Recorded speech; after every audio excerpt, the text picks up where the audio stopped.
Hey guys, how's it going? So, today I am going to do a first impression let's play review of a game called Monster Crown Sin Eater. I don't know what the price of the game is because the developers sent me a code to the game before the game actually releases. This review will be going live pretty much 2 days before the game is actually releasing, but I'm actually recording this 2 weeks in advance, but the game is under embargo. So today we are going to be playing the game for however long it takes me to come to a conclusion on the game. That might take 30 minutes or it might take 5 hours. It just really depends on the type of game. But I will play the game until I have come to a conclusion on whether or not I can recommend the game. I don't know what the price of the game is. Obviously, the price of the game is always very important, but I don't know what the price of this game is. So I think we should work on a price of 25 euro. I'm going to work on a price of 25 euro. I don't know if that is too low. I don't think this game is going to be like the other Pokemon games that are like 60 or 70 euro. You know, I don't think this game is going to be anywhere close to that amount. But the game is probably also not going to be like 15 euro or something like that. So I'm going to work on a price of 25 euro, and then if the game releases and it is much more or much less, then you can just take that into consideration. I will also be just posting a comment below this video once I actually know what the price is, if my opinion perhaps is changed a little bit by the price. But that shouldn't really happen unless the game is something like 40 euro or 50 euro or something like that. In that case, my opinion might change, because I always say that a bad game, like I will pay $10 for a bad game, but I won't pay $50 for a bad game.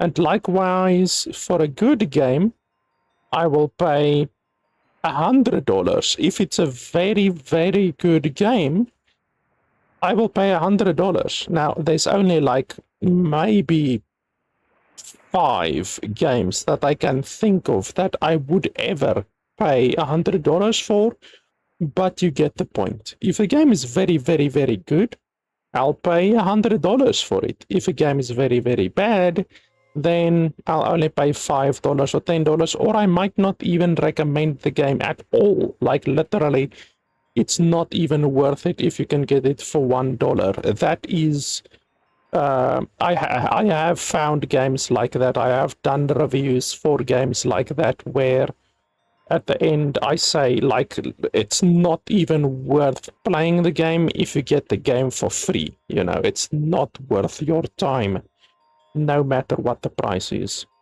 So, in any way, I'm gonna be playing through the game, gonna be giving you my running commentary as I play through the game.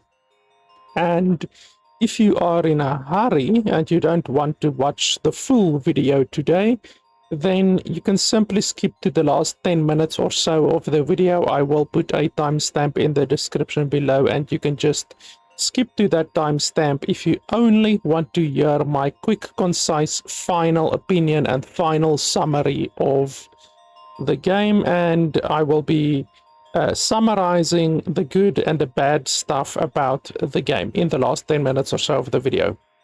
But yeah, otherwise you can just stay tuned. I'll just be playing through the game, and I will be giving you my running commentary as I play through the game today. Now, one little bit of a weird thing already that I don't like about the game is the fact that the game doesn't have mouse support at all. It literally doesn't have mouse support. Also, the resolution keeps going back to 480p. I've set it to 4K resolution multiple times now, but it keeps going back to 480p. So I think this resolution doesn't actually matter. Like you will see when we get into the game. The resolution doesn't actually matter in this game, I think. That happens with a certain type of a pixel graphics game, where the pixel graphics are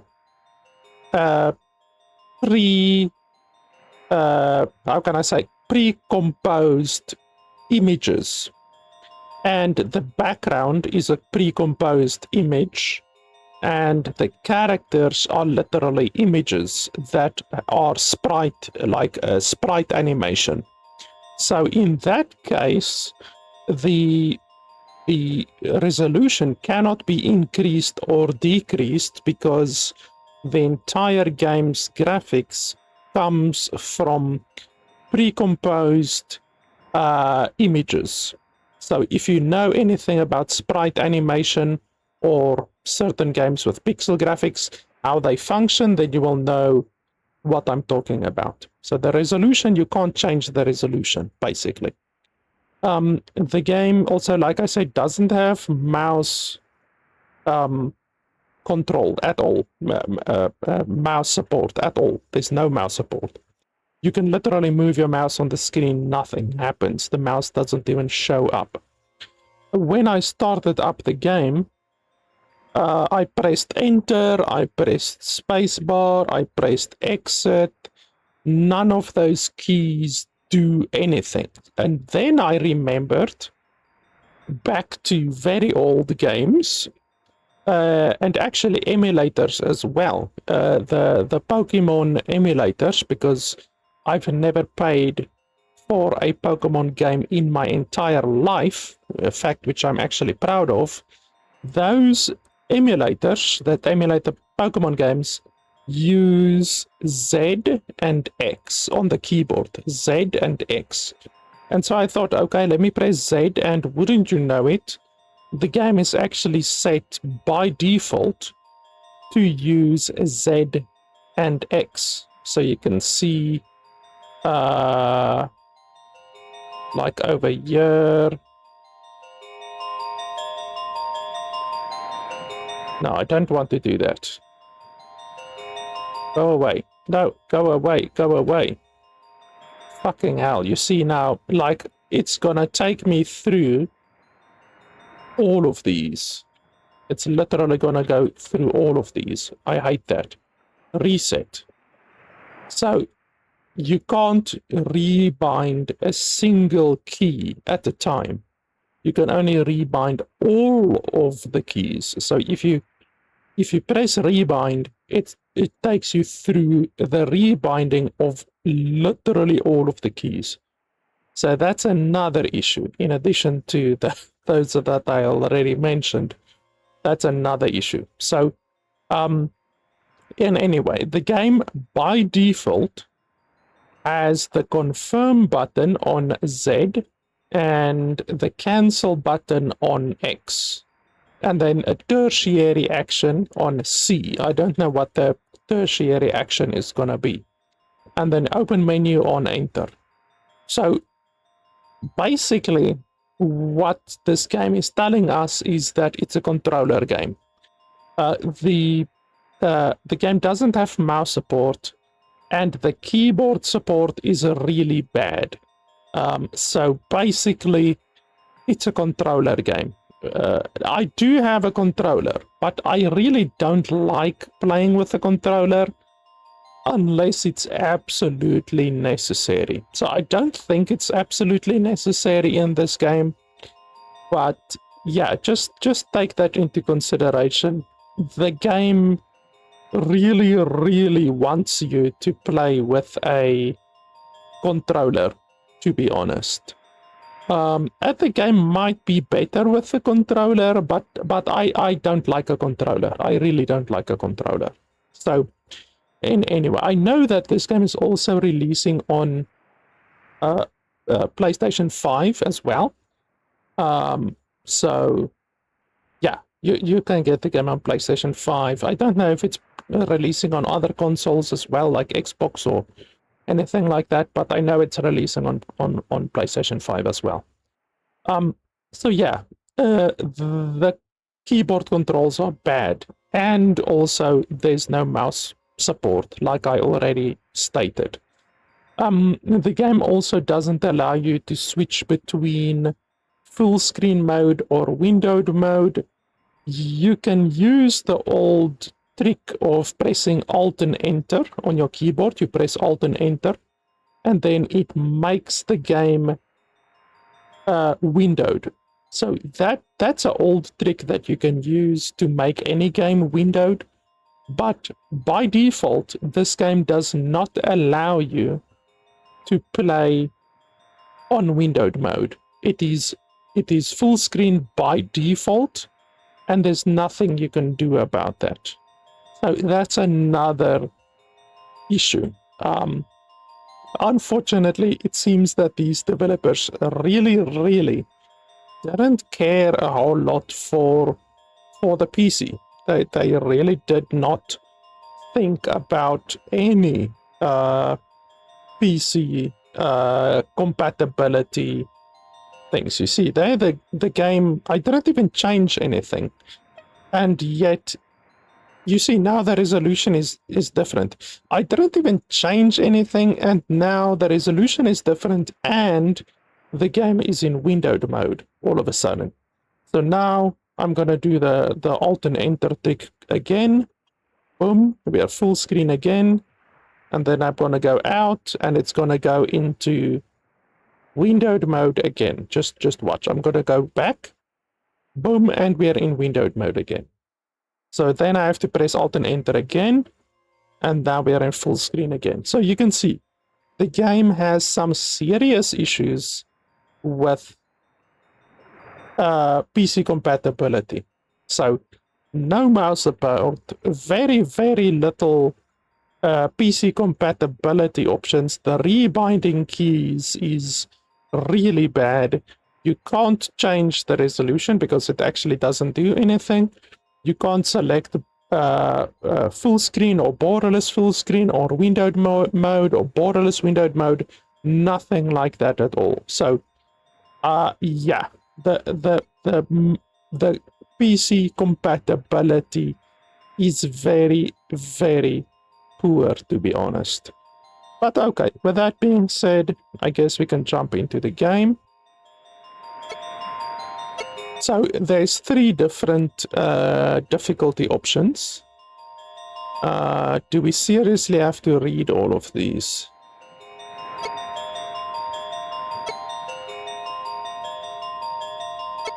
So what actually changes? While the road ahead is long and treacherous, you can overcome any obstacle with enough grit and determination.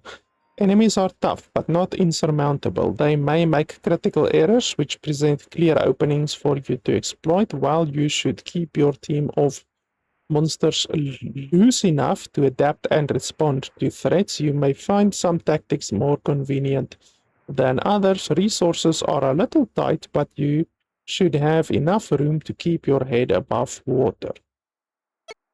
Okay, so from the text, battles will be more difficult, and resources will be less. You will get less resources.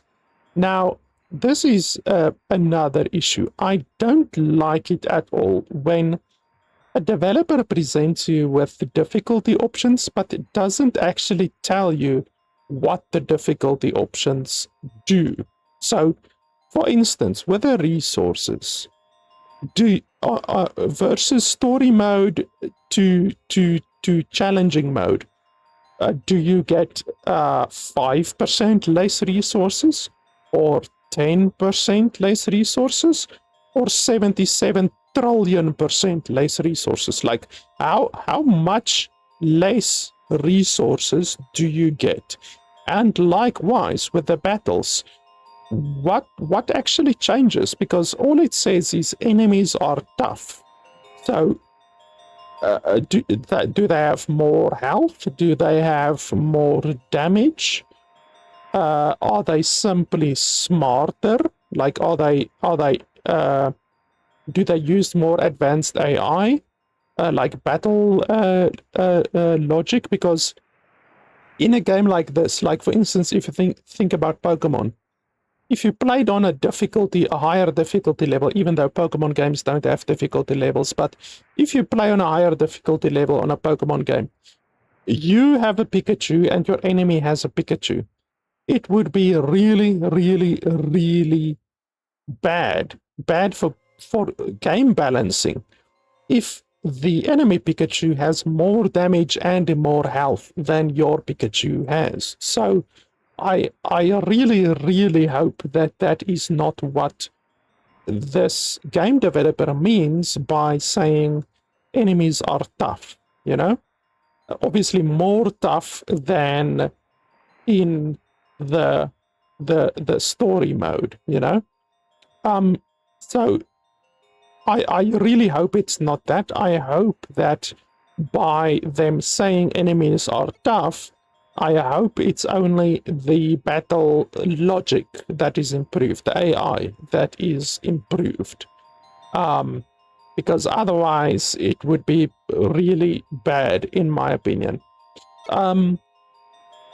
But still, like they should tell you exactly how much less resources do you get.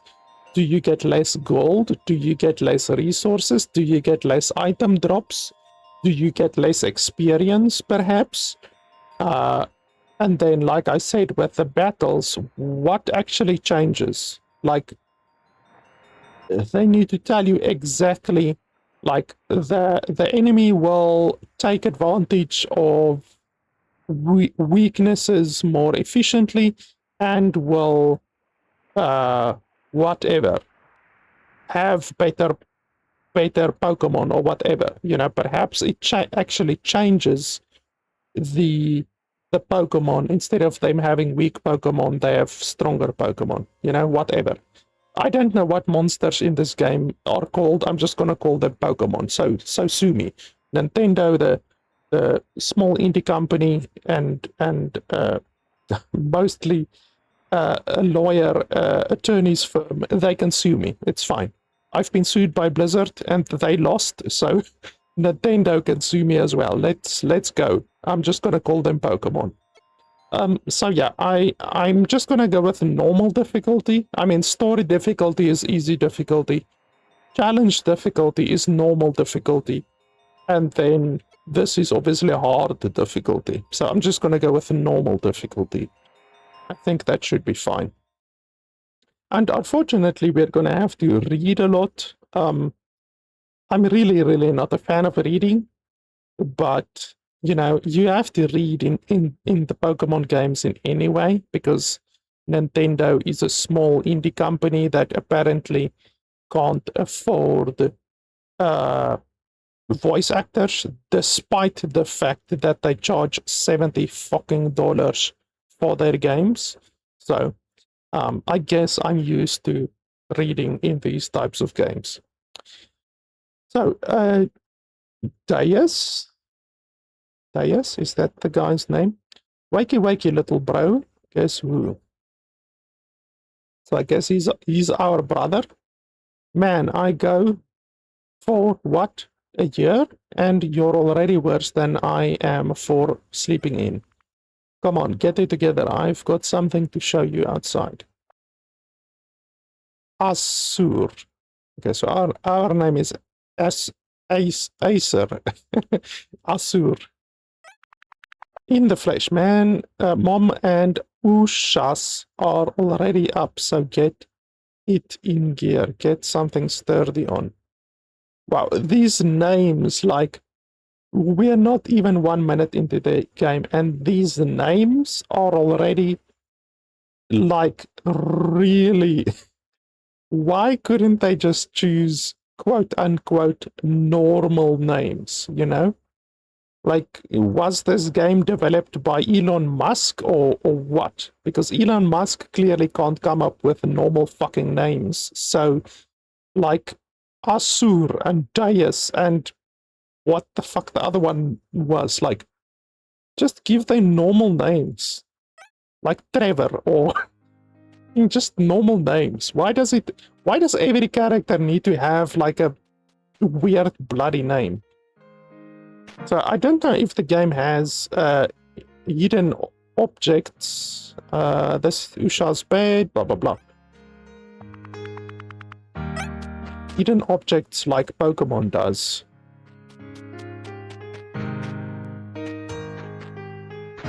By the way, the music is pretty loud. I already turned down the music a little bit. Let me just turn it down a little bit more. And the game goes into windowed mode again. Fantastic. That's not gonna get irritating at all while we play.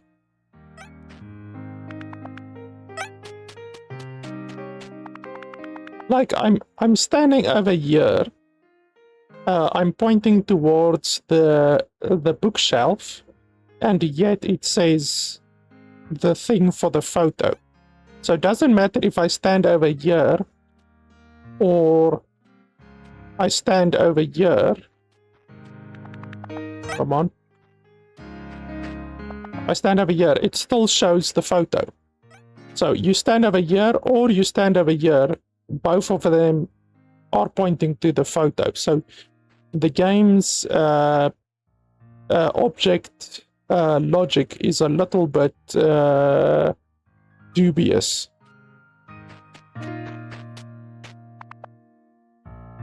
Crown Nation. I really hope one of the areas is called Hoto or Johto or Kanto or something like that. That would be awesome. How are you doing? Ushas. Oh, okay, so this is Ushas. And she's my sister, apparently. Yeah, she's a girl of many, many words. She didn't say shit. Mom. Okay, so Mom doesn't have a weird fucking name like XAE72. Like, it's just a normal name, Mom.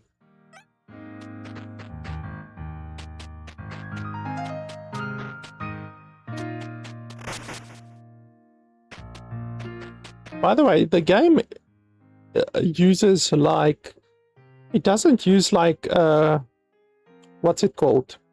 256K color. I think it uses 24-bit color. I'm not sure, but like it doesn't use normal color. There's certain colors in the game that are just completely omitted. There's certain colors in the game that they just simply do not use, which definitely gives the game a little bit of a strange coloring. It reminds me of Pokemon Yellow. I am actually old enough to have played Pokemon Yellow on the original Game Boy, not even a Game Boy Color, a Game Boy. And yeah, the colors in that game looked a lot like this. I'm gonna give you my goal, pan goal, and direct you from the sidelines. Okay, we get the goal, pan goal. Alright, let's get started. Fighting an enemy monster is pretty easy. It's all about dropping their HP to 0.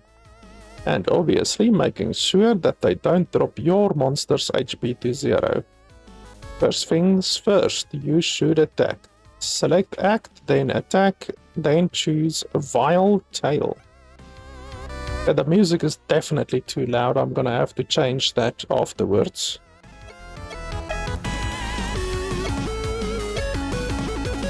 Okay, the user attacks with a venom-filled tail or appendage that has a 10% chance to inflict plague. Now, obviously, they couldn't call it poison, otherwise they would get a letter from Nintendo, as if Nintendo fucking owns the word poison, you know?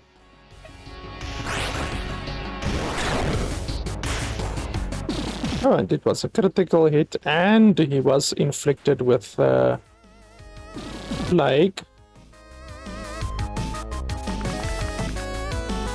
Great, that did some nice damage, and it even inflicted the opponent with a status condition. Status conditions are super important. They can turn the tide of battle easily. There are lots of techniques with a small chance to inflict status conditions like that. Plague just makes the enemy take extra damage every so often. That little bit extra can make up a huge difference over time. That Jungro's no match for Gran Golpol, but you should always keep an eye on your own monster's HP. Tell you what, instead of knocking this one out, how about we pact it? Monsters are impressed by demonstrations of strength, so they'll join you if you lower their HP to a bunch, and the odds increases if you inflict a status condition. Go to item and then select normal pact from your pack. I'll give you one to use.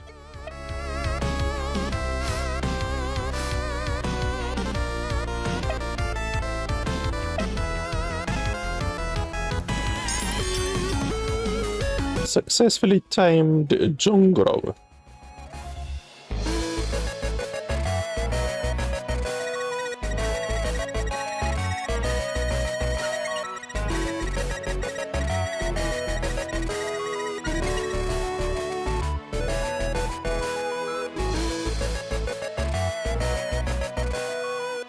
Okay, it's nice that it shows you the stats that you currently have and then the stats that get added. I like that.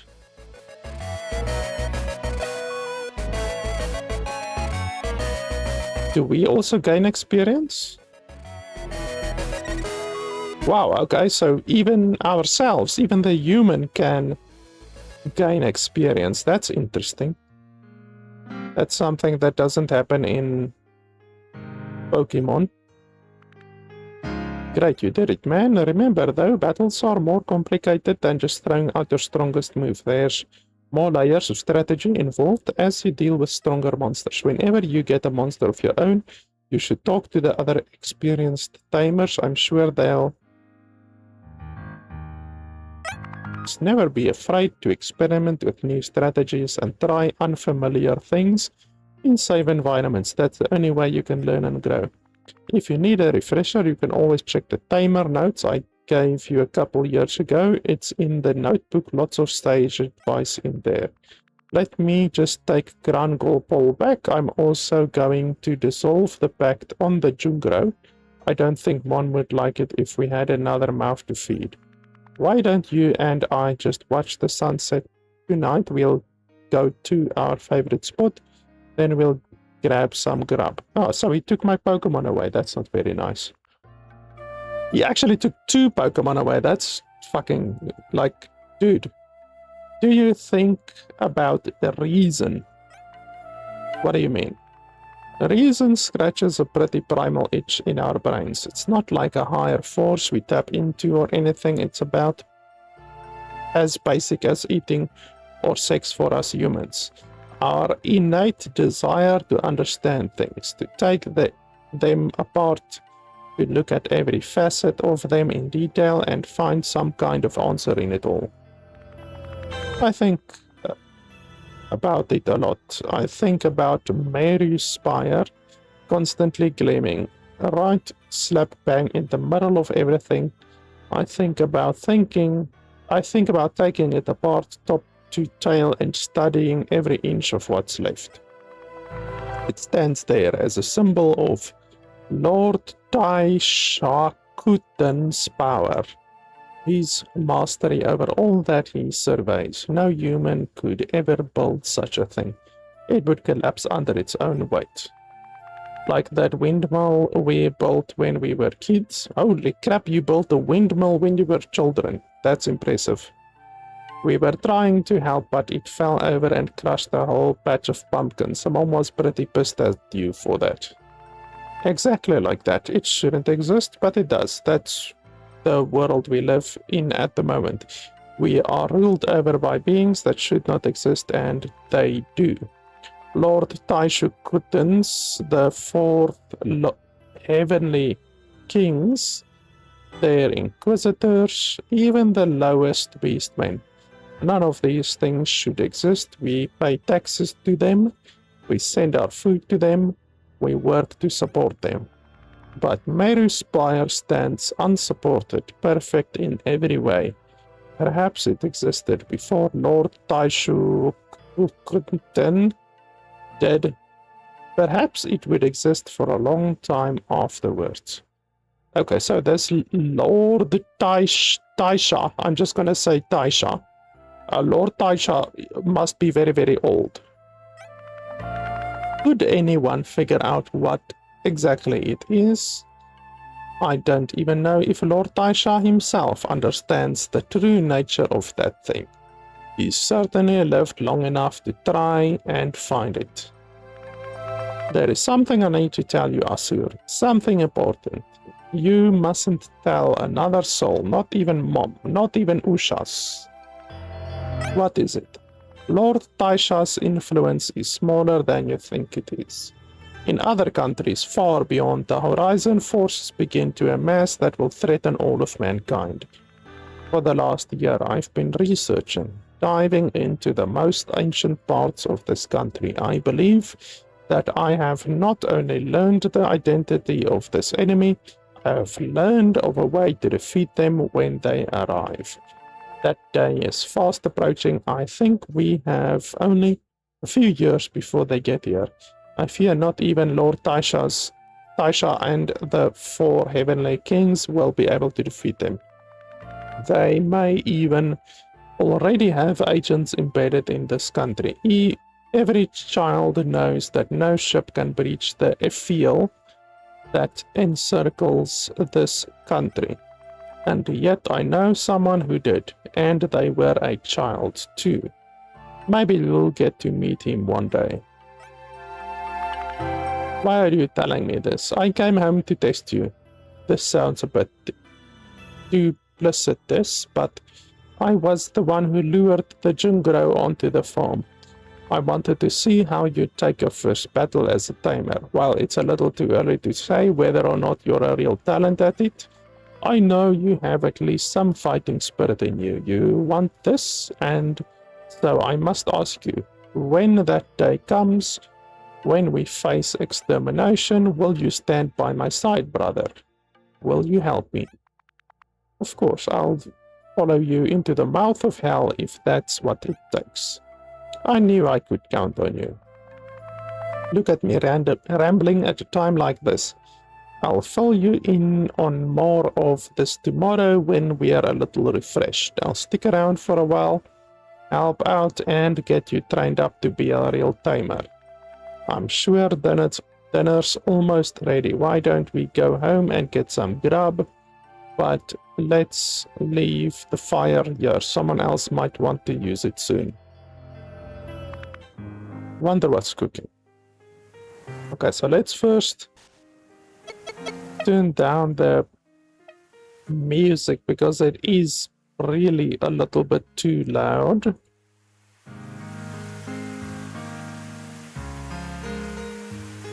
So we can just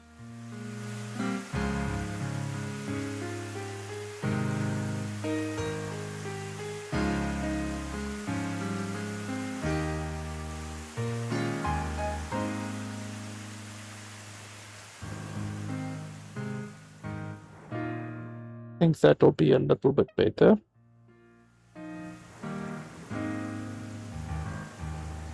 Yeah, it sounds a little bit more manageable at least now, because it was a little bit too loud.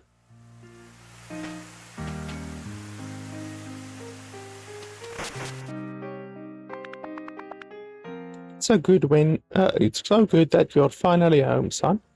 I kept wondering if no news was good news, but come on now, Ma, you know I can handle myself out there. Besides, what do I do all this for if not for you? I keep maybe, what, 20 bucks on me at any given time? The money's good, son. But you know what I really care about. Kids die all the time out there taming monsters. It's a dangerous work. That's true enough, but it pays well enough to keep you guys going after all those taxes. Taya, sonny, it's bad enough that we have one tamer in the family.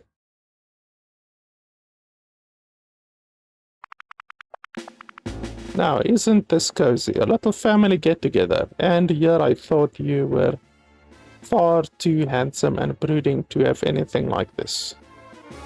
You're surprised to see me, are we? You'll leave my family alone if you know what's good for you, Inquisitor Nefer. So, you do remember my name after all. You really know how to make a woman feel valued. It makes what I am about to do all the more painful. By the holy order of Lord Taisha, under the jurisdiction of the Heavenly King Zojoten, I hereby place you under arrest for conspiracy to commit treason and sedition.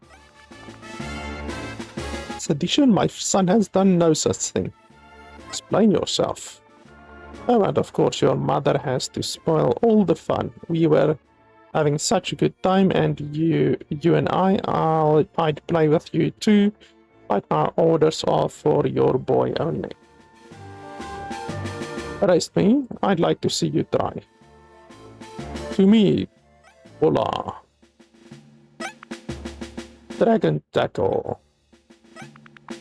Now, the harder you fight, the more I will be forced to punish you, so please, by all means, fight back as hard as you can.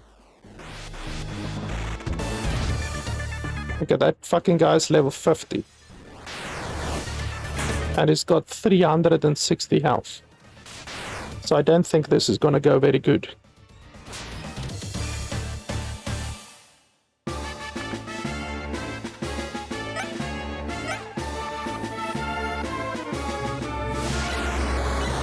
Wow, he actually dies.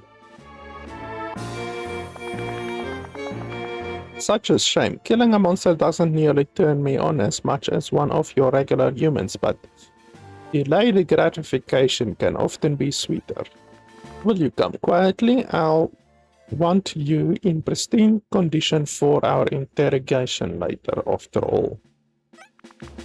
I'll come willingly, as long as nobody else gets hurt. Do nothing, Mom. This is something I've gotten myself into. None of you should do anything rash. Sir, sit tight. It's better that you stay here, look after Mom and Ushas for me. It falls to you now. Such bold words. You should have been a public speaker with charisma like that. He's right, little boy. Go be a good little child and stay here with your mommy. Take him away. Now, I bid you farewell. You had better pray that this is the last time an Inquisitor graces your mud hole of a farm. Does the little boy have something to say? Touch my brother and I'll kill you. I swear to any god that's listening, I'll kill you. I have met the god of this world. I regret to tell you, he isn't listening. But you are cute. I hope one day you'll follow in your brother's footsteps. You'd make a good plaything.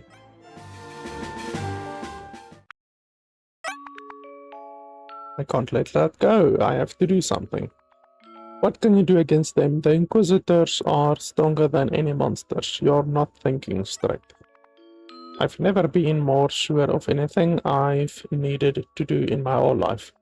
Theirs would have done the exact same thing for me in the exact same circumstances. I can't just leave him die like that. I've been going to bed scared every day since Deus left, you know.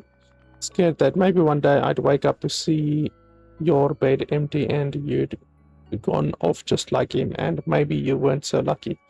Maybe you wouldn't have taken to it like he had.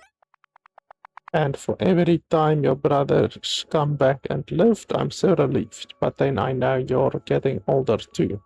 You don't dream of being a farmer forever, do you?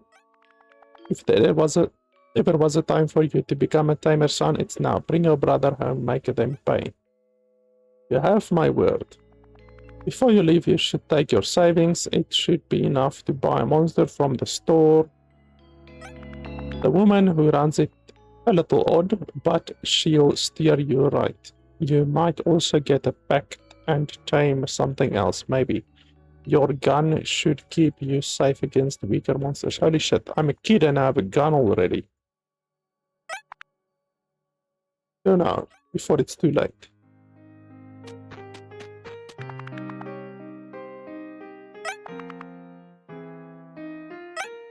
Yeah, she is talking my ear off with her brother leaving and with all of the events that just happened.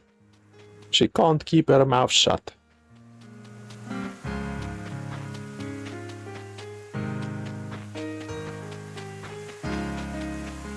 So do we go to the west? Oh, can we sprint? Oh yeah, we can sprint actually. The game doesn't have a tutorial to tell you how to sprint or anything like that, but okay. I should remember to save a record of my progress from time to time. You never know what could happen. Gramercy should be just up the road, a straight shot as long as I stick to the path. A gun might scare off something weaker, but I can't rely on it. If I'm ever stuck or need a reminder of something, I can check my notebook, useful information, blah blah blah.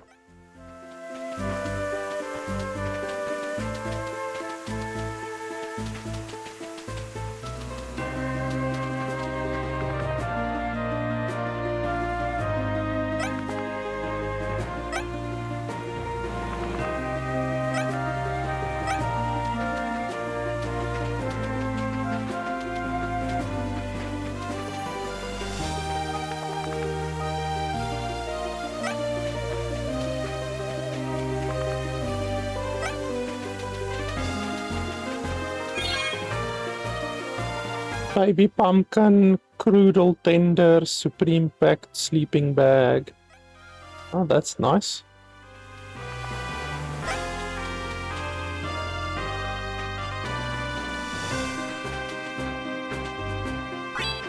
Oh shit.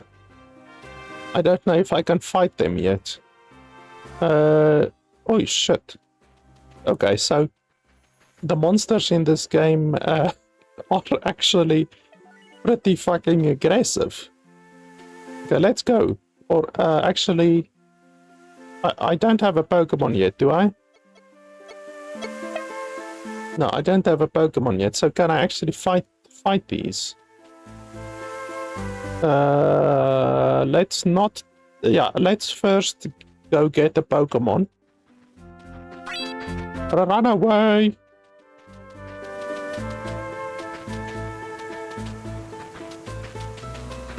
Yeah, the Pokemon in this game are like really bloody aggressive. Like they actively chase you, actually.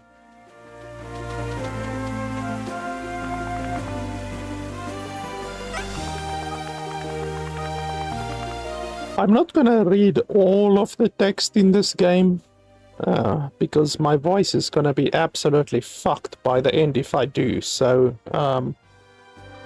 I'm just gonna read the story text, basically.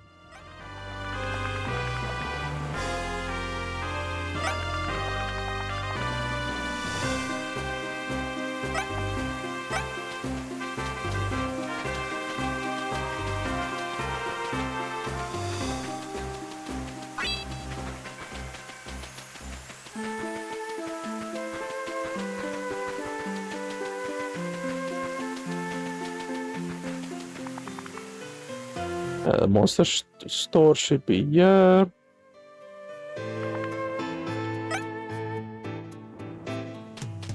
Let's go there first.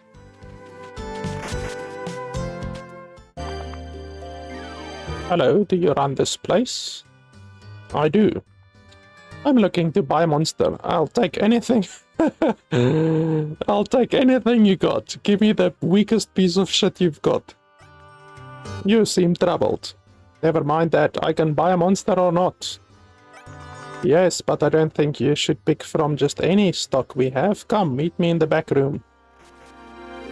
I'll give you something special. We have a Charizard right here. What's this all about? In each of these 5 cages behind me is a monster.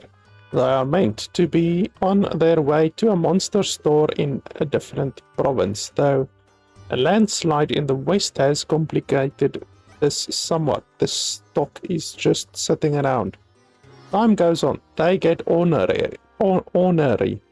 I'm making no money at all, so you can choose one. Sure.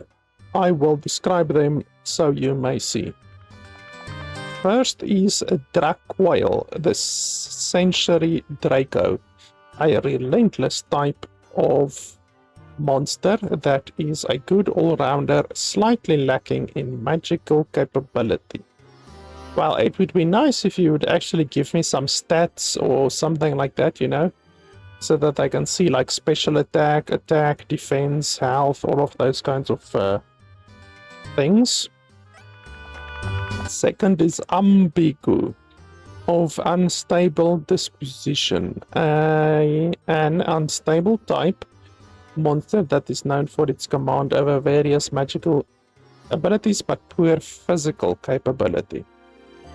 So what does that mean? The poor physical capability, does that mean it doesn't do a lot of physical damage, or does that mean it doesn't have a lot of physical defense?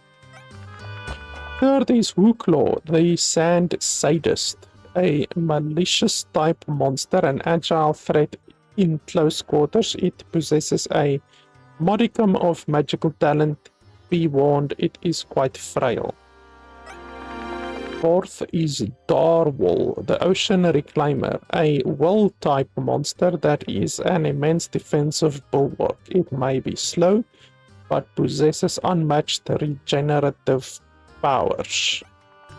Fifth is K-Knight, the do-or-die canine, a brute-type monster that loves to get into a fight and, most importantly, stay in the fight for a long time. Well, honestly, none of these fucking descriptions tell me anything about, like, which one I would really want to choose, to be honest. Like, you need to tell me, like, show me the stats. The stats would be really bloody good to see, you know?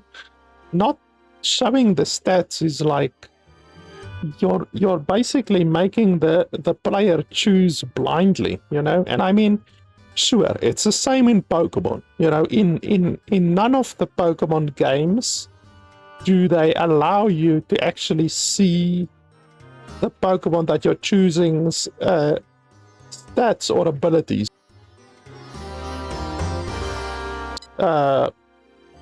Bulbasaur, Squirtle, and Charmander, they don't allow you to choose or to see any of the stats.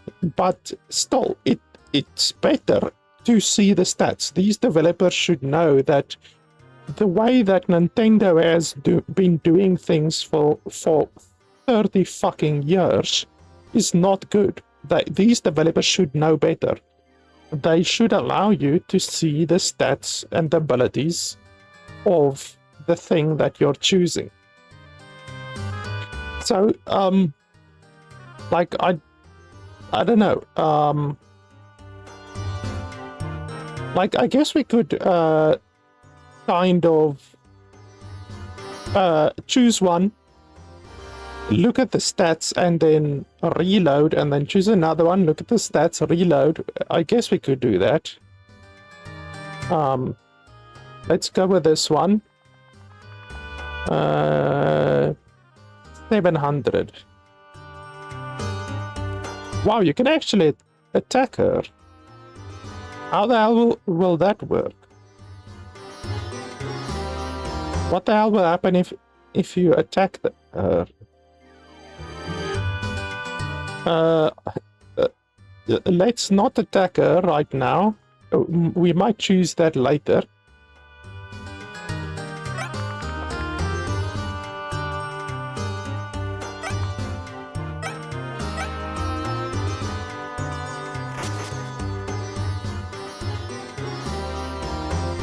Okay, so let's have a look. Stats. Okay, I'm gonna screenshot this. And techniques.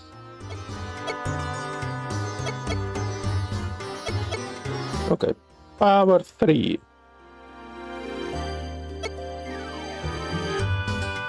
Swallows a huge amount of water and efficiently digests the minerals, transferring all of their available synergy into HP. What the hell does that mean? Like, what's synergy? I have no idea what synergy is.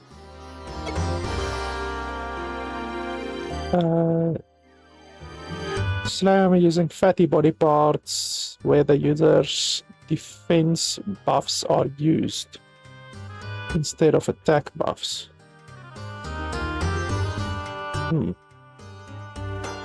Interesting.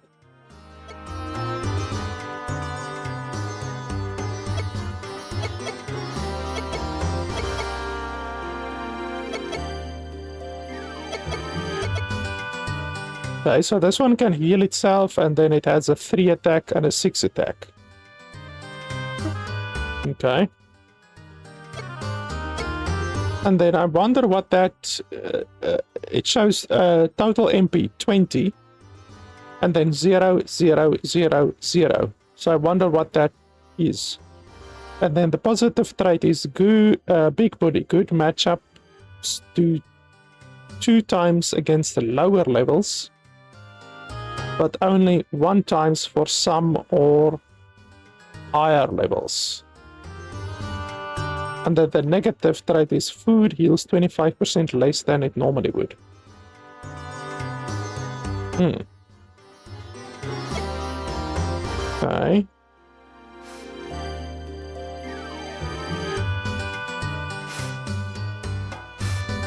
And then derived. I've got no idea what derived is.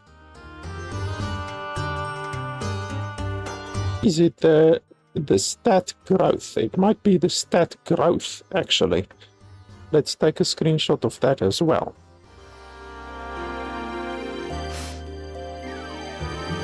Okay. So, okay, that's fine. By the way, I don't think the game has multiple save slots, actually. And that's actually not very good. So if we want to load now, we have to go to the title screen, and then we have to load. Continue. So yeah, that's unfortunately something that is not good.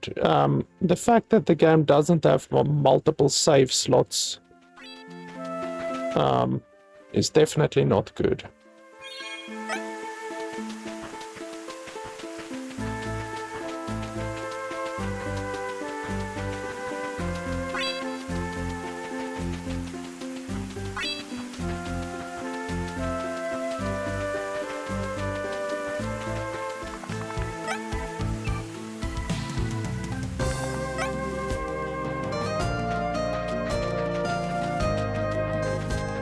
Okay, so let's save.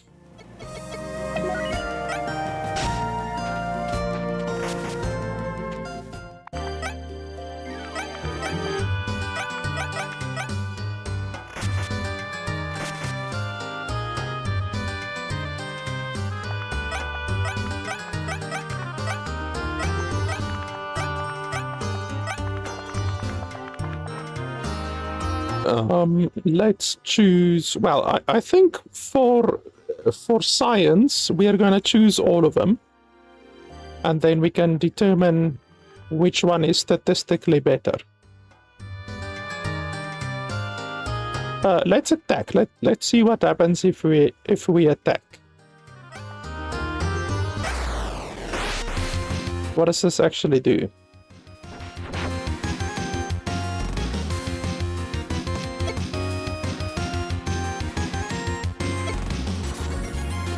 So, which Pokemon is mine? Is mine the K-Knight?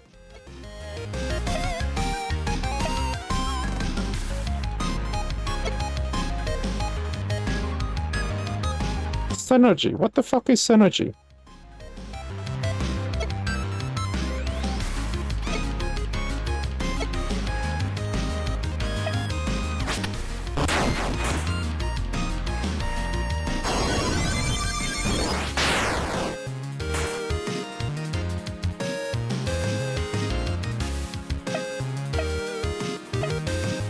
Well, his defense was increased by 40%, so that's quite a lot.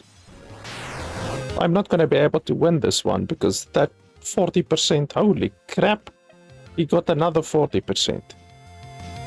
Now that 40% is insane. So the Drake Coil is way more powerful than the K-Knight is.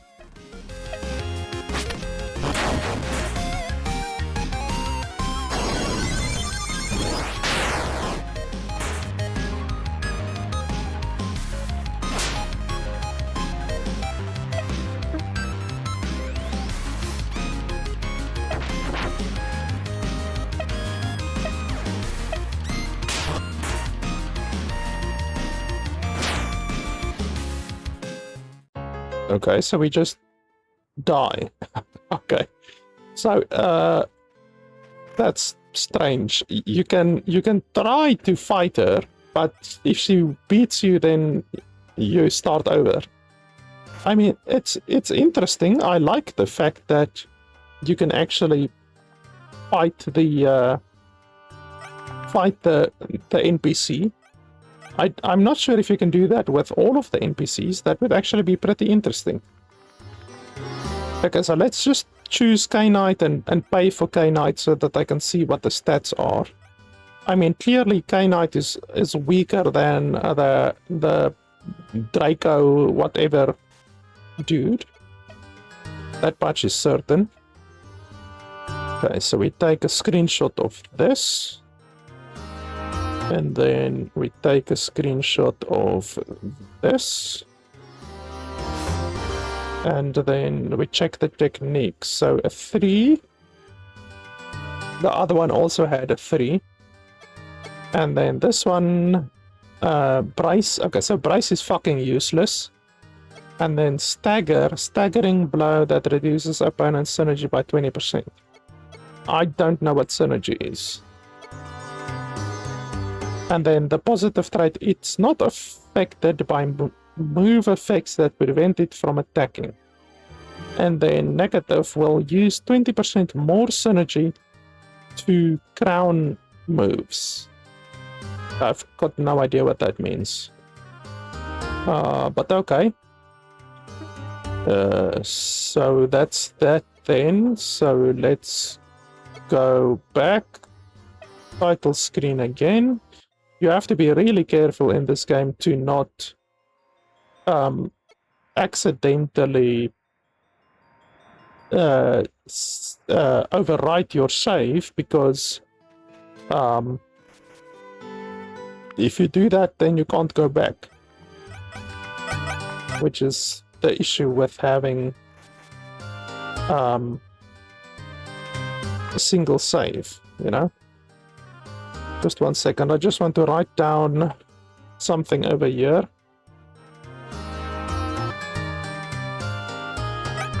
By the way, I just put on the fan in my room, so it's a little bit hot in my room, so just excuse the little bit of extra background noise that you're gonna hear. It's so hot, I really can't be without the fan right now.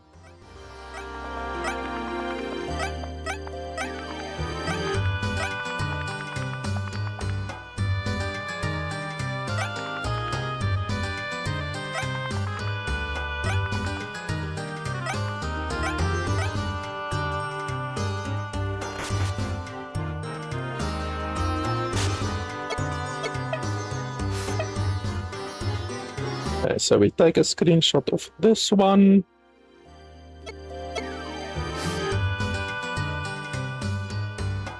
It seems that on all of them, the growth, the derived is always 9.7. So the different amounts do increase or decrease on the attack and the defense and the speed and all of that specifically, but the total growth remains 9.7. And then the techniques. User strikes fear into the opponent by glaring at them. He has a 30% chance to petrify.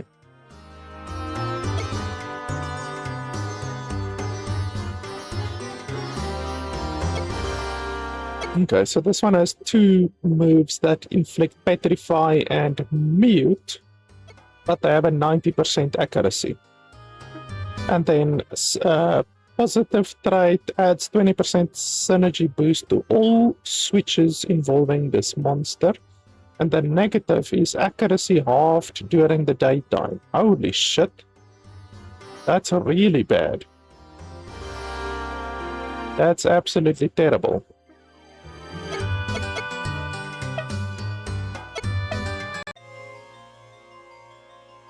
Why does the game constantly go into windowed mode? So bloody irritating.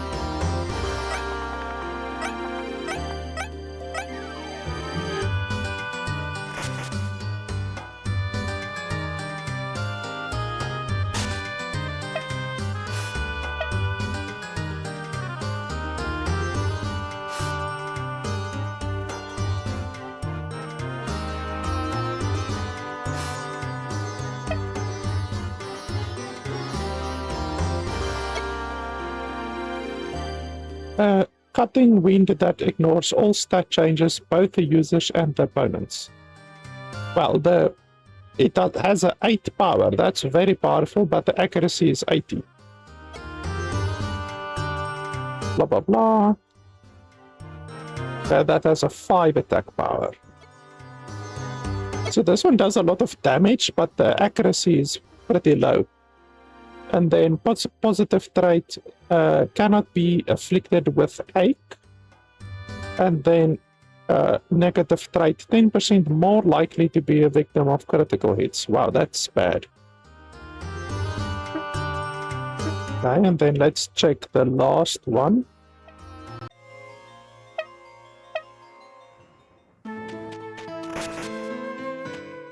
This Drake one seems very powerful. From already having fought against it, it seems very powerful.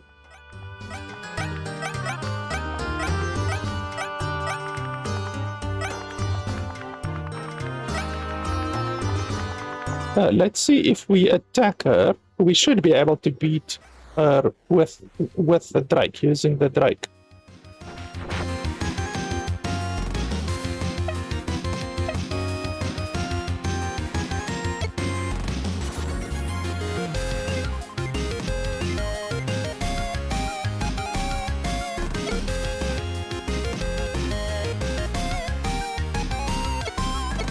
Wow, that's really strong. Like, this ability is hilariously strong. It has 6 power, and it increases your own stats. Holy shit.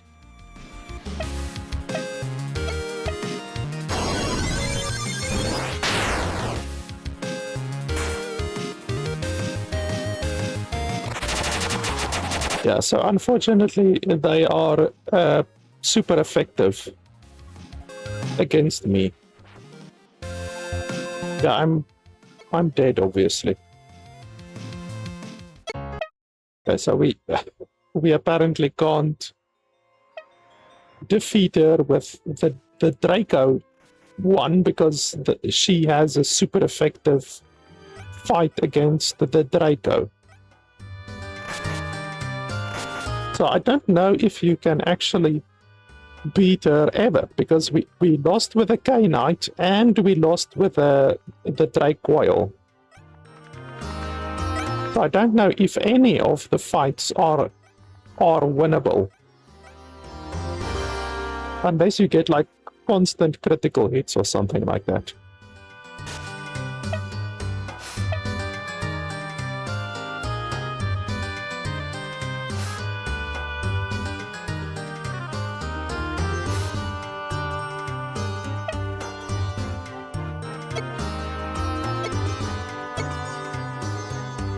Yeah, well, these skills are very powerful.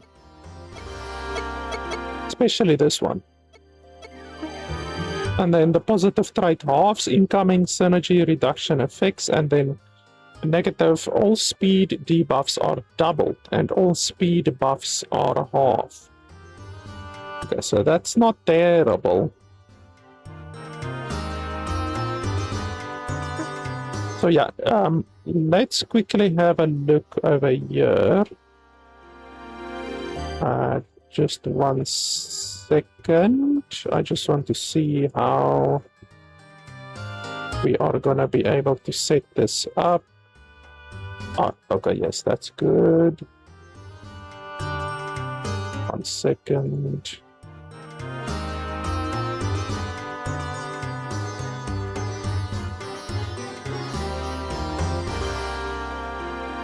Okay, so we can look at the screenshots over here. So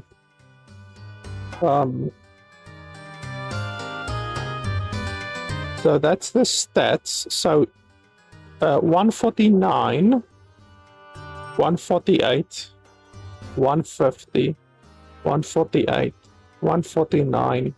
So basically, I mean, 2 stats either way, that's really not the end of the world, you know, 2 stats more or 2 stats less is fine. The growth on all of them is 9.7. So the distributions are different. So on that one, he gains 2 speed. On this one, it's 1.3 speed. On this one, it's 2.2 speed. But the overall growth number stays 9.7. So on all of them, it's 9.7. So the overall balancing of the stats on the different monsters is totally fine. But the problem is, this guy has an attack that does 3. And then the other one, I can't remember what the other one does. I think it's 3 and 6 or something like that. This one has like a 3 and then other stupid stuff. This one has a 3, a 4, and a 4. This one has a 3 and something, I can't remember. And then this one has a 3, a 4, and a 6. I think overall this one's abilities are the best.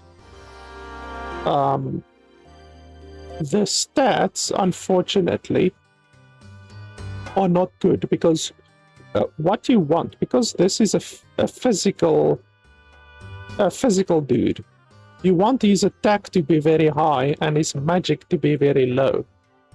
So this one also isn't good. This one also isn't good. This one also, well, this one is pretty good because it has 5 more attack than magic. So that's relatively good, but not very good.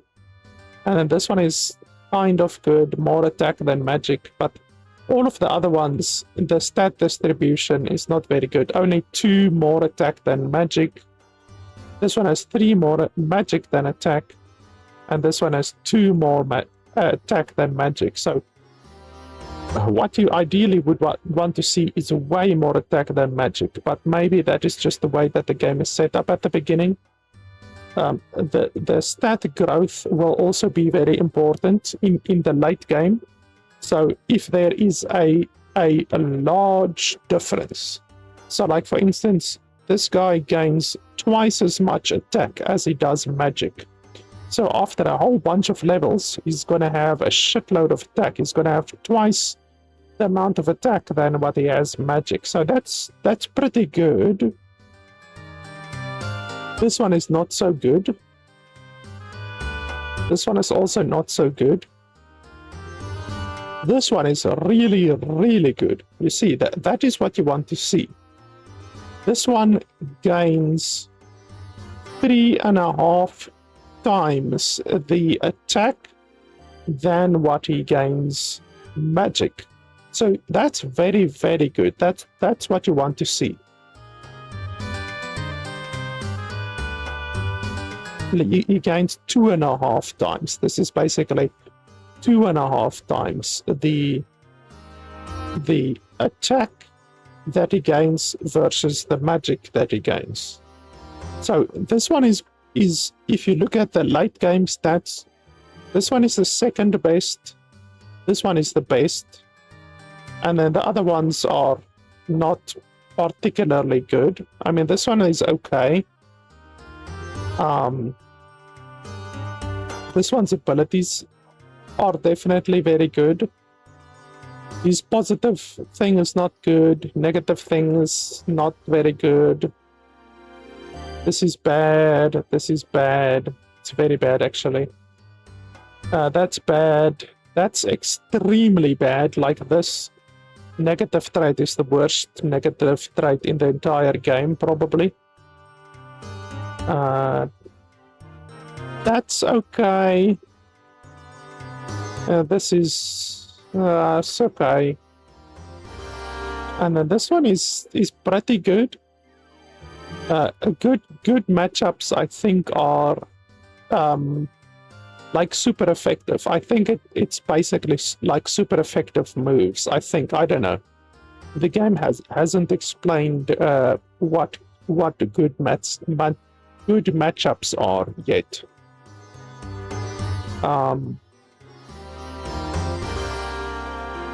So I like this one, but this one, just because of this stat distribution over here, this one might be the best choice.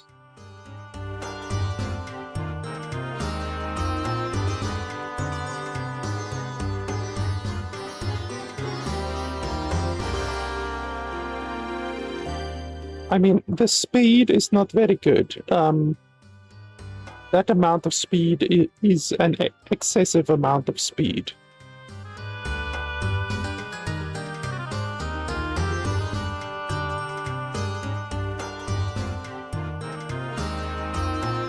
This one will have more health, more defense, more res. This one is just literally stacking a lot of attack and a lot of speed.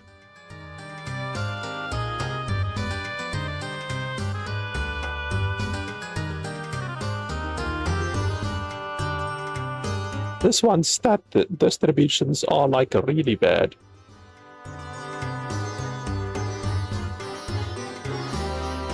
And then this one also has too much speed, in my opinion. And I wonder why this one has 20, but this one has 16. And then 20, 20, 20. So why does this one have 16? I wonder. But okay, so which one are we gonna choose? I think, honestly, it's between this one, and this one. This one can heal itself, which is nice.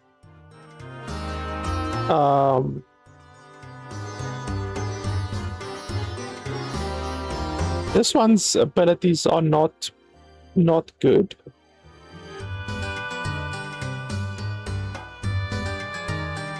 This one's abilities are very good.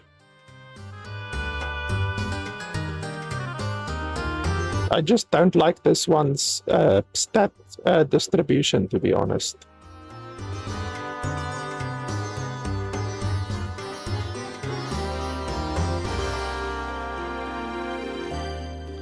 But we can go with this one, I guess. I would go for this one if it didn't gain as much speed. That speed is honestly... Like, speed doesn't really help you that much in these types of games. That's why this one is very good, because it will always go second. You know, you will always go second with this one, but it just has so much more res and HP and defense and attack. Maybe I should go for this one.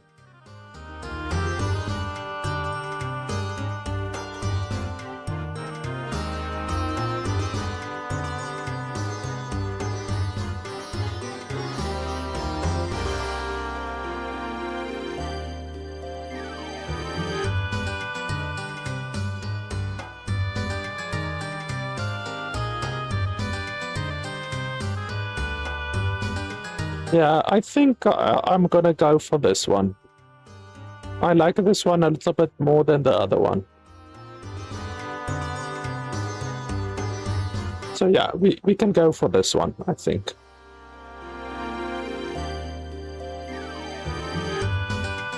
And then I want to see if we can get the like if we do the combat, I want to see what the fight is like with the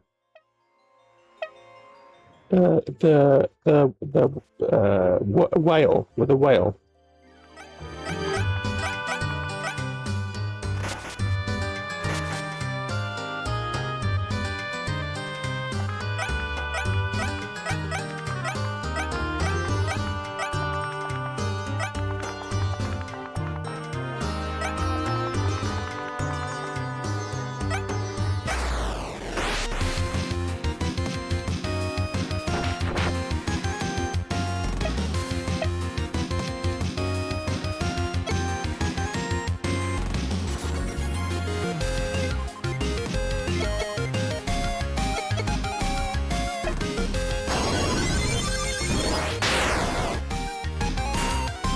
Holy shit.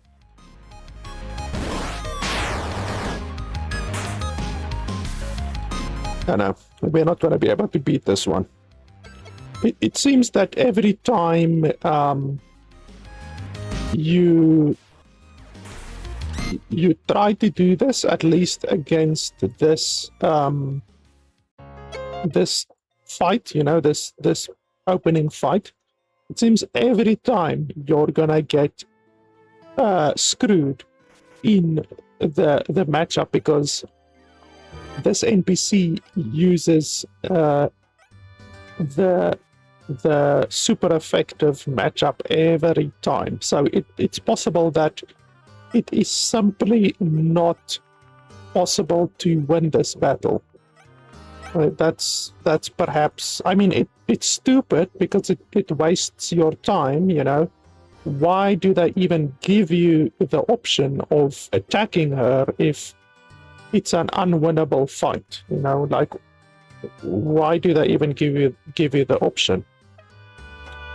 But anyway, I just want to see if the stats are still exactly the same, just to see if perhaps the game as randomization.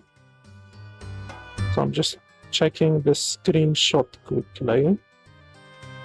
Yeah, that seems exactly the same. And then over here,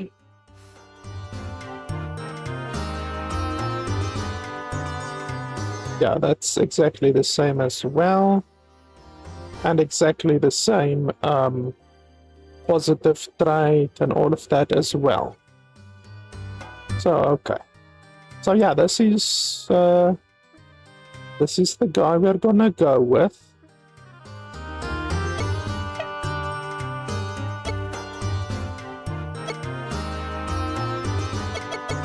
What is any of this do?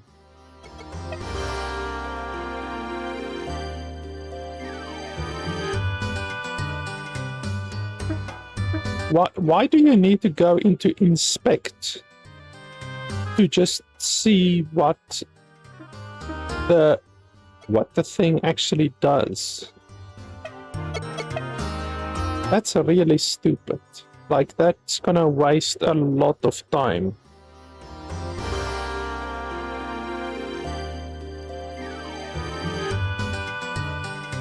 I just quickly wrote that down. I'm writing down all of the stuff that I see throughout the game that I have issues with. And then these are the Pokeballs. So times 0 times 0. And this one is times 2 times 0.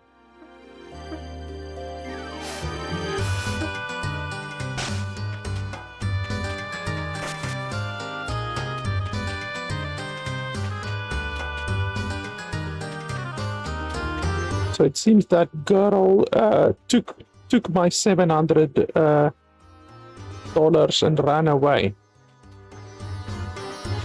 Yeah, it's a little bit shitty that she's keeping them in cages like this. I mean, this is just cages stacked on top of other cages. I mean, it seems that this lady isn't really a very nice seller of these Pokemon, to be honest. I mean, her place looks very shitty. And then she just has cages all over the fucking place.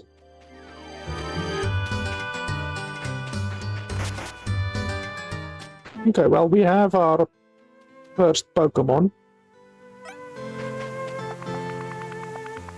I'm supposed to deliver this monster to a certain person I don't know who. Apparently, they have a password for me to open the cage.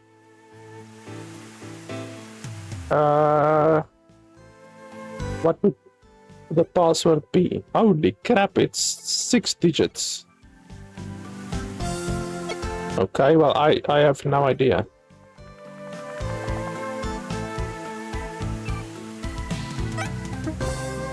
Yeah, so we can maybe come back here at some point if we have the code, but yeah, I don't have a code.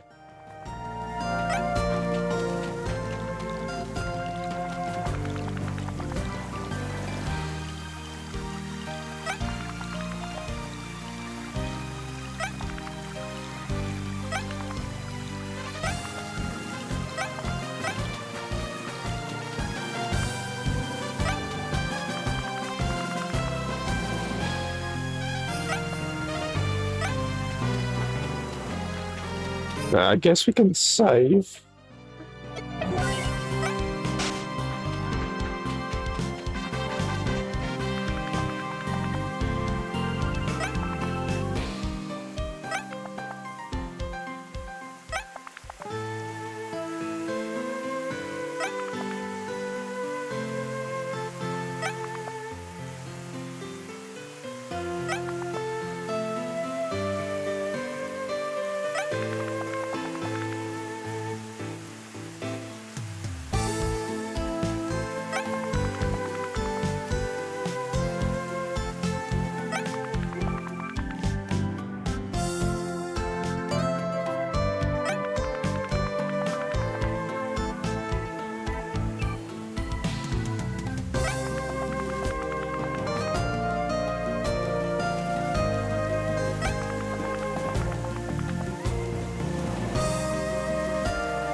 Well, it's bloody expensive. This guy asks 150 for healing your monsters, and the other guy asks 100. Like, is there no free Pokemon Center in this game?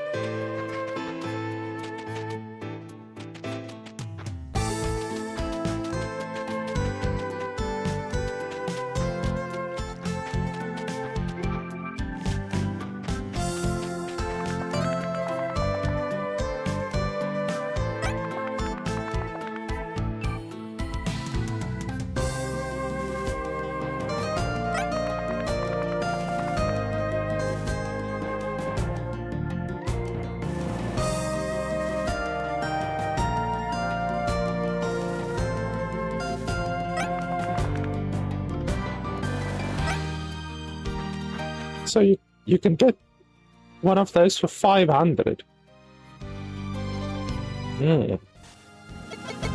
Interesting. I might come back. Well, I will obviously first save and then purchase it to see the stats.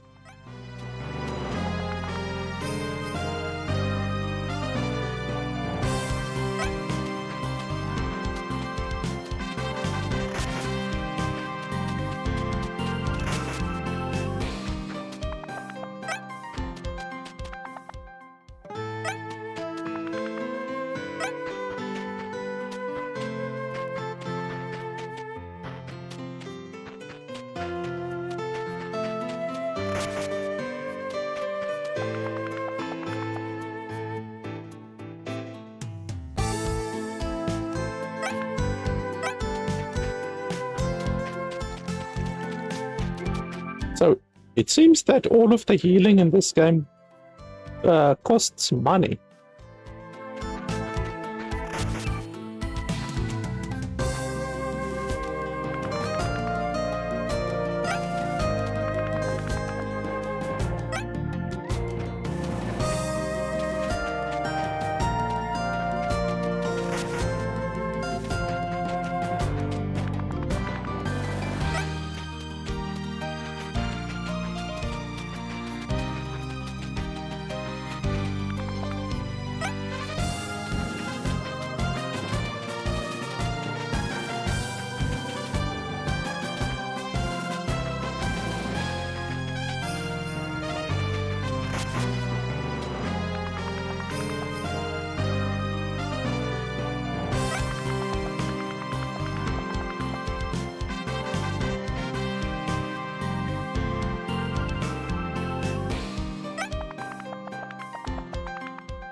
So I still don't see a way to reliably heal ourselves.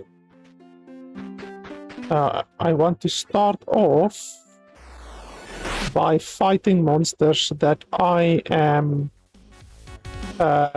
super effective against. So we will just have to see. I will need to figure out the super effective system.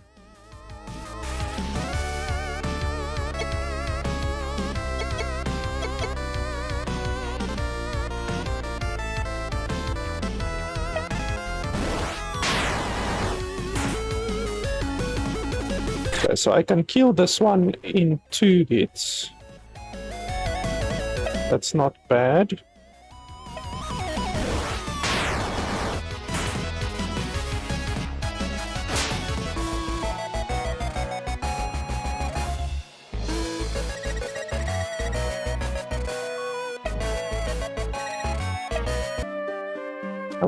I want something that I can kill in 1 hit.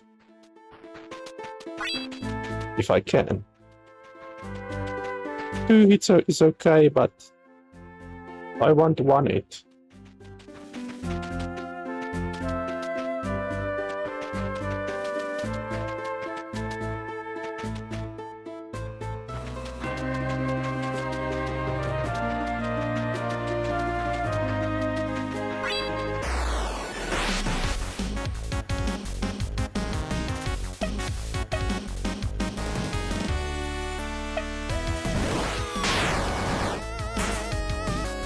Yeah, something like that. And then I get just... I can continually farm these without taking damage.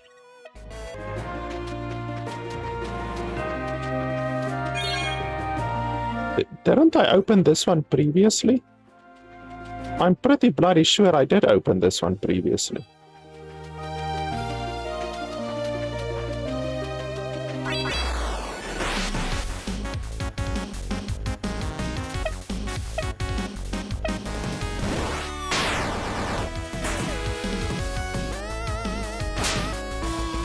Yeah, I can just slap these silly and then get 300 XP every time. That's nice. Oh, this one is different. New species. Interesting, but it's only a level 2.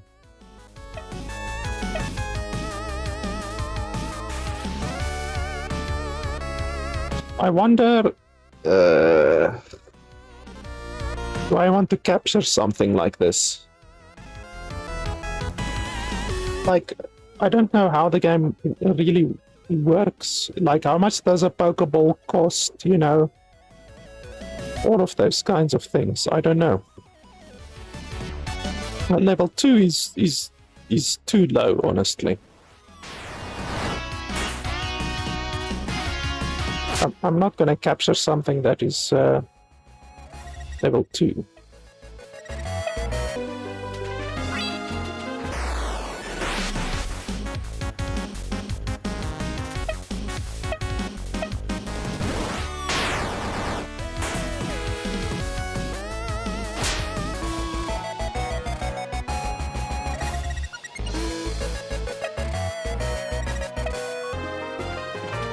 Okay, so we gained 2 levels so far. Oh, so these things, they respawn actually. Okay. Interesting.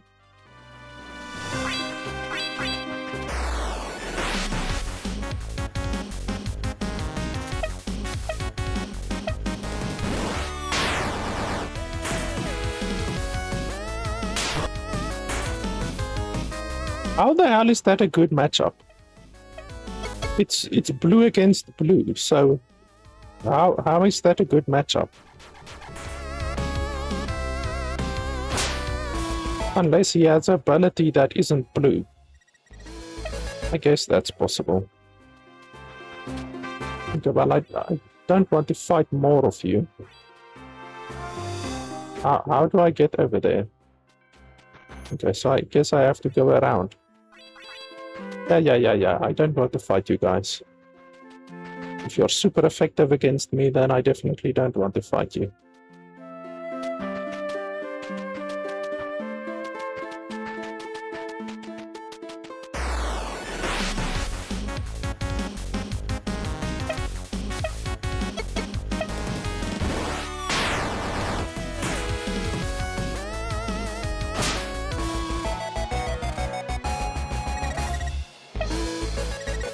By the way, I read on the Steam page that in this game your monsters don't actually evolve through leveling up. So obviously in Pokemon, most Pokemon will level up when they will evolve when leveling up. Not all of them, obviously some Pokemon you must use a stone on them, like a evolution stone, like a thunderstone or any of those kinds of things.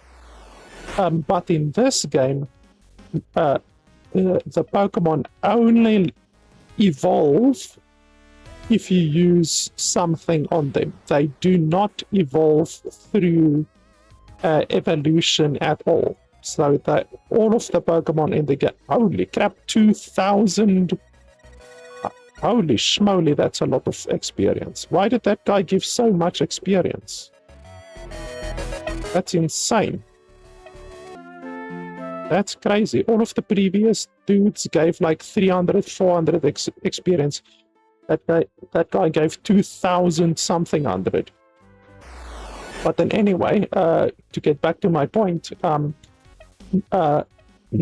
of the Pokemon in this game evolve through leveling up. You can only evolve your Pokemon through using a certain item on them. So that's something that is certainly different in this game, It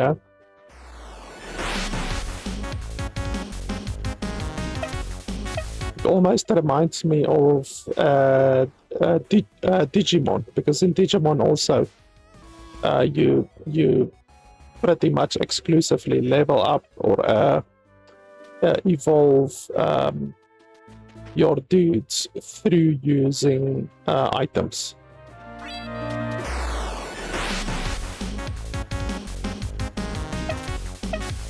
So my dude is now level 20. He's pretty strong for these low-level dudes. So I should be able to one-shot pretty much all of these guys.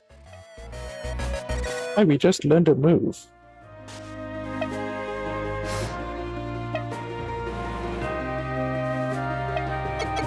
Bedrock focus. The user focuses every muscle in their body, increasing their defense by 100% but reducing their speed by 90%, while also giving them a free crowned move next turn. What's a crowned move? I've got no idea. Perhaps it's something that I haven't unlocked yet. I'm not sure. Yeah, I don't know what the crowned move is, but 100% more defense, that's pretty nice. For a speed reduction, that's fine. I mean, the Pokemon is already very slow, so...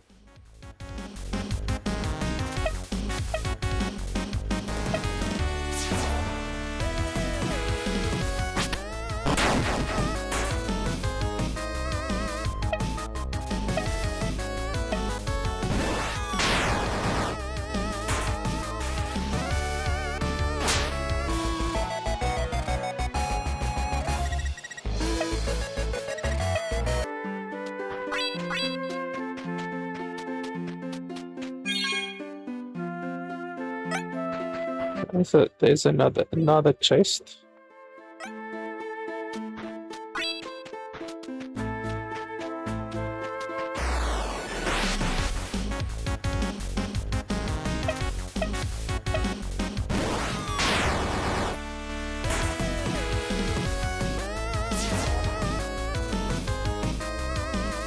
Do I want to try to capture this one?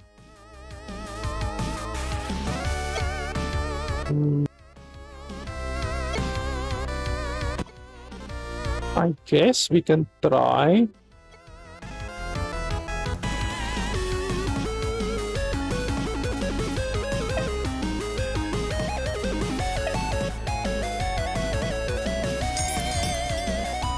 Okay. It's easy enough.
Holy shit, that thing is big.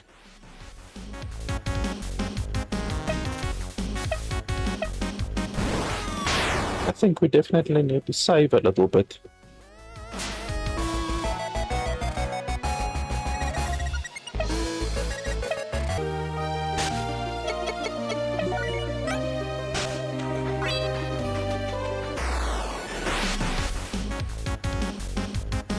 Blossom.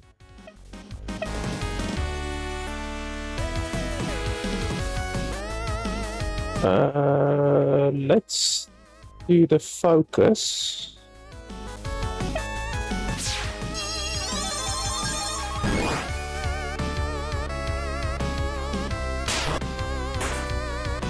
Oh, Andy's a good matchup against me. That's not good. Oh, so now I have a free crown move. I don't know what the crown move is.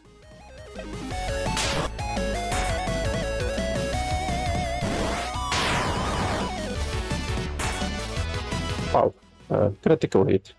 Okay, let's try to capture this one.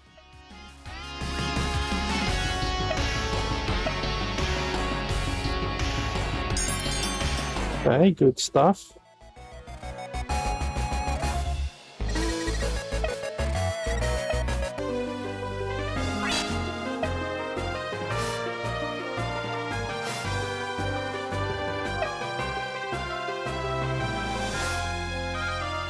So his growth is only 7.4, where my other one's growth is 9.6, I think. But his growth stats are actually very, very good because he gains very little magic, but he gains a lot of attack. So his overall stats are actually very good. Cannot be afflicted with petrified. All incoming debuffs are increased by 10%. And then the techniques. User strike sphere, 30% chance to petrify. Okay. This one is interesting. It is it has 10 red and then 10 purple. Okay. And then the other guy, is this like a evolved version?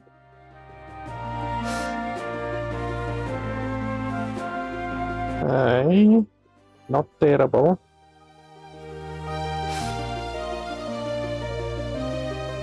Count moves becomes the user's type. What does that mean? Got no idea what that means. and then swipe 3, and then /6. Close, ignore all opponent stat changes. Wow, that's a very strong move. It's very, very strong.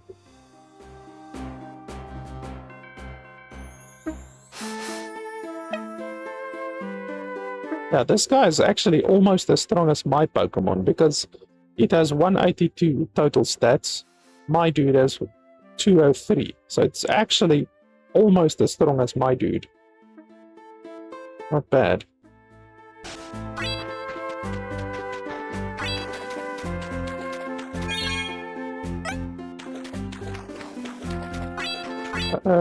Do I want to fight another one of you? I don't think I want to because you actually don't give a lot of experience and you're super effective against me, so I don't think I want to fight another one of you.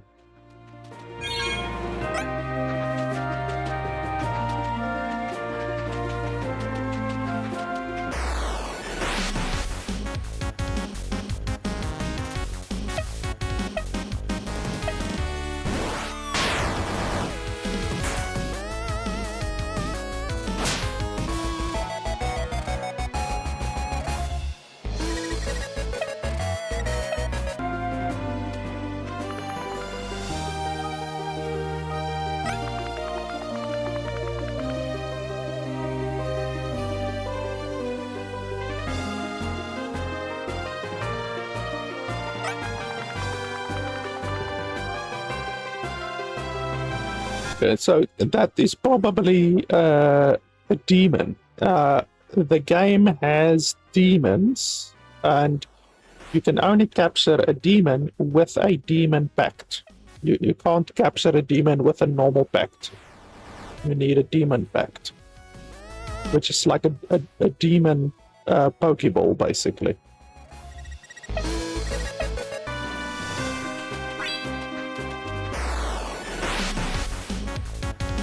Here's that other thing that gave a stupid amount of experience last time.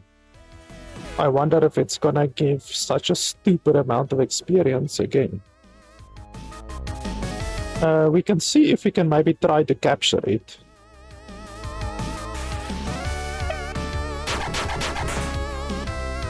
Even the normal attack kills it.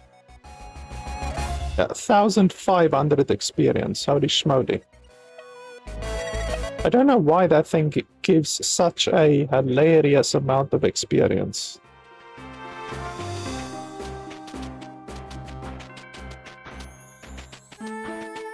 Like, it doesn't make sense that one thing will give 300 experience and then another thing gives 2,500 experience.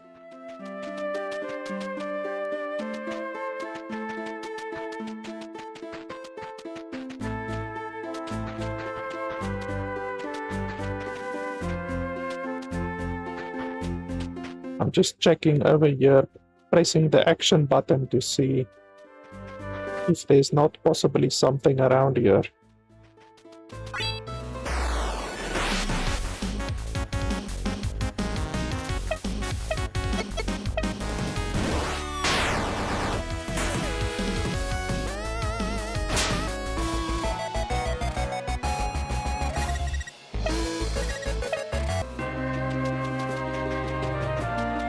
So with that cave up there, we can go into the cave if we really want to.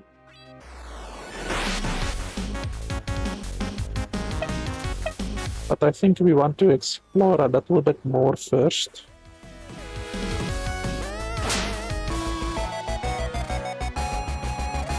Oh, that was a bad matchup, so I need to remember that my attacks are bad against the yellow or the orange type.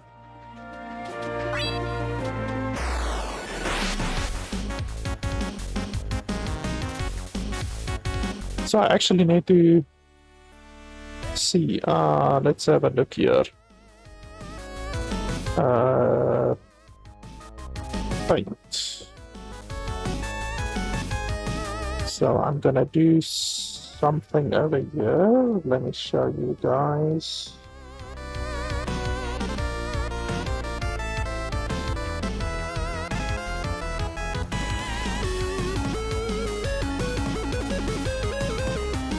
So, green. How do I want to do this?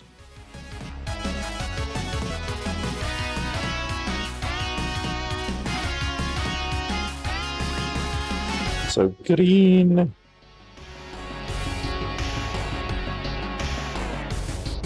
We can actually make that one solid. Let's make it solid. How do you make it solid? There we go.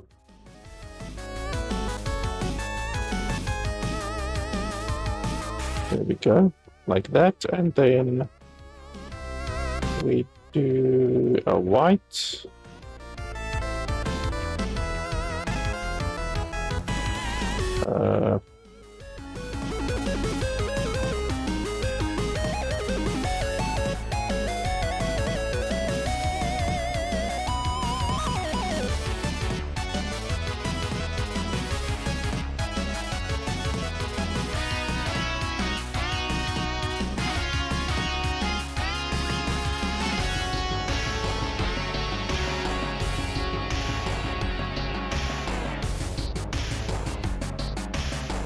Okay, so basically that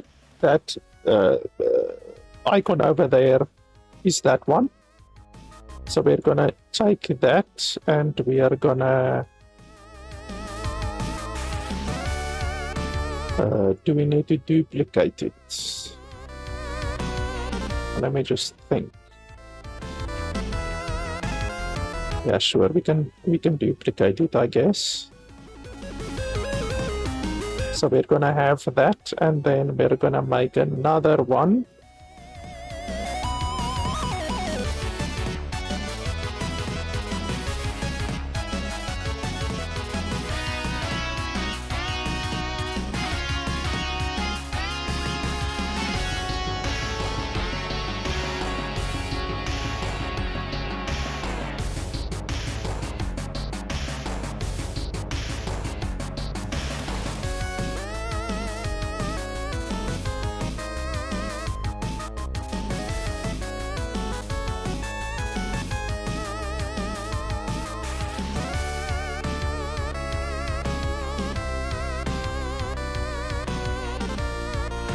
So like that, that's the other one.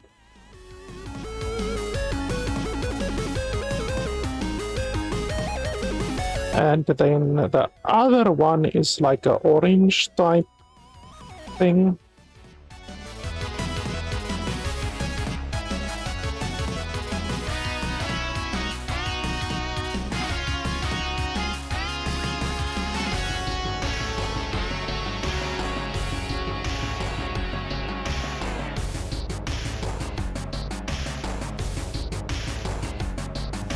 Something like that. I can't remember the exact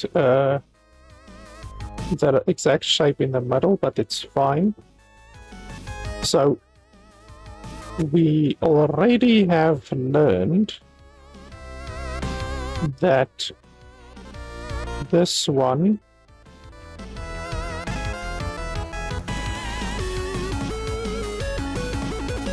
is weak against that one.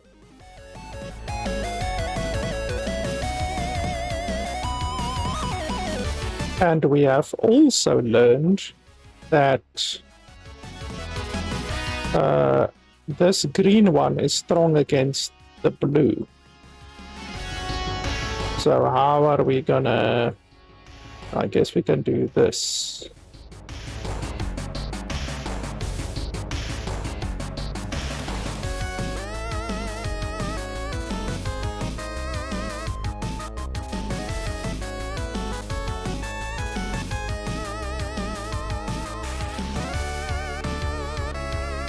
So yeah, we are gonna have this image, and we are gonna add, I think there's 6 different types. So we will add the different strengths and weaknesses as Actually, I should do this one like this.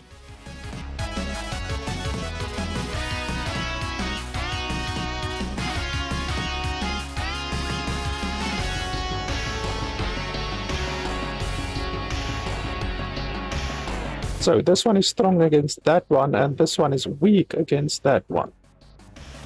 So red is strong, red is weak, green is strong, basically.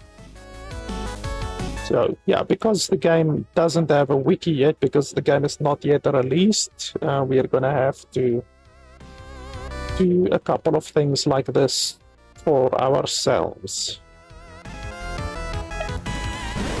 Which is fine. I did a lot of this back in the day before I had internet. So, back before there were things like wikis and stuff like that.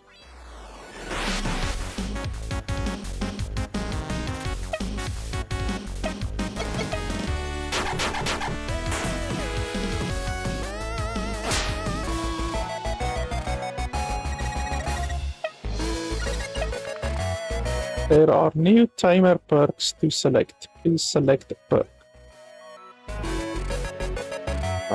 Timer perks.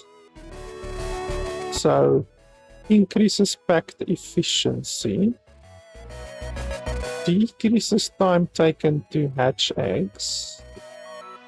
Synergy cost is decreased by 20% for all applications except Crown Phenomenon.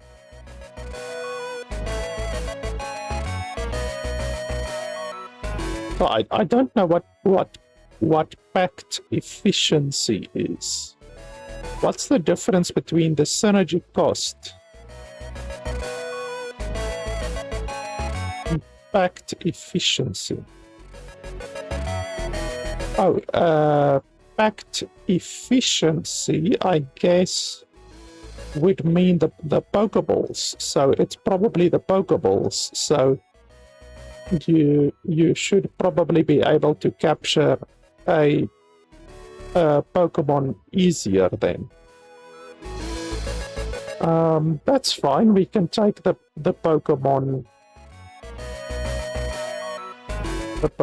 thing.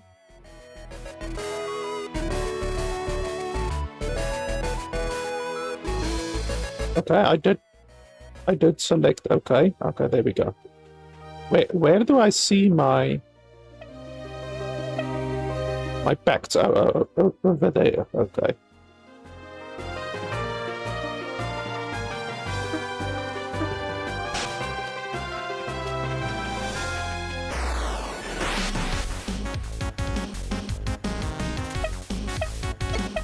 Oh, I actually didn't want to use that.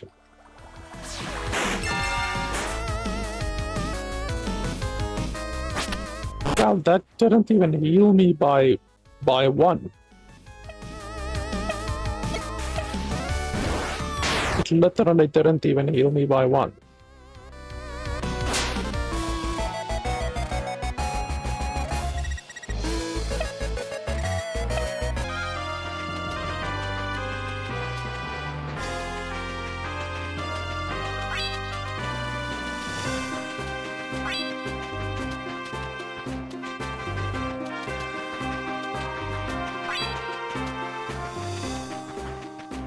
So let's just go heal quickly.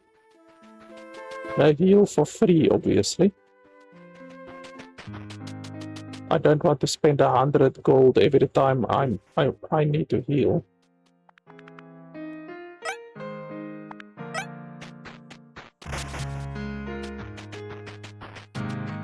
And I also have seen that there are different monsters that come out at night, which is nice.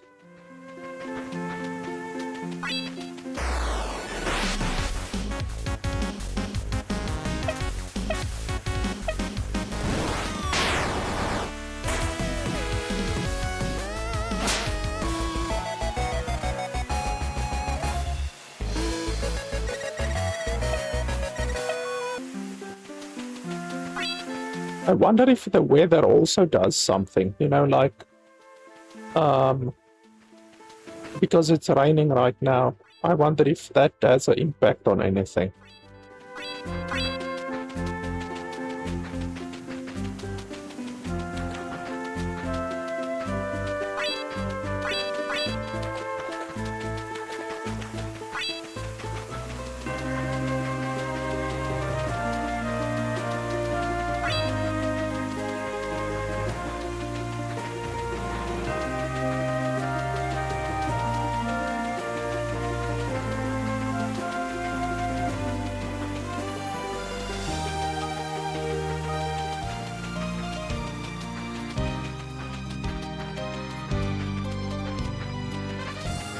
So I actually have enough gold to buy this dude's Pokemon now.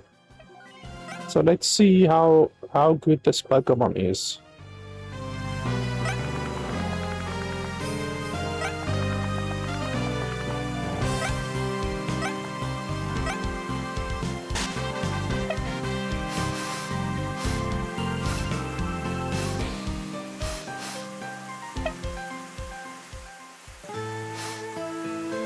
Wow, the growth score is actually very good, 10.2.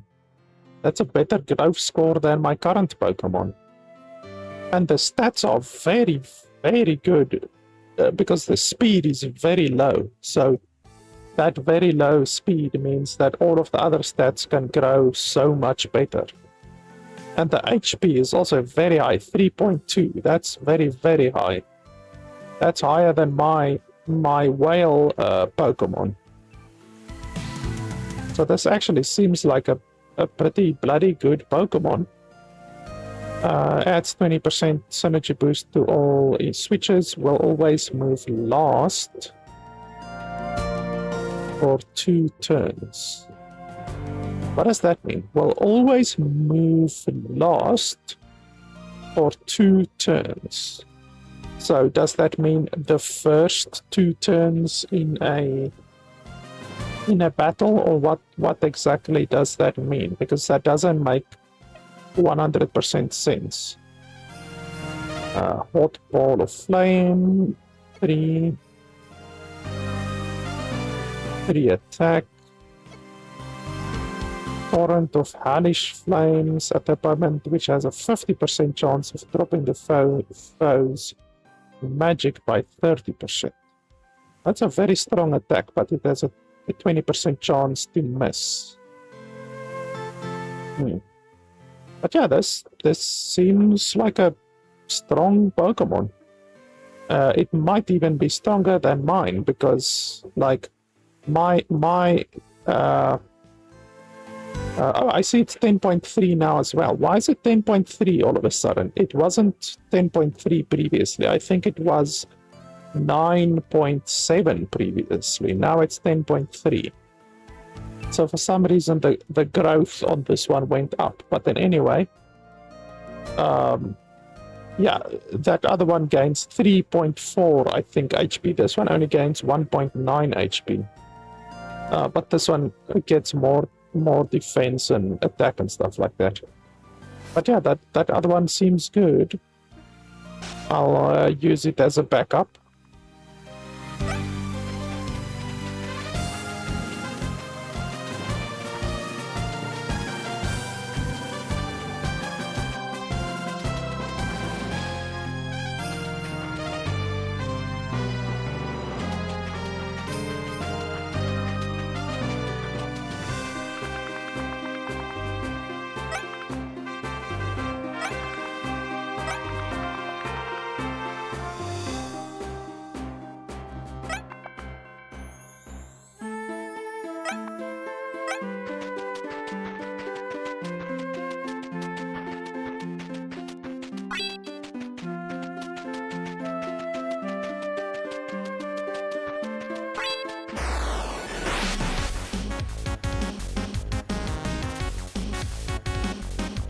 Well, this one starts with 30 plus 2 defense.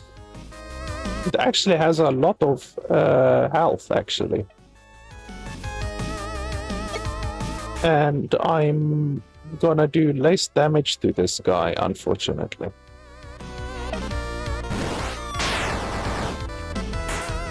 Yeah, because it's a bad matchup. And he has a good matchup against me, holy crap.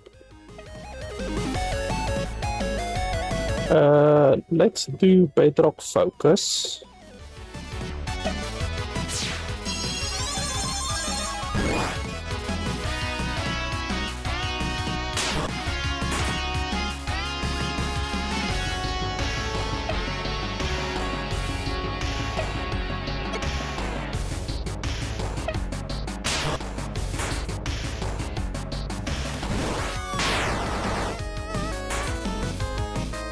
I'm gonna capture this one, or attempt to capture.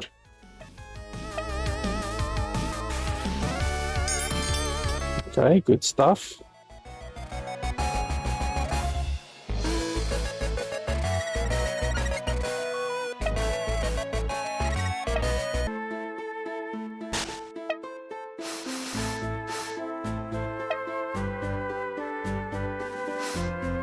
Wow, 12.8 growth. This one has the most growths that I've seen so far.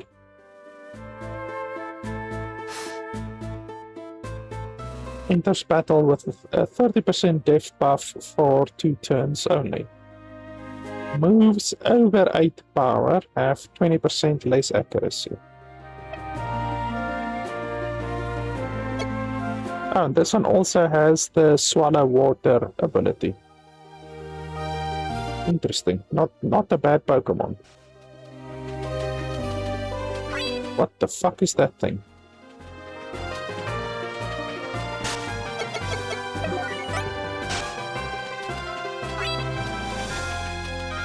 Let's switch.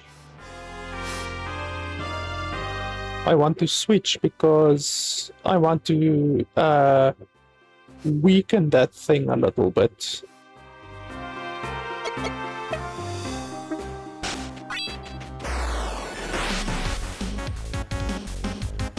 Okay, level 11.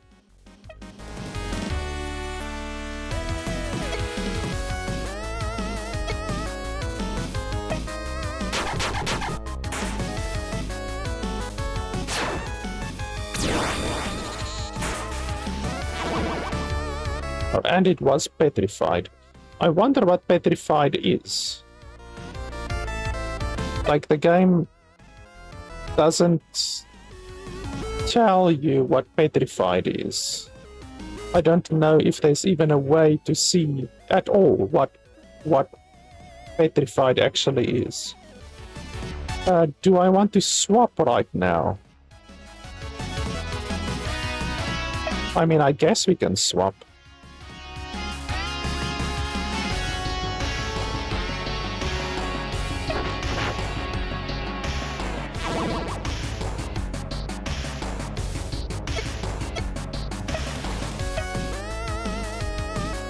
I don't want to kill this thing, but I don't think I'm going to do 30 damage. But okay, let's do a fin slap.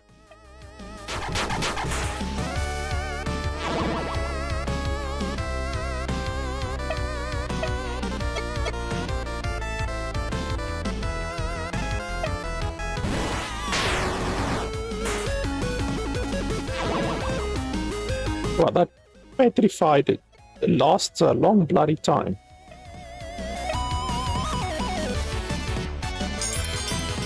Good stuff.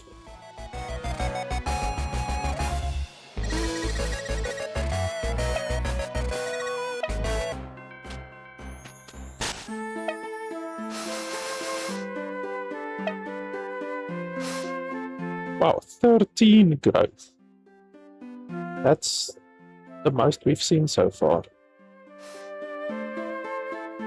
Speed reduced by 0.1. Oh, speed reduced to 0.1 while on land.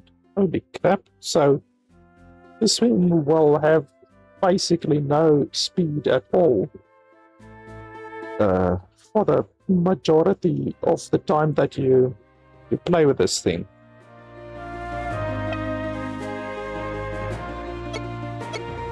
And it has exactly the same abilities that my other guy has.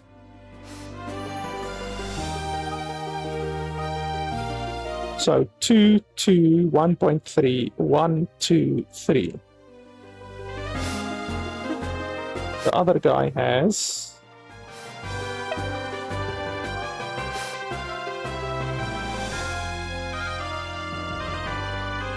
Yeah, the other guy actually has a better stat growth overall.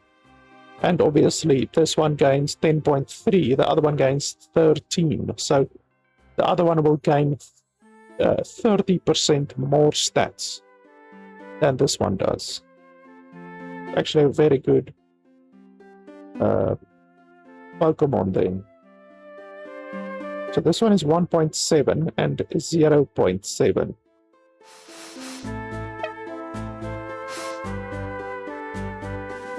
This one is 2.1 and then 1.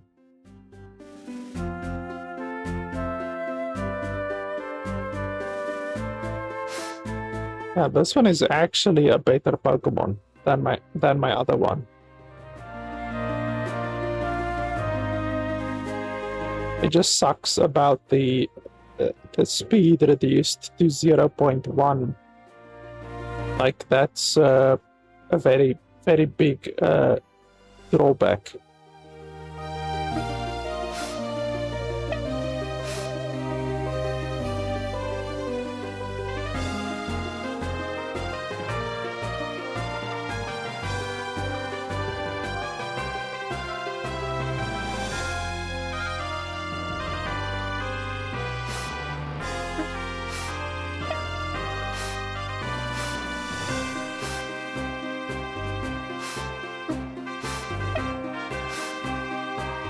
I think this one is a little bit better than either of those Pokemon due to the fact that it doesn't have a very bad negative trait and it has the 30% death bonus for 2 turns.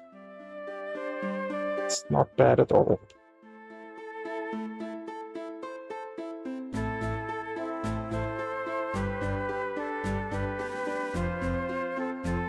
Doesn't have as much HP as the other one does, though. Only 1.4 HP growth. Where this one's HP growth is 1.9.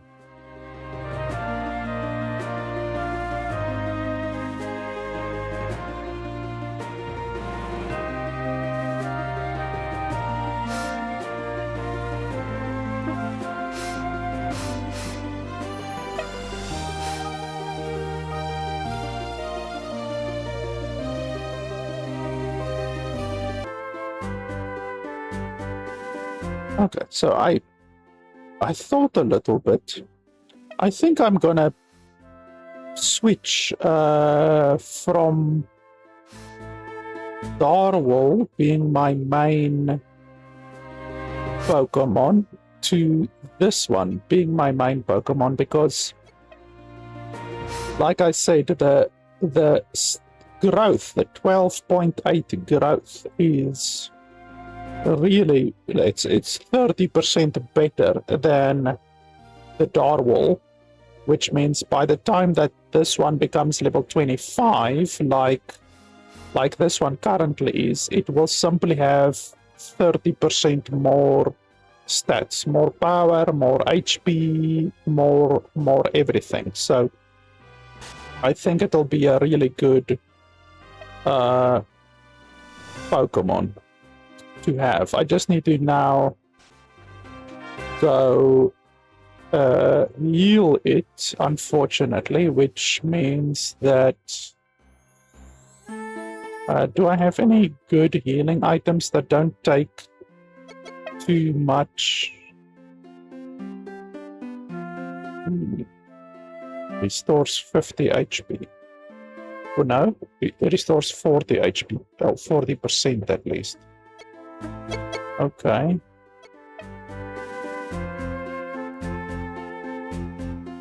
And this is obviously a consumable. It's not something that you can use multiple times, unfortunately. What does this do? Increases monster's level.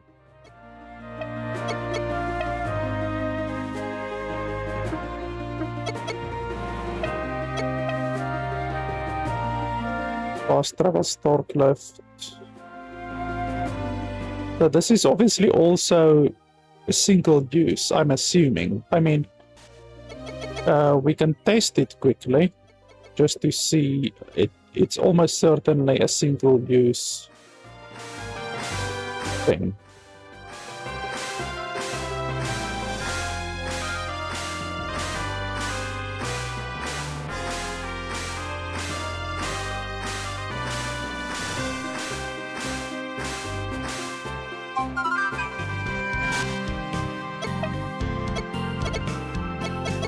Yeah, I don't have it anymore, so it's a single use. It would be nice if they actually told you what items are single use and which ones aren't single use, but I guess that's too much effort. So let's run back home. That guy actually will give a lot of experience, so let's swap.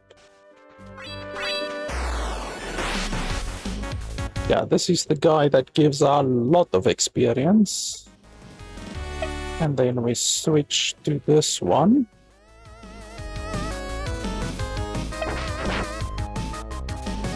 I don't know why this one gives so much experience, but it's ridiculous. It gives a crazy amount of experience. Let's try to capture this one. Let's use a normal slap. Yeah, I can't even use a normal slap. Look at that, 1,000 experience. Crazy shit.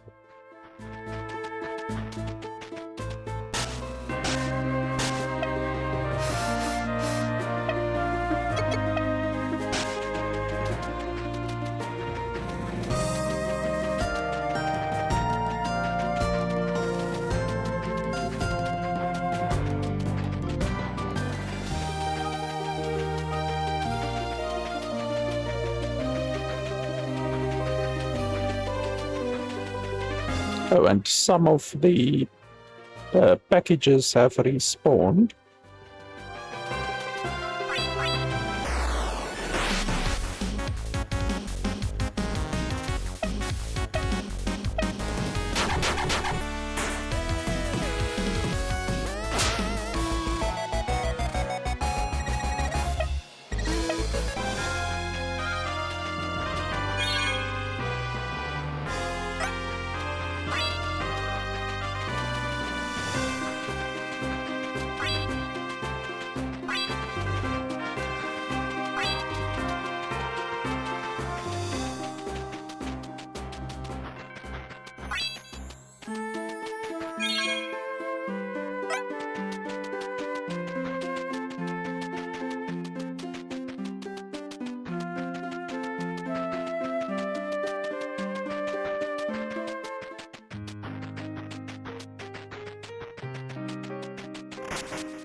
Okay, so that's a bad matchup.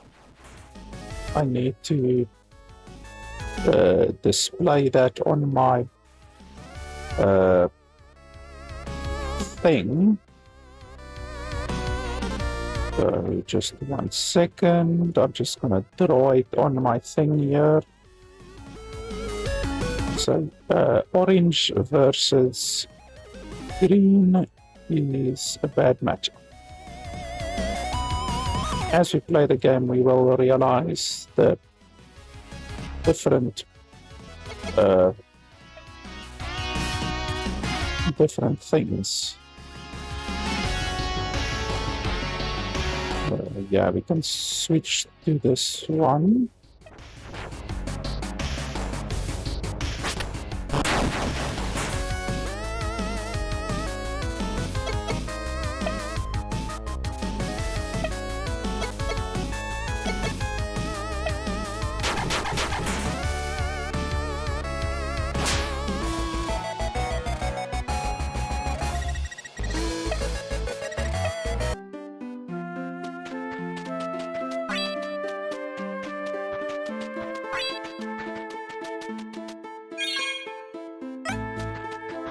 You basically need to remember where all of these different bags are. I remember there was a bag down here as well.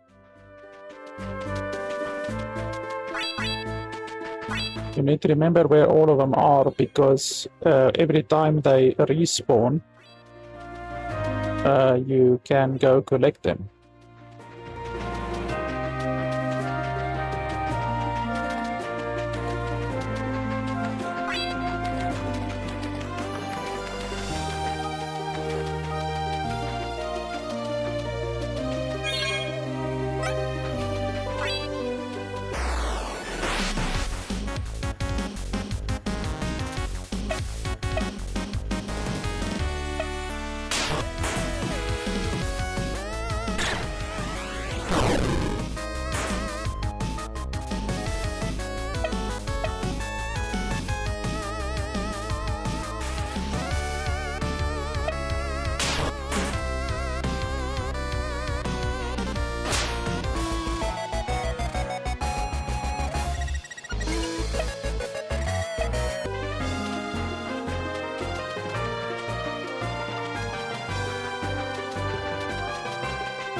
Oh, and here's a new bag. There wasn't a bag over here previously. So the bags, there's like random bags that sometimes spawn. That's also interesting.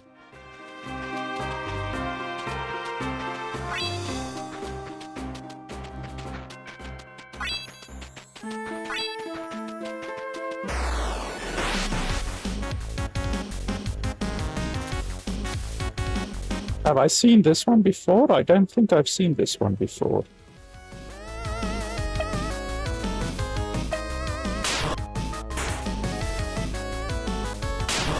Oh, we can maybe capture this one.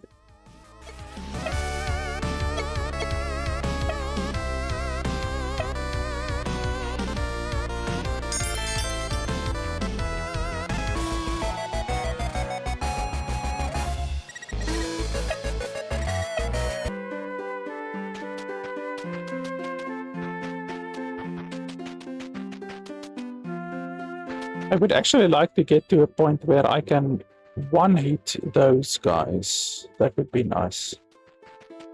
But I'm gonna need a little bit more experience, because now obviously we went from having a Pokemon which is level 25, we went to one that is now level 13 or something like that. It's a pretty steep reduction in our power.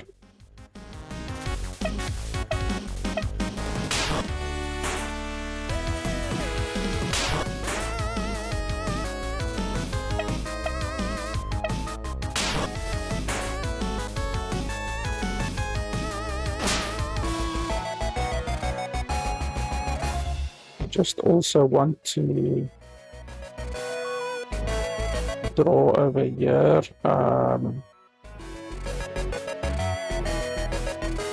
Physical is strong against blue.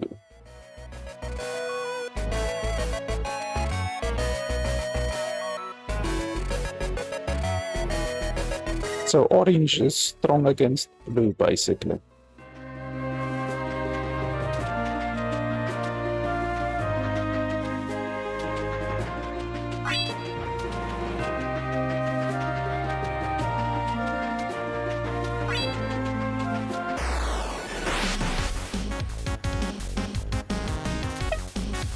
Maybe I can one-hit these guys now.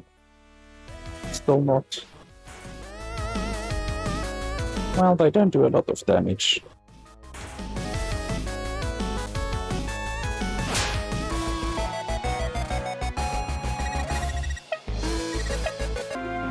I'm assuming they're not very strong. Yeah, 7.2 growth rate. That's terrible.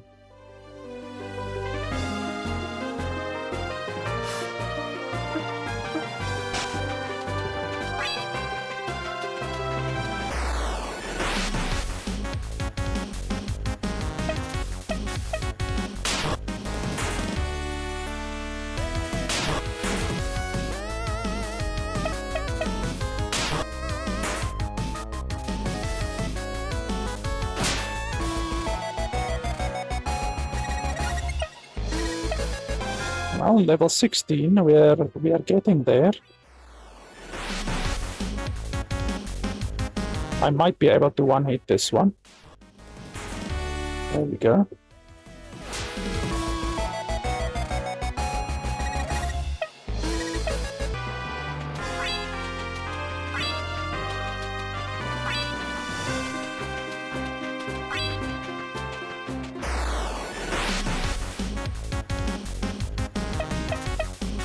If you're able to one-hit them, it just makes farming so much faster.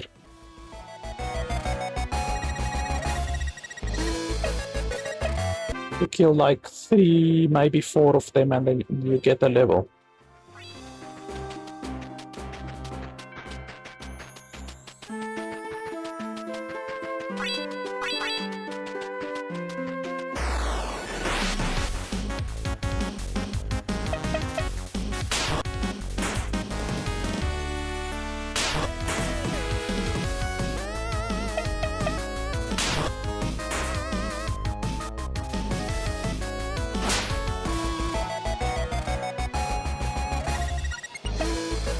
And I got a move as well.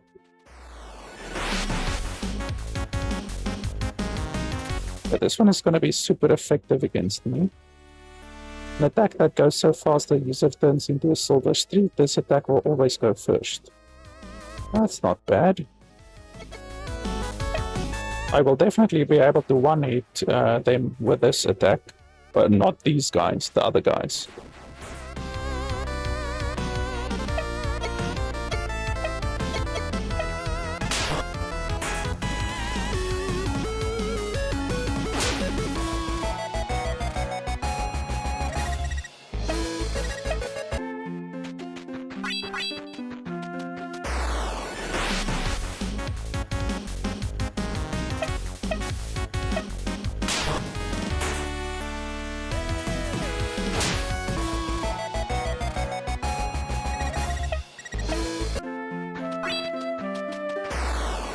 By the way, I'm obviously gonna do a bit of farming now in order to get this guy up to like level 20, 22, 23 maybe.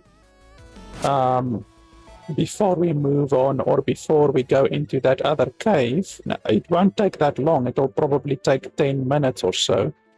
But still, obviously, if you don't want to see a bunch of farming, then you can just, whatever, skip ahead in the video, you know? I'm not gonna pause and edit it out or anything like that. You can watch if you want to watch, or you can skip ahead if you want to skip ahead. There's probably not going to be any new things that we encounter in the next 10-15 minutes.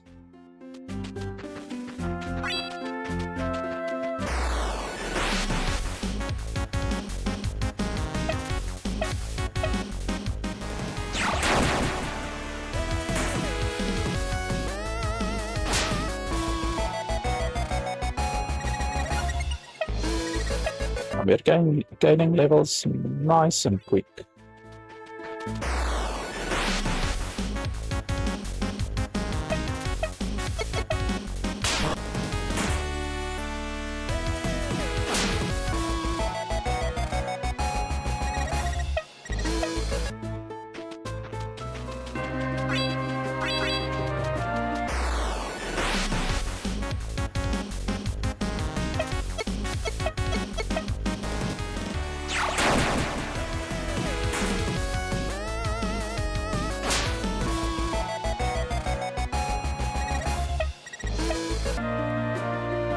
Just 1 second.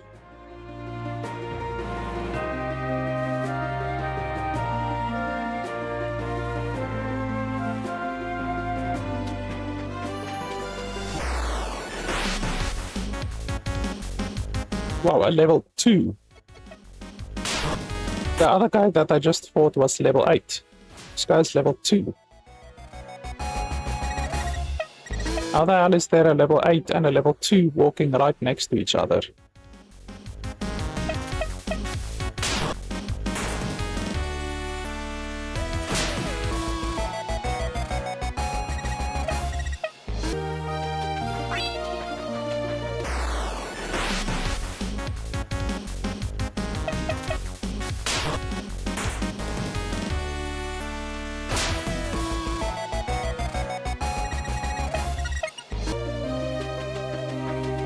My dude also just leveled up.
I can kill these guys with one hit as well.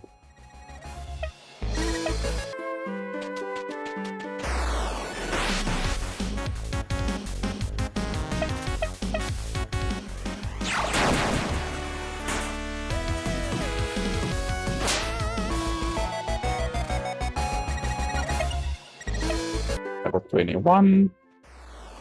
Gaining levels pretty quickly. The other guy was level 25, so we just are 4 levels behind now.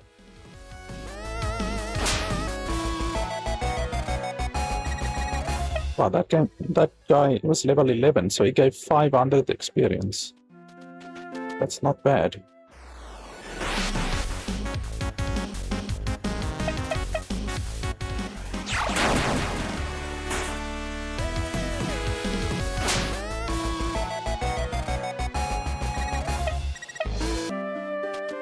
Now, these guys give more experience than the other guys do.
Let's see if we can capture one of these.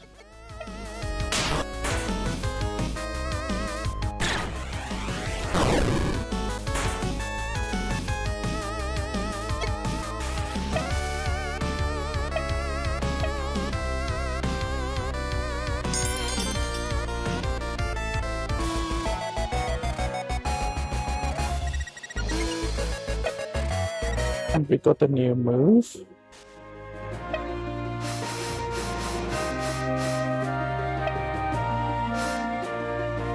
.6 growth, not terrible.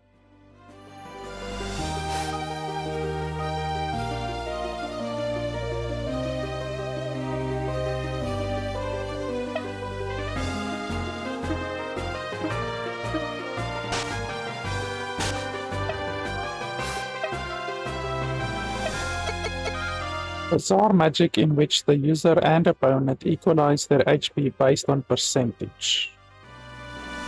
Okay, interesting. So if I am on very low HP, then I can basically gain a bunch of HP. That's actually a very, what it could be, a very powerful healing skill, you know?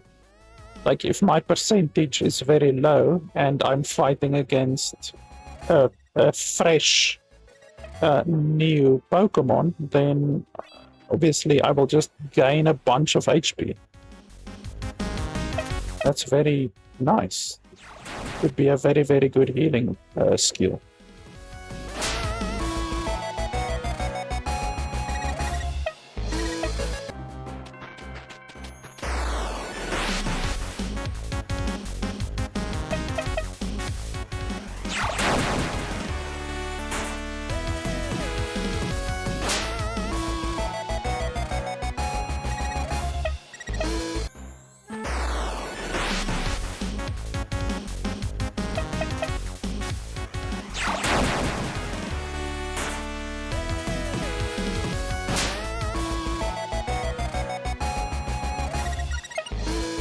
Level 24.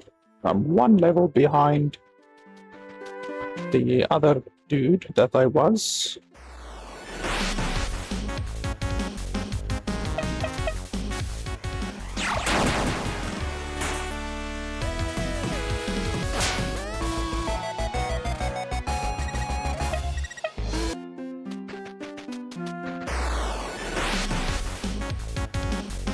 Buddy, level 3, what are you doing around here?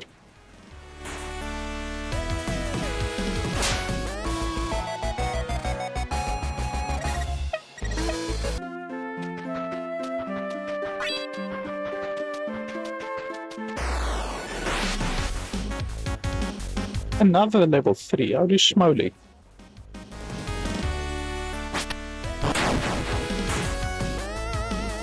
Oh, it was a critical hit and he did 2 damage.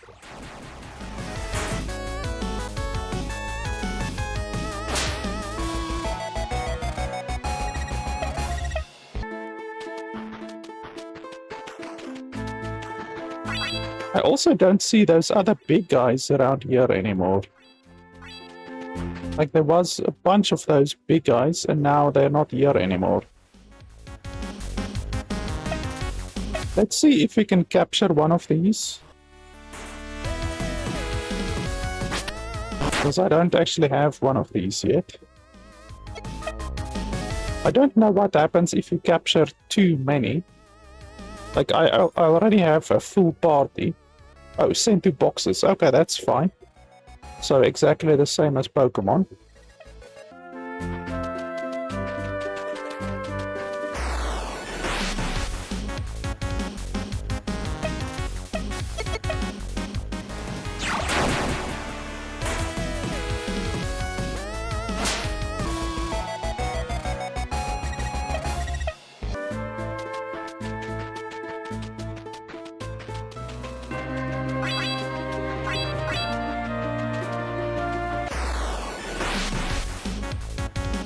Fucking level 4.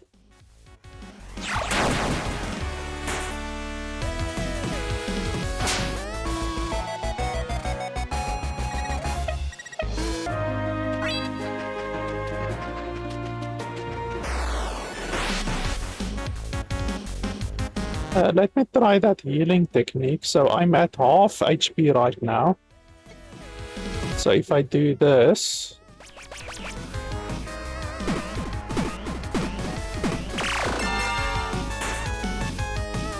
Okay, that's not bad. It's really not bad. Like, that's pretty cool.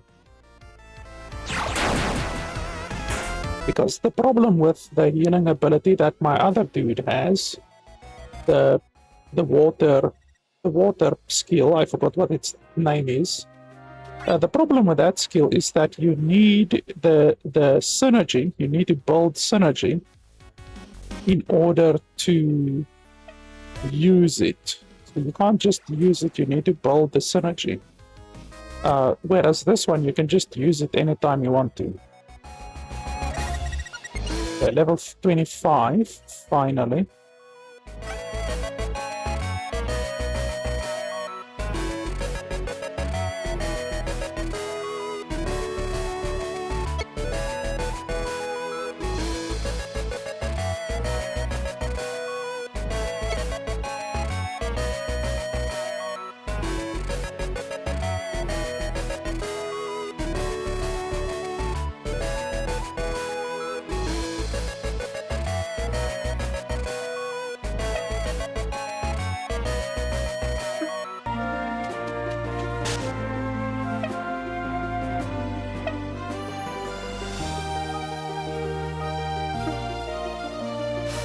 So let's have a look at the total stats. 320 total stats.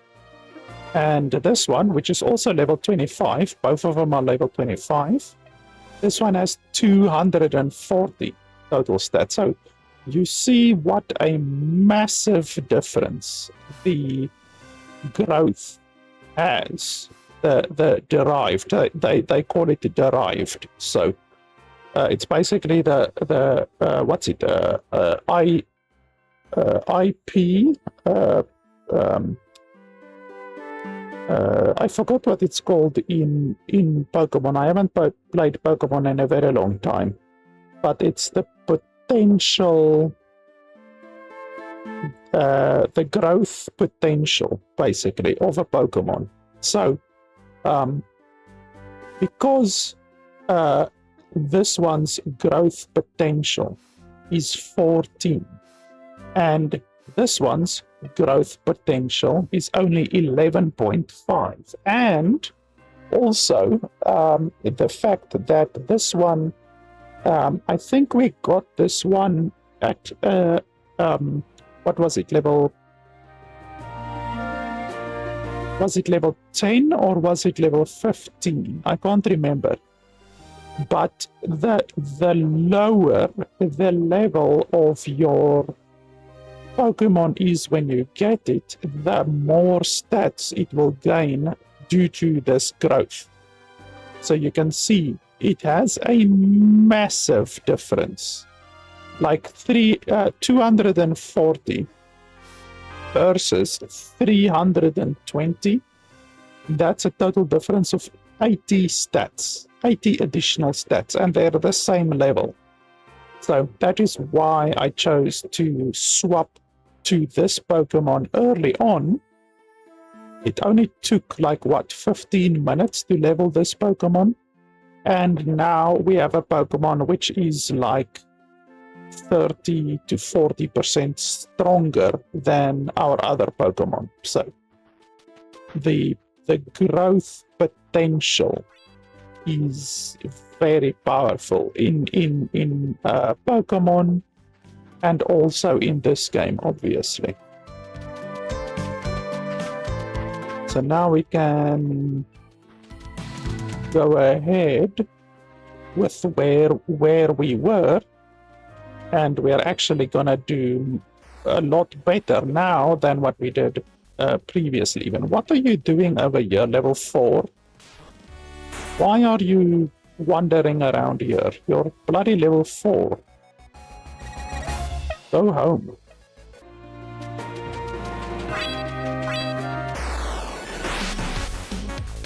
Level 3, holy schmoly.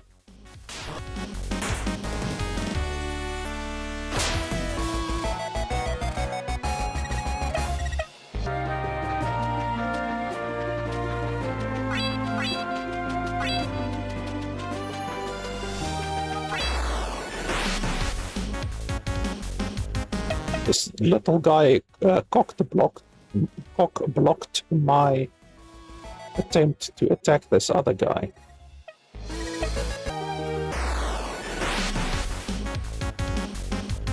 Okay, so this is gonna be super effective.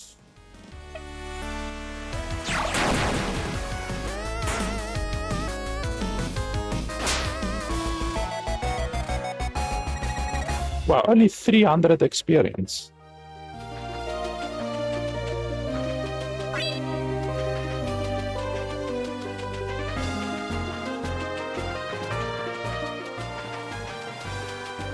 Is there anything interesting around here?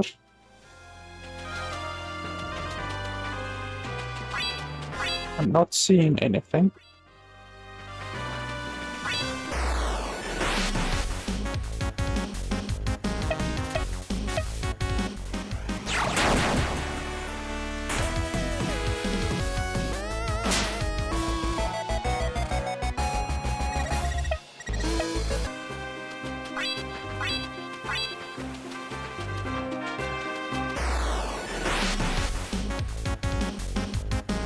Can I hit you with my weakest attack? Will you survive that? Oh, you do actually survive, okay. Let's capture it, or at least attempt to capture.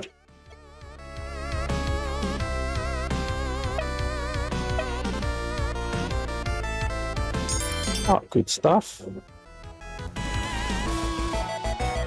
A lot of experience, 3,000 experience. I really don't know why that guy gives so much experience. It gives a stupid amount of experience. Like 10 times more than what it should actually be giving, to be honest. I mean, I don't know if it's a glitch or what, but 10 times the experience is a little bit crazy. It is rare, you know, it's very rare. You don't see it very often. So perhaps it isn't a glitch. Perhaps it's just like some kind of a rare Pokemon that spawns every now and then that the developers put in the game. But yeah, it's a little bit strange that you get literally 10 times the experience that you would normally get.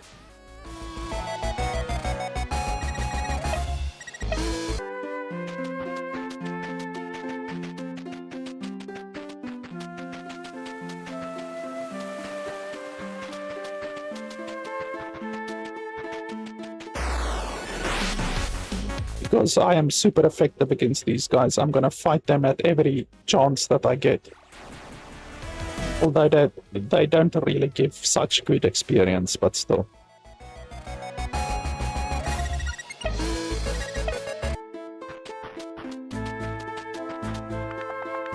Hey there, I'd watch yourself going down that beach. Why? What's going on? A Morksamor has decided to stick around at the edge of the beach, making it impossible for fishing boats to go out. Has anyone tried defeating it? Not yet. Most only just got here since fishermen packed up and headed back to town. We're waiting a couple more guys, then we'll start coordinating an offensive on it.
Wow, finally, we're 3 hours into the game, and only now are they telling us about statuses.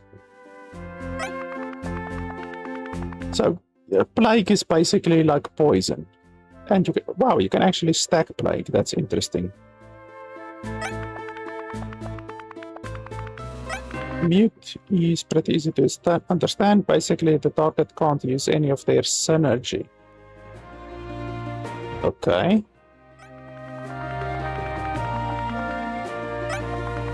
Petrified increases a monster's physical defenses by 50%, but they can't move for a while. Okay.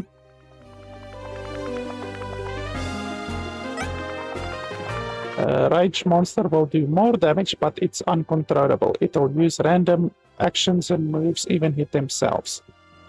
But how much more damage? You can't just say it'll deal more damage, but then you don't say how much more damage. Ache. Inflicted with Ache will always move slower than a healthy monster, and it's going to take a bunch more damage from crowned moves too. Once again, how much more damage? 1%, 2%, or 77 trillion%? Okay, let's just save before we die, or something stupid like that.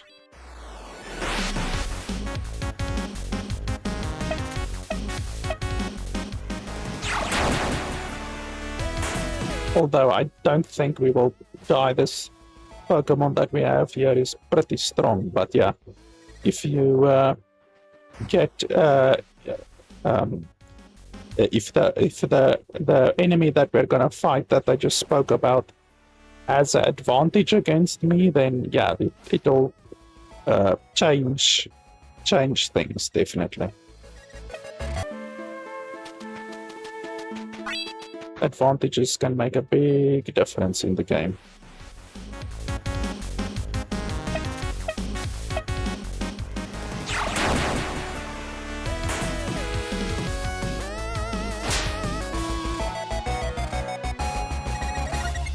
Level 29.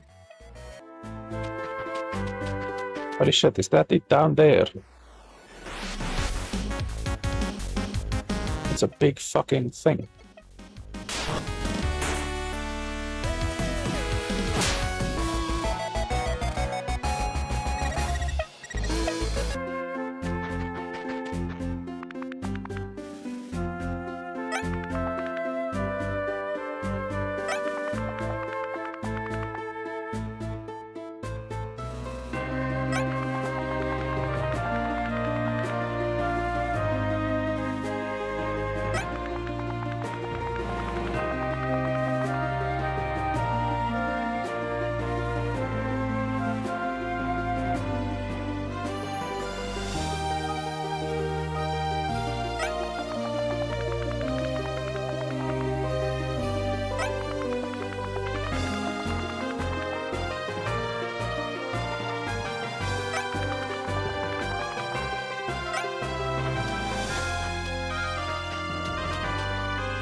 So yeah, let's save. I'm gonna try to capture it, I guess.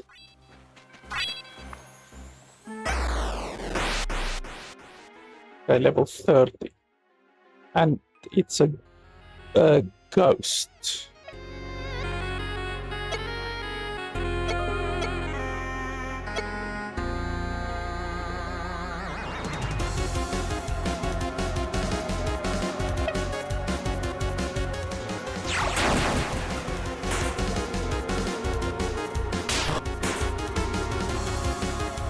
Okay, it's not so powerful.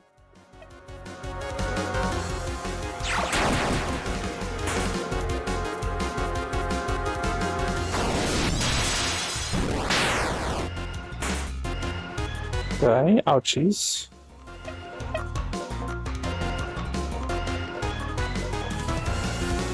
I should be able to do one swipe and then one more silver dash.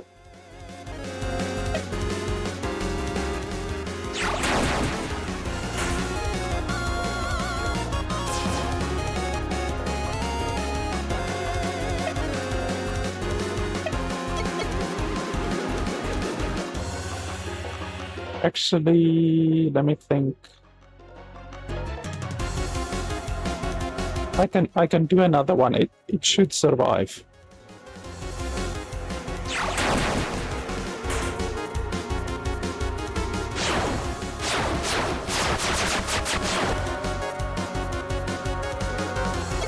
Okay, let's try to capture it. I guess we can try a Supreme. But the normal one should also work, perhaps. But let's use a Supreme, why not?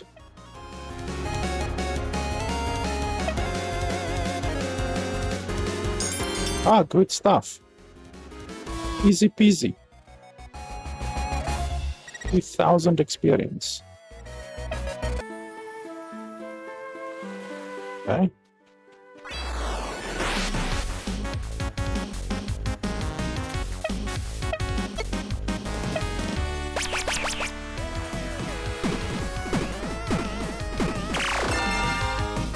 Yeah, that ability is really strong. Heals you by 20 HP, just like that. And because it is percentage based, if you use it against the enemy that has a lot of HP, then it will lose a lot of HP.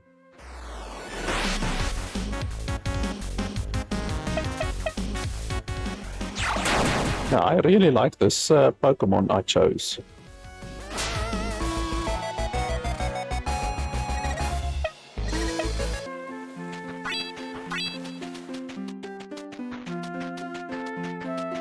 Let's see what you guys say now. Hopefully you're happy that I vanquished the monster. Take this. Oh, 400, not bad.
Who the hell is this?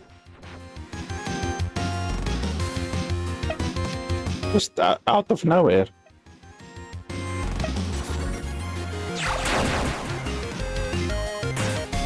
Well, if you're gonna bring level 10 Pokemon to the fight, then it's not gonna go very, very good for you.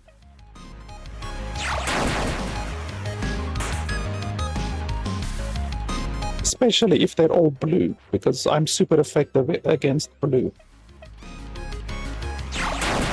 You definitely have a few interesting Pokemon, but they're all level 10.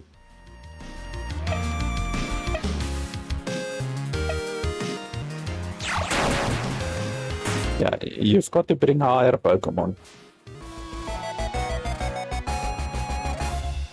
4,000 experience.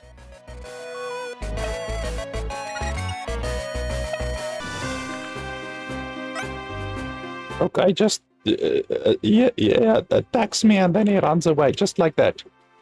Like, that's strange. That's the first trainer that I've seen in the entire game so far.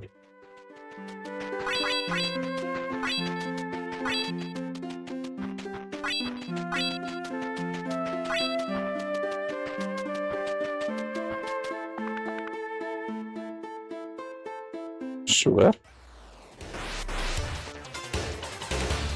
Hopefully you have higher level than level 10 Pokemon.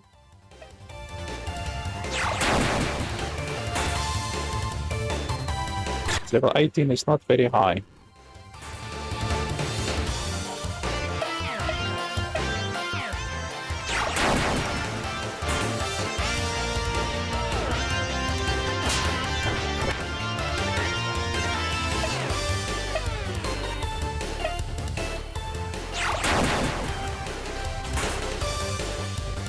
That's a bad matchup, unfortunately. Ouchies, that's a good matchup. I'm probably gonna need to swap.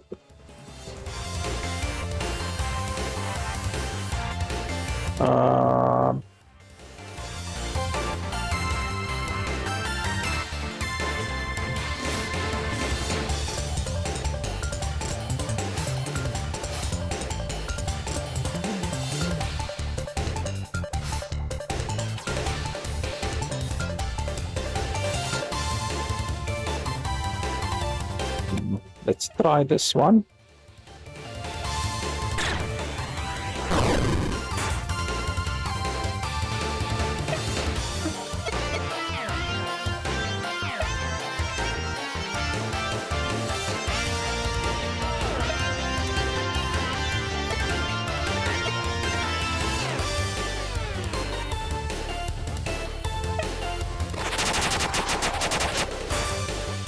Ouch.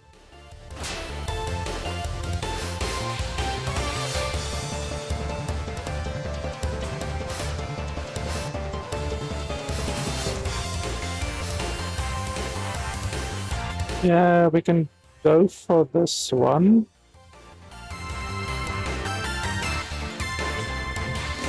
Or we can heal this guy, but let's go for this one.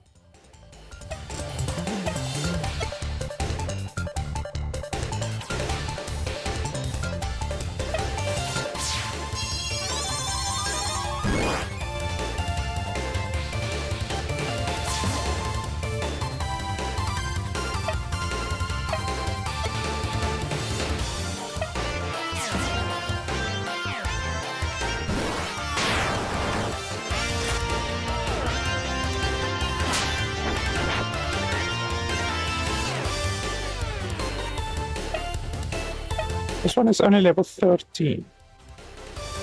It's way lower than the other ones were.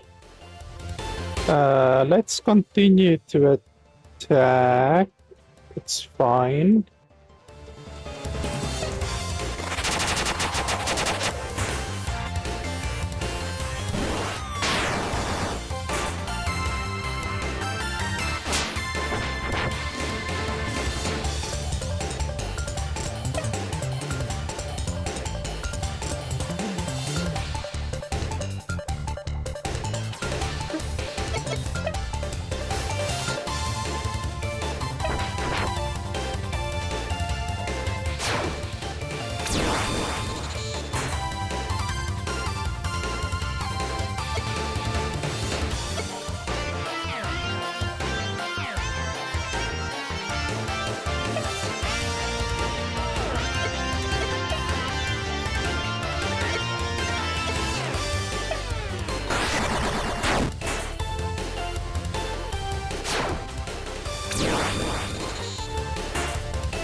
You can defend, I guess.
Another random trainer.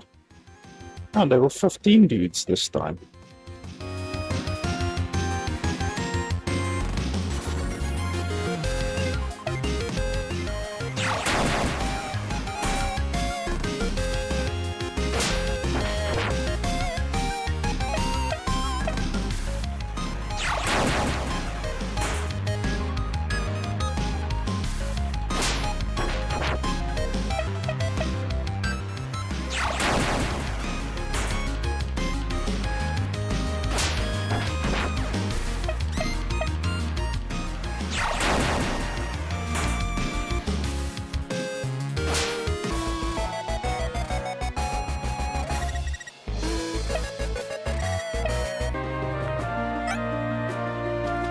So apparently we have reached a level or a stage where we will just randomly encounter random trainers, which is cool. They give us a little bit of money here and there. I won't complain.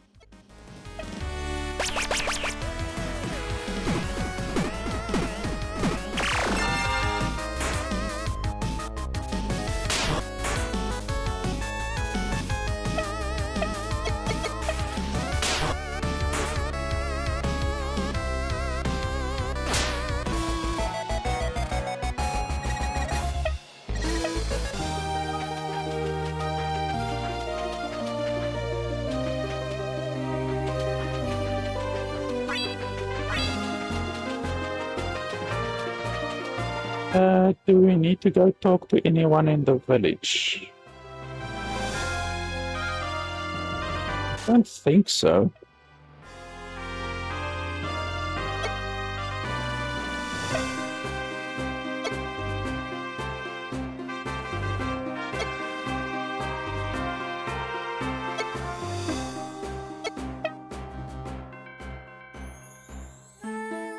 Oh, it actually shows you the weaknesses and the strengths over here.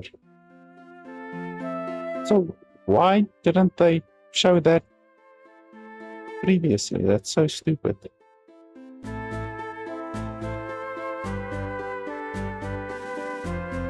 Okay, so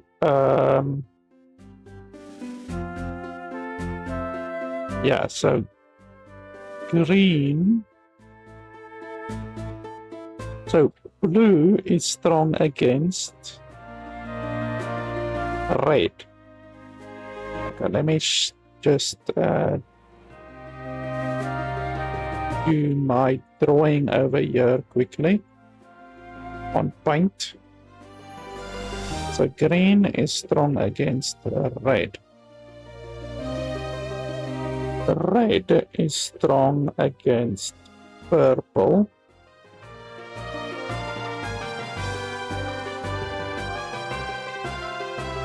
And then purple is strong against green.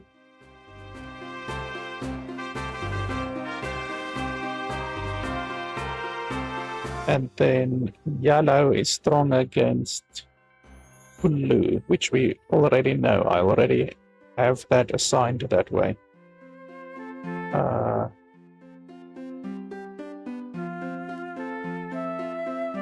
Is green strong against yellow?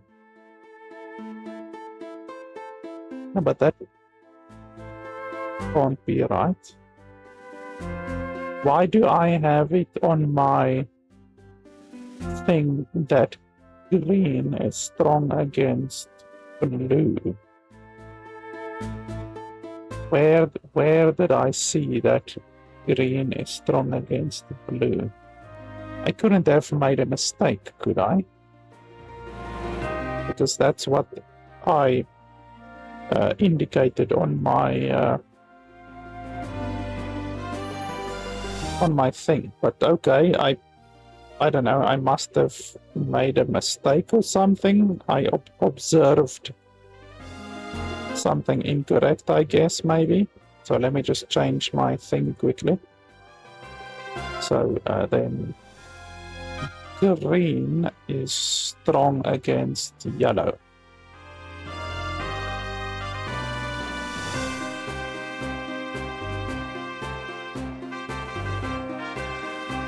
Okay, so there we have all of this, the strengths, and then the weaknesses go in the opposite direction. So is weak against green. Green is weak against purple. And purple is weak against red.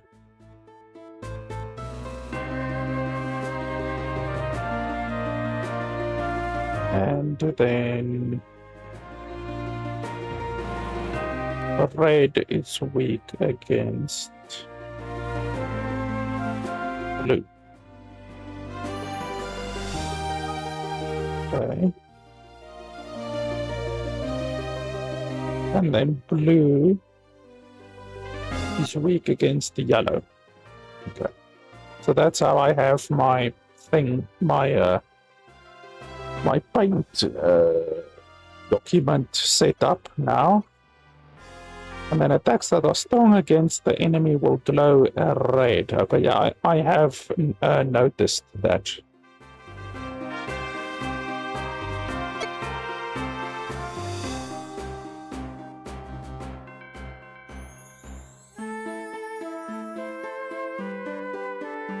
Some specifically powerful monsters will laugh at any other pact shown. That to tame these, you need a special demon pact. Okay. When in battle, you will see a small blah blah blah synergy. Certain actions will make it build up slower, faster, or slower.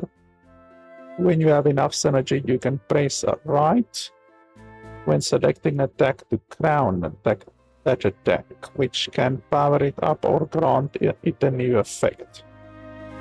Different monster traits can affect synergy, blah blah blah. Hold your meter to 100%. Damage types, magic and physical. Yeah, I noticed that. Physical attacks use attack. magical attacks, use mag. If you find any enemy that's not taking much damage from your attacks, consider changing the damage type. Okay. Move points. Yeah, that's MP. I understand.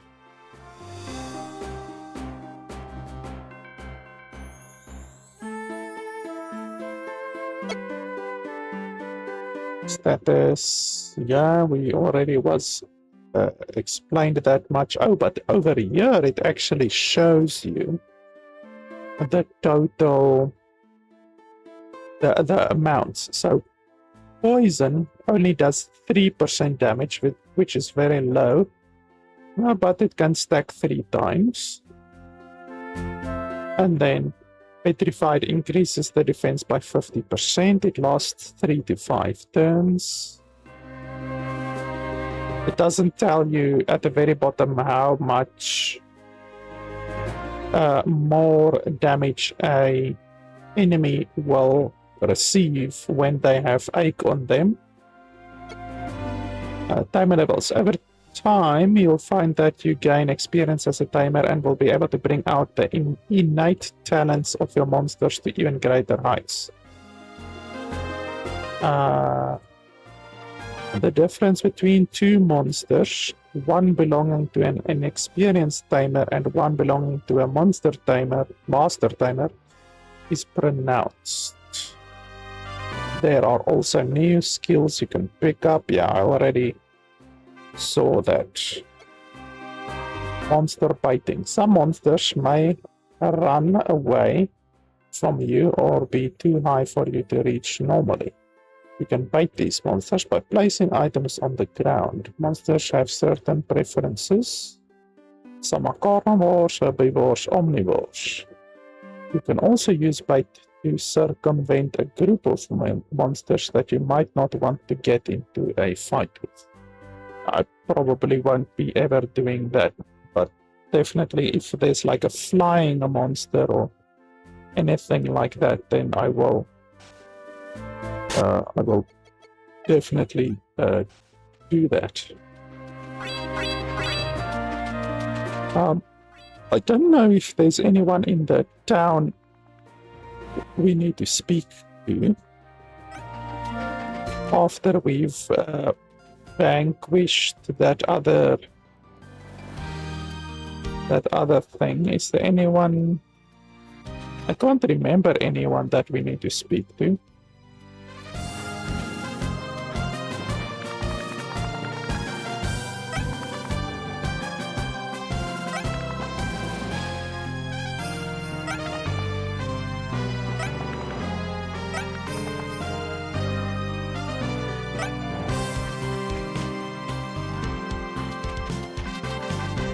So we still have the cave over there to the very top right, but I think I first want to get a demon scroll before we go to that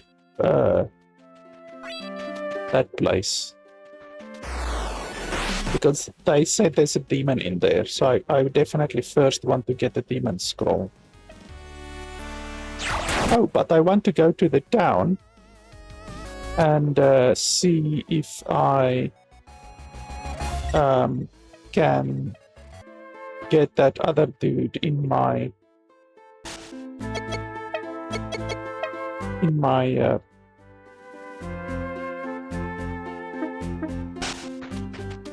party.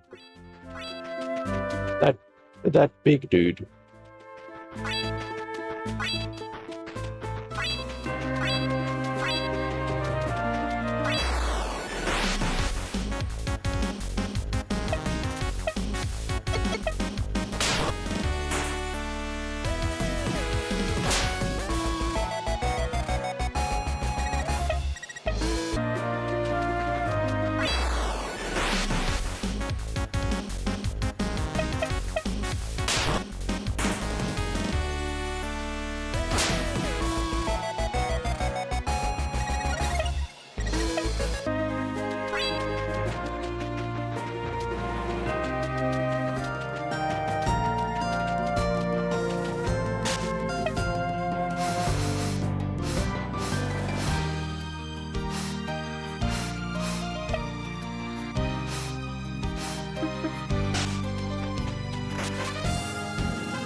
This guy's stat distribution is really bad. 1.7, 1.7, 1.7.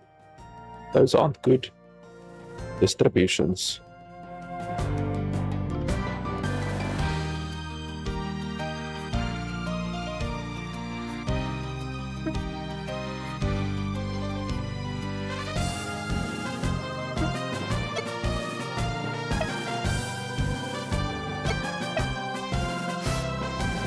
Holy schmoly.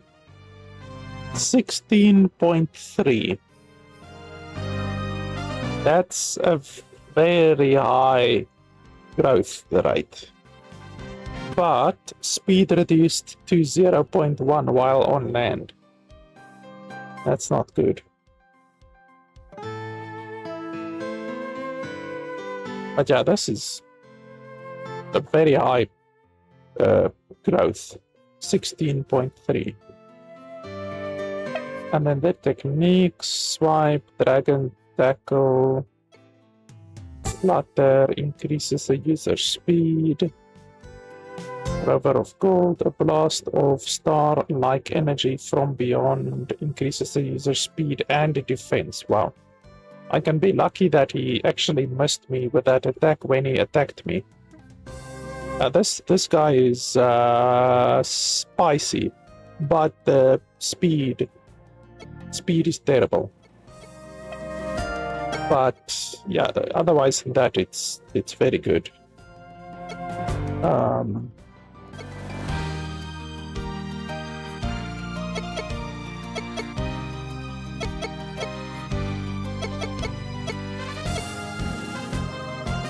So these guys are damaged. Like, why aren't they healed when they get sent to the box? This guy is very damaged, so I'm gonna have to heal this guy. So if I'm gonna heal them, I might as well take all of them and go heal all of them. All of them that are damaged, at least. It's irritating that they are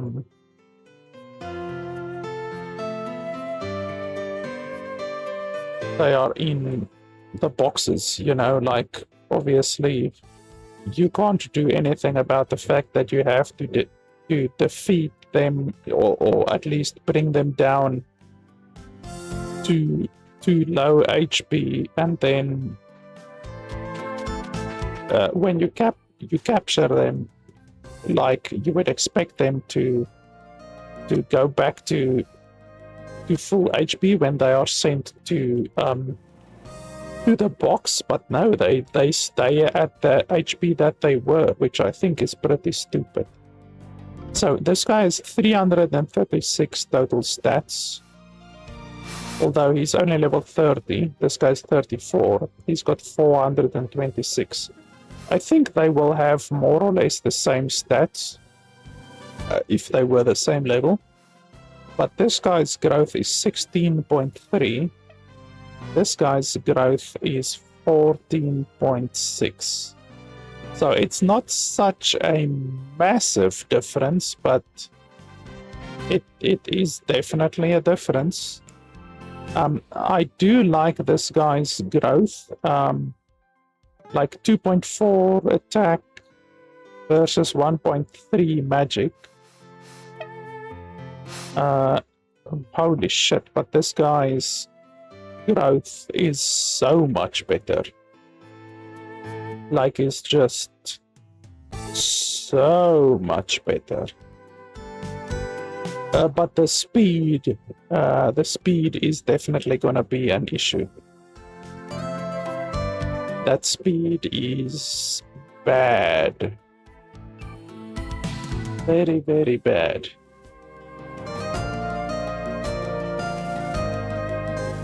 Because, unfortunately, because his speed is 0.1, that means he is always going to get hit in a battle.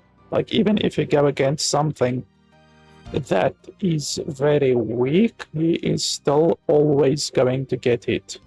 So even while training or anything like that, the other Pokemon will always attack first. So that's a really bad negative trait, unfortunately. The 0.1 speed thing. But all of the other stats on this guy are amazing. It's better than my current dude that I have. So unless this guy can learn a technique like what this guy has with the silver dash, you know, where he will always go first, you know,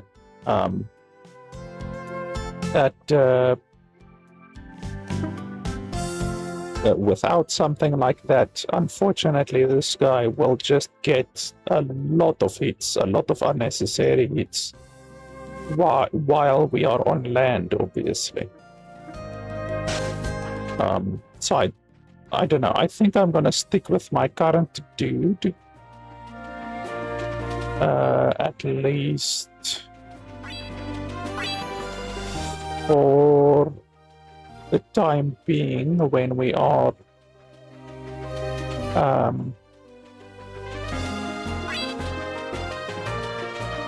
while we are on land.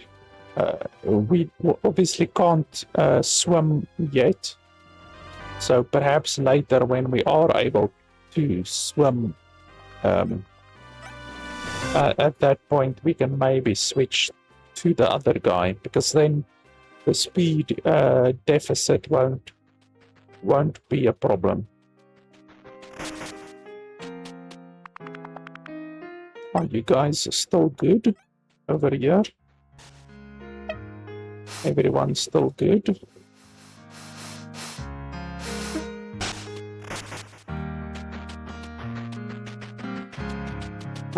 Nothing has changed over here.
Fucking hell, this thing is big.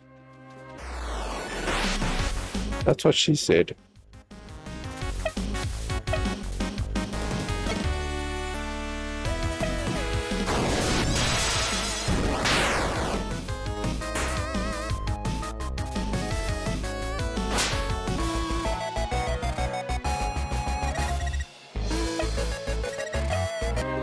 Like, look at this thing. It's fucking insane.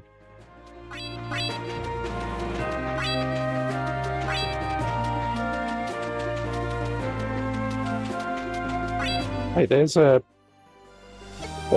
party. Do we want to open the fight with this dude?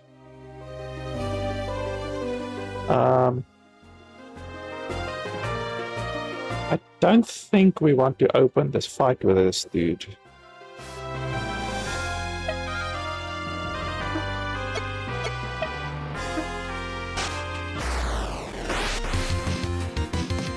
Level 25. Holy schmoly.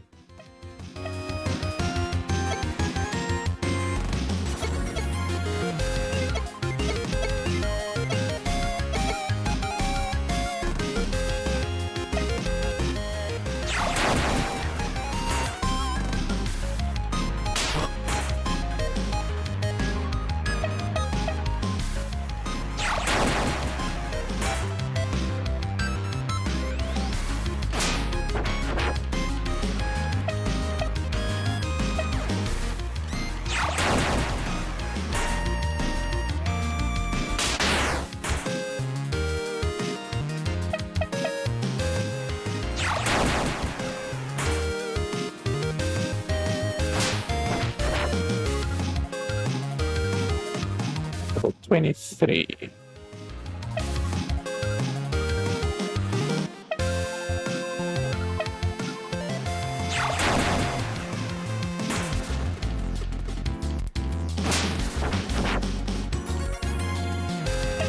Level 27.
What the fuck is this blue dude?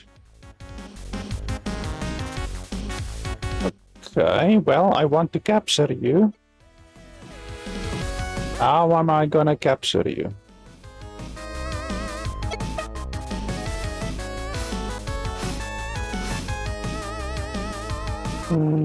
I could attack him, but that's gonna be risky.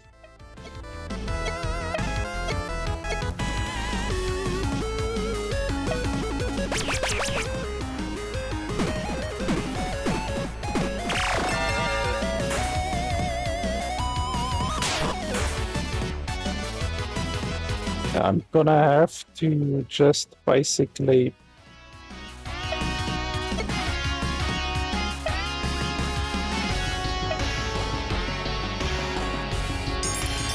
okay, well, that worked, I guess.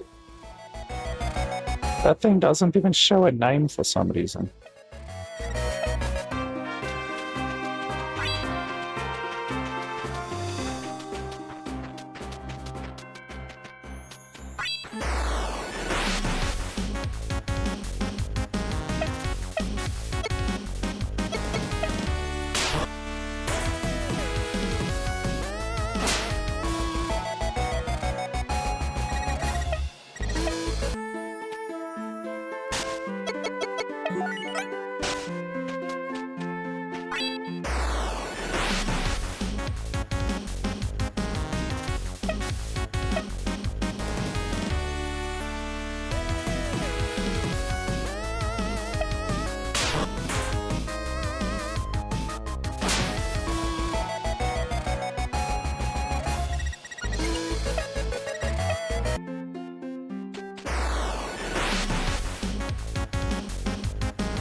So, shopkeepers offer a discount and sell prices to shopkeepers go up. That's not bad. I mean, this gives you 20% more monetary from quests and tamer packs, but this will allow you to sell for more. So I think overall this one is better, but we will get the haggler after that. So let's go for this one first, and then we will get the haggler after that.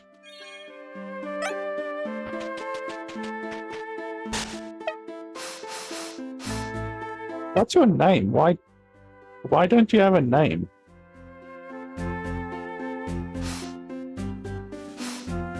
It doesn't seem special. Like, there's nothing special about it. Very average stats, average abilities, but it doesn't have a name for some reason. I don't understand. Oh, that one over there on the right side has actually respawned. Okay, so I want to capture you. So let's use a weaker dude, like this dude, maybe. Even though none of my dudes are really, like, very weak, but okay. Level 9. And this is still gonna be super effective. Yeah, it's still super effective.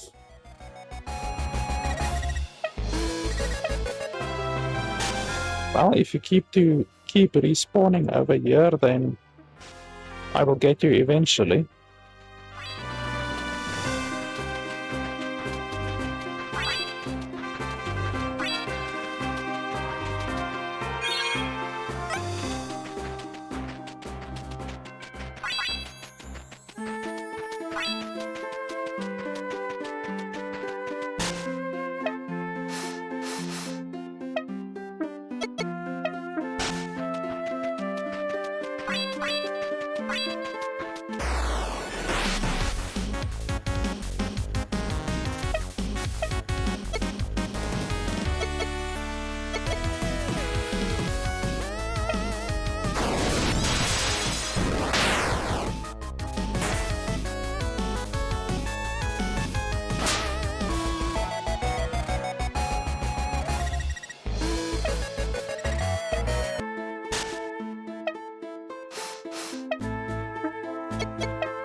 I wonder, when is this guy gonna respawn?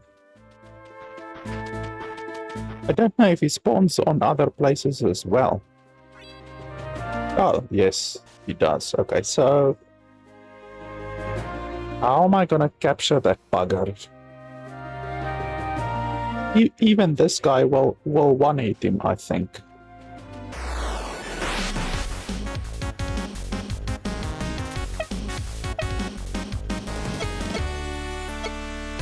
Okay, let's just try a swipe, just a regular swipe. Fucking hell.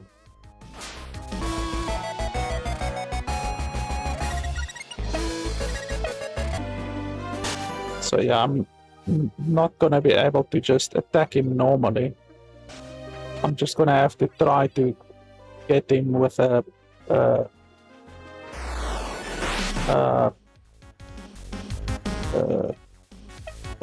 whatchamacallit?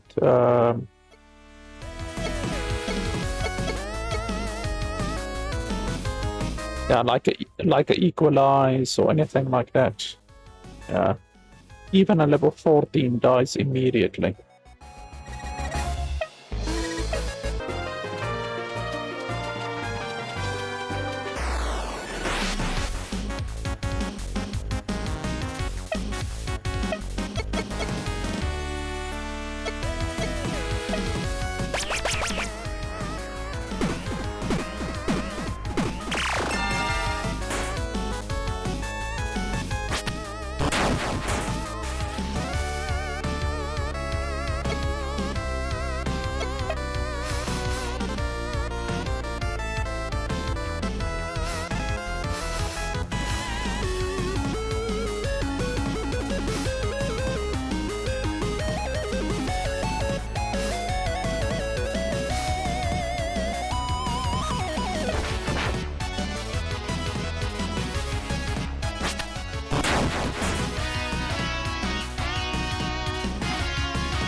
Yeah, it's a problem trying to capture stuff that's as weak as this when you don't have a good way. Like in Pokemon, obviously you get false swipe, and false swipe is very, very good to be able to capture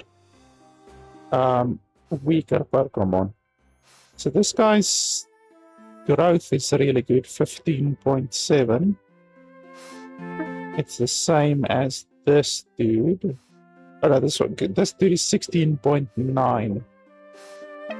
And this one is 15.2. So basically the same as this dude.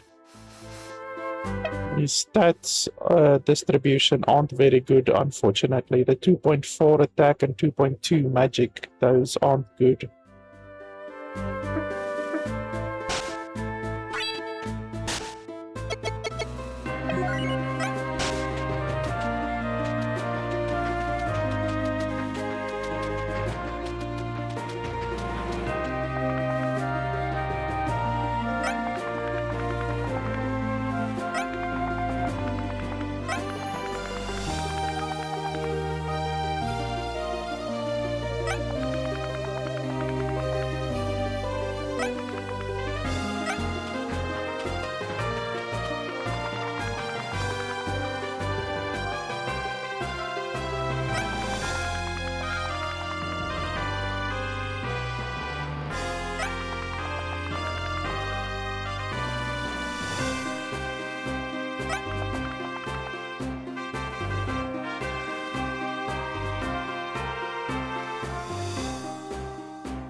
A 1,000 isn't that much.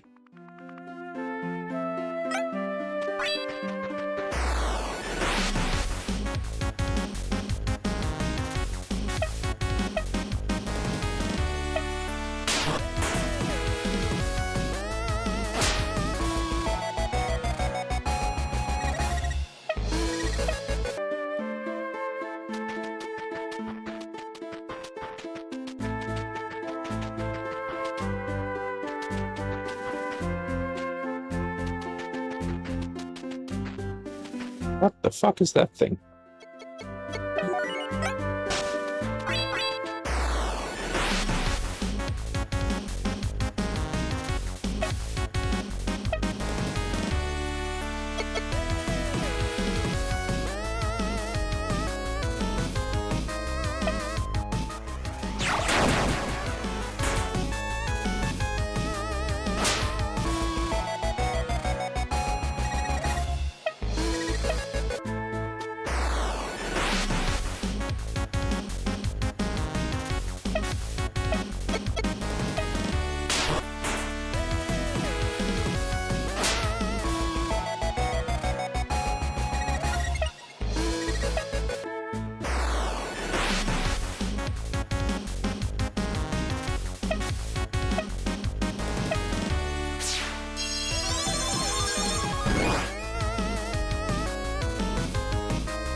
Will I be able to capture it like this?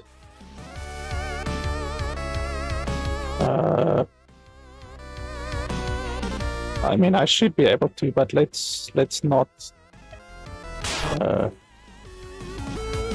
We'll get another opportunity.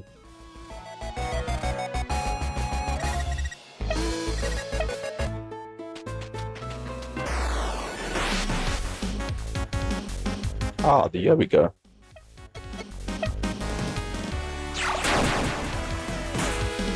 Perfect.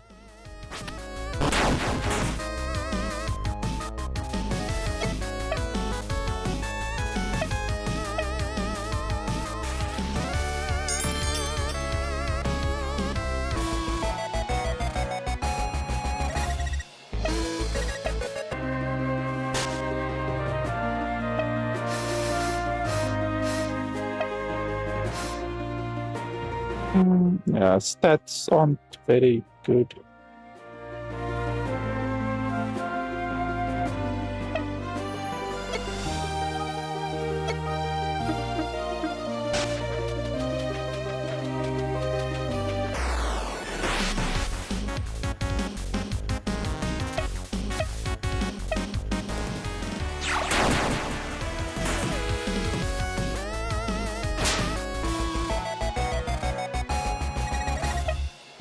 These things give nice experience.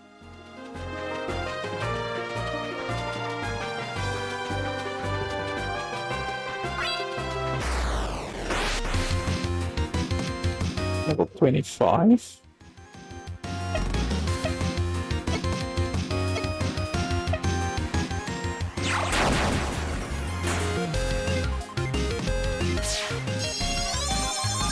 Well, you're dead now because you didn't attack.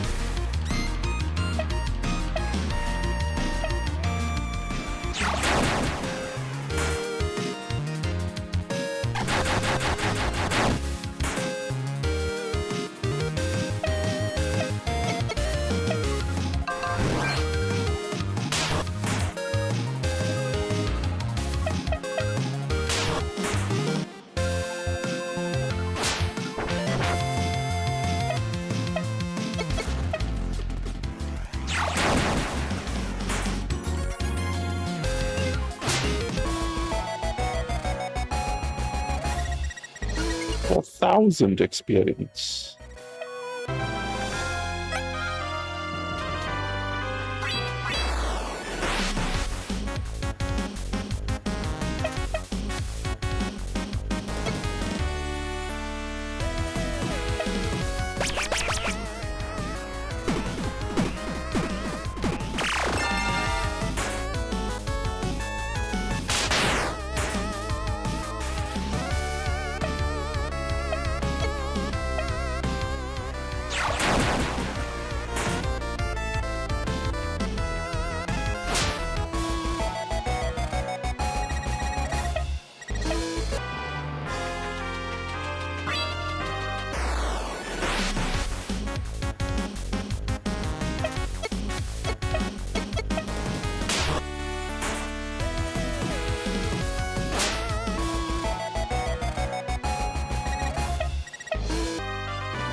What the hell is that thing?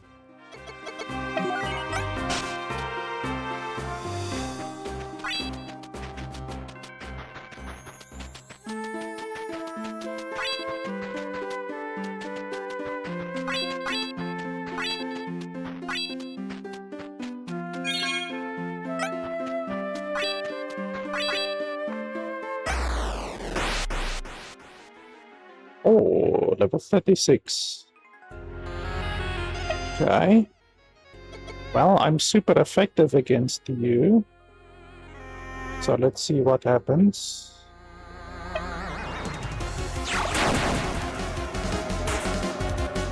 Okay, 2 hits should put him down to very low HP.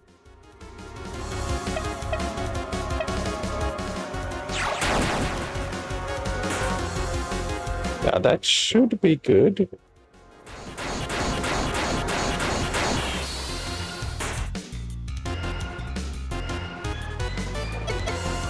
Let's try to capture him. I guess we can use a Supreme Pact. Good stuff. Easy peasy. Another legendary in the bag.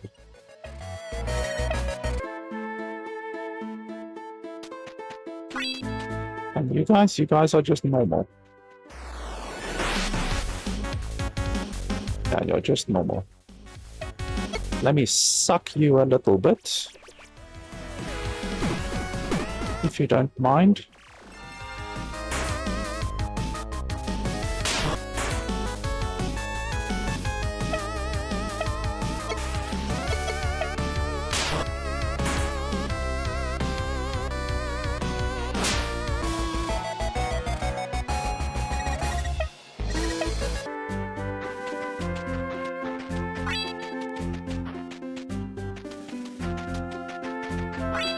This is the first city that I've found after that initial city.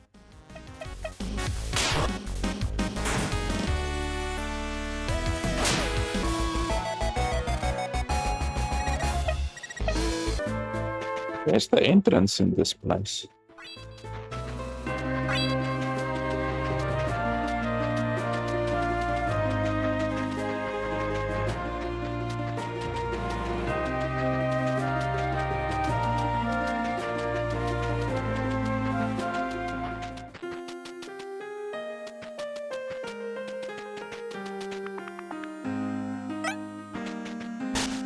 So let's just check out this guy's stats quickly.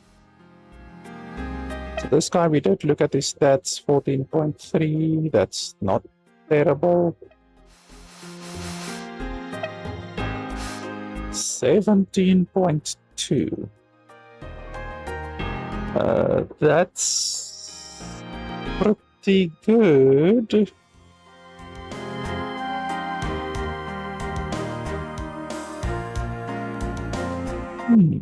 That's not bad. 17.2. The stat distributions aren't very good, unfortunately. 2.7 attack and 3.3 magic. That's not particularly good. 17.2.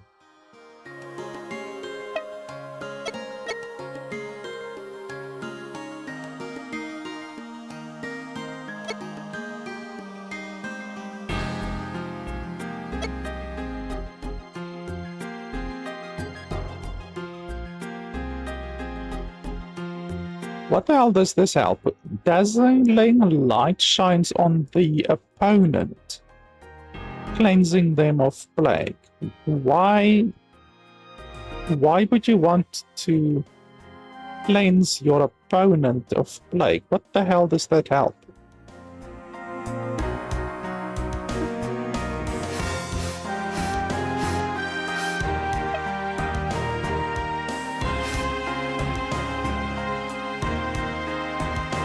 You see, the other guy has 17.2, this guy has 16.9, but this guy's stats distribution is far better because it has far more attack gained than magic gained. So this guy is still a better option than the other guy due to the stat distribution. And then this guy with a 15.2, I think is still better than the other dude because his amount of attack gained is 1.1 more than the magic gained, which is good. Whereas this guy's distribution is only 0.6. So overall, I mean, this one is good. It's not terrible. It's good, but I don't think it's really better than the other guy, than my current dude that we have.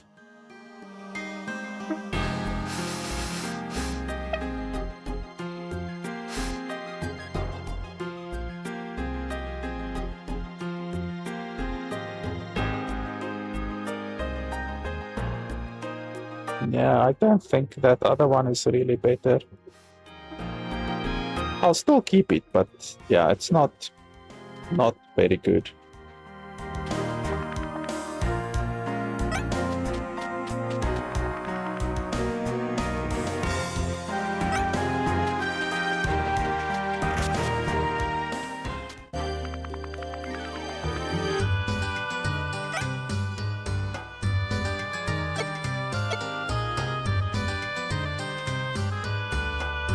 Holy crap, 3,750 for a monster. Holy schmoly.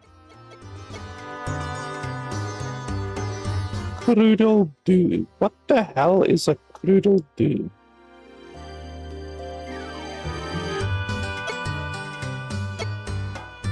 Scrub, Drag So Bane, Quer Rack, Cook, Redack. I've never heard of any of these names. selling, I can sell stuff. But I don't think I want to sell stuff right now. Oh, I can actually sell my Pokemon. That's interesting.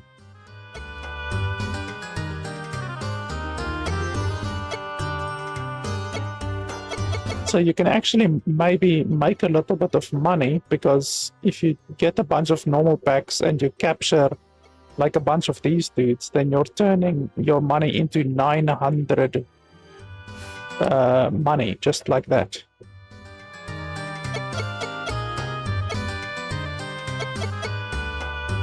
But I will need to buy a lot of packs first, because currently I only have 7.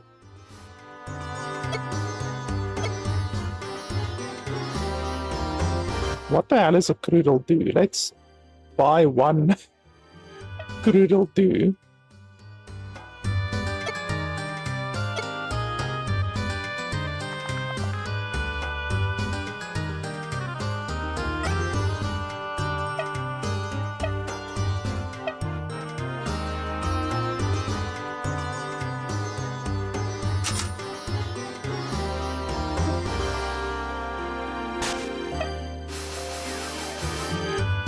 Wow, this thing looks useless.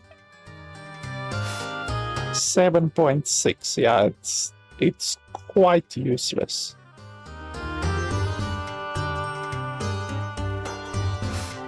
Switches for next party member at 25% HP or lower once per battle.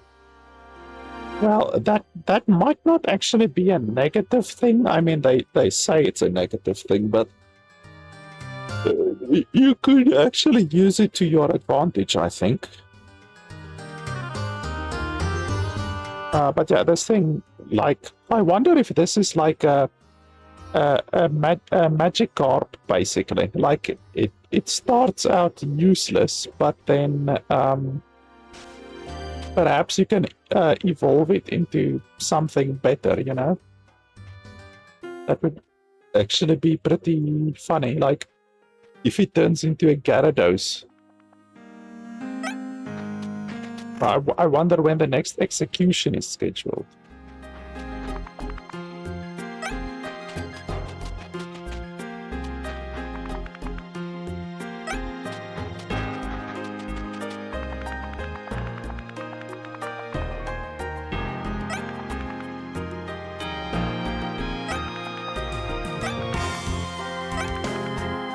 Yeah, dude, I'm not gonna read all of your stuff.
Why can't I go out here?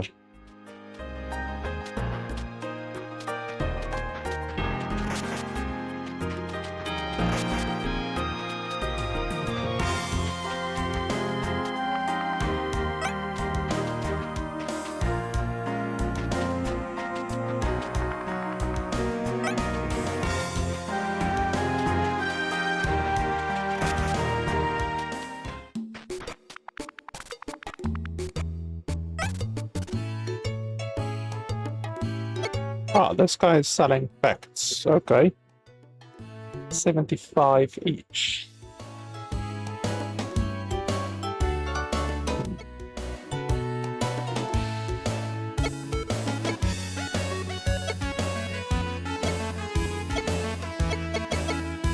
I don't want to buy too many, but I definitely want a couple. I'll come purchase more once I have that other thing that reduces the prices.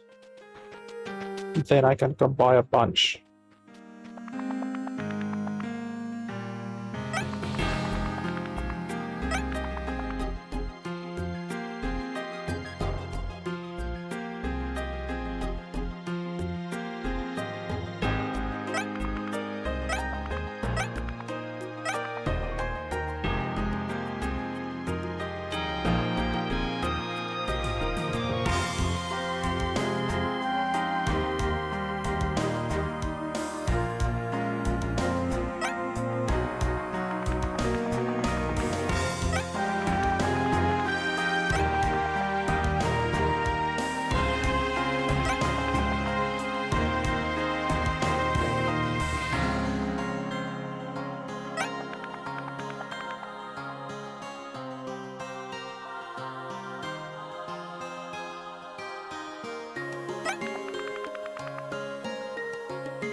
So there's the execution. Let's save, I guess. And my Pokemon aren't full health, but I don't know. I don't know if we're going to do a battle now. We won't battle against her because she's level 50. She will destroy us right now.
I wonder if you fuse, like they say you can fuse.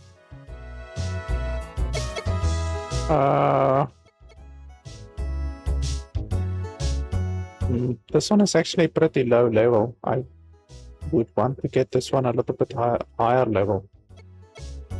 But we can maybe fuse. I wonder, like, I still don't understand the point of this Pokemon. Like,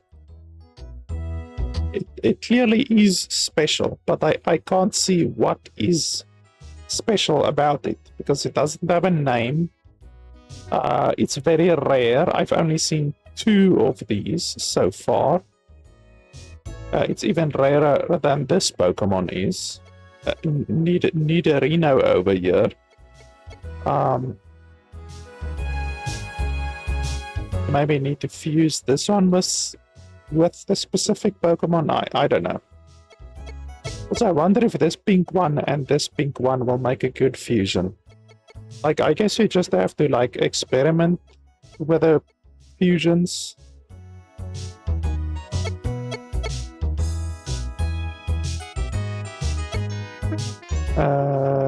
Let's try something.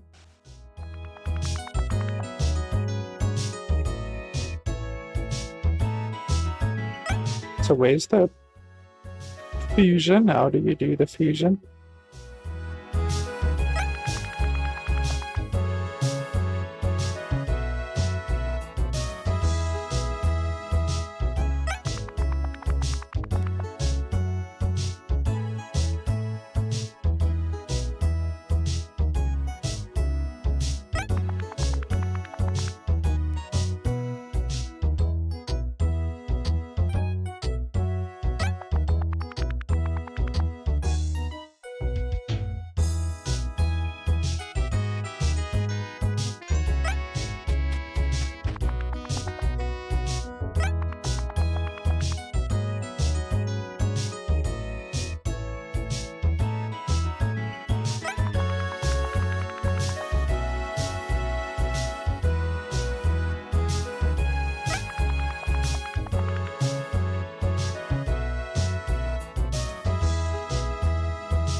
Oh, so you actually get like shiny Pokemon as well. Although that you might only be able to get them in the fusion, not in nature.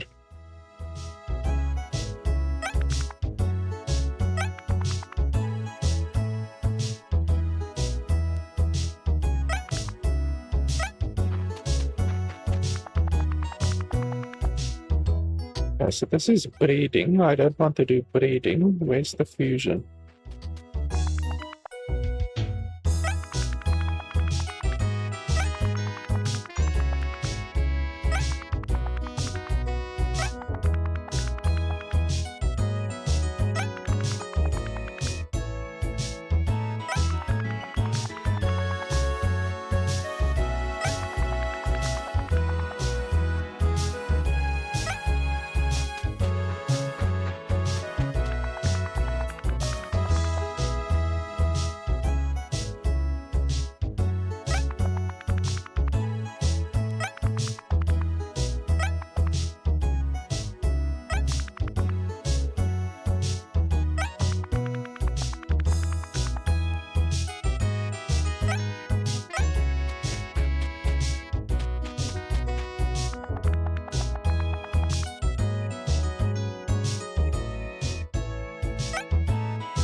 You see, why does this one flash? The others don't flash. That might be like a sign or something. I would actually like to taste it with that other little creature as well that I have. Maybe you can make like special special fusings or something. Genome editor. So what can you do? Balance genes.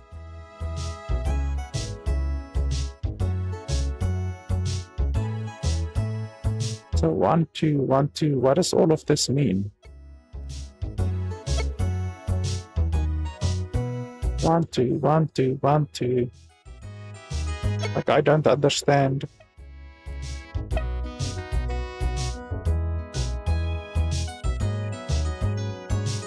Oh, does it take the hit points from number 1, and then the attack from number 2, and then the defense from number 1, and then the speed from number 2? Is that how it works?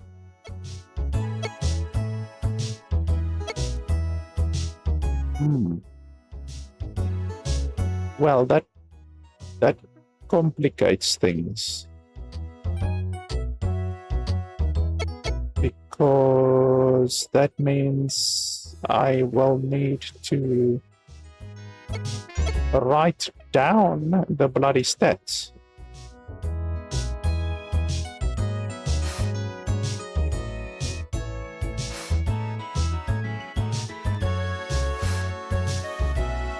So, like, yeah, I'm gonna need to take a screenshot of this.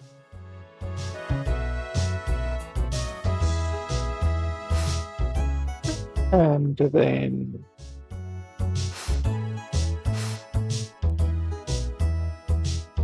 this one. Take a screenshot of this.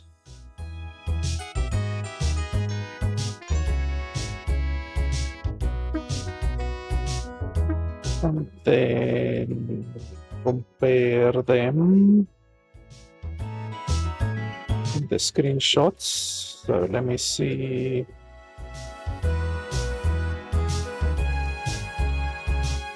So, like, if I show you guys,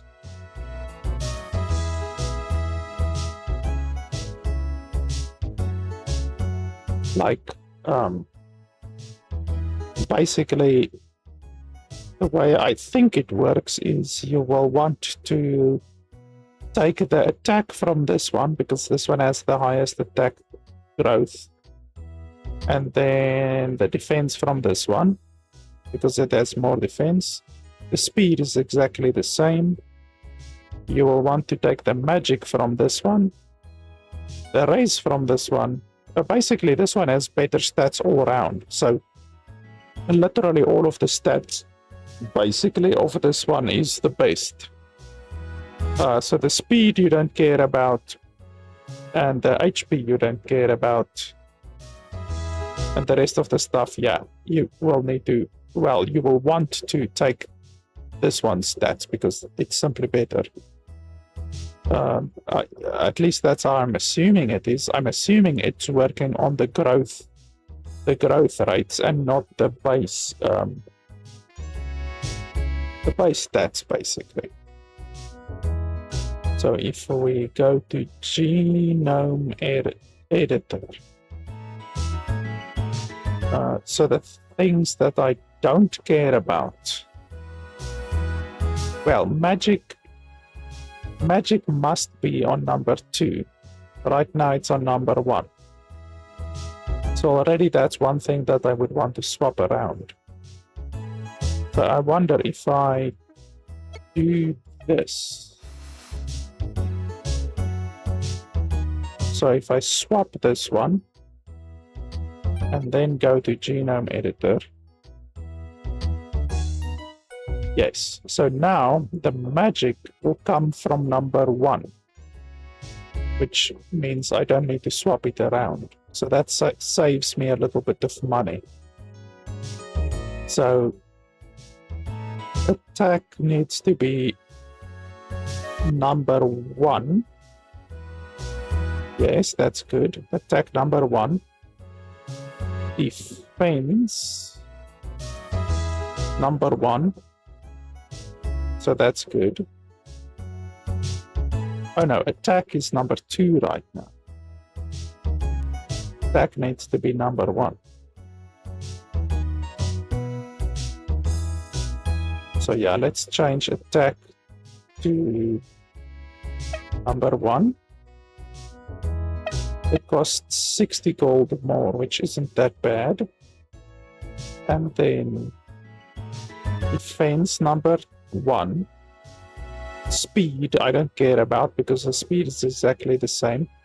Magic number 1. Resistance I don't care about. Growth rate I don't care about. And HP I don't care about.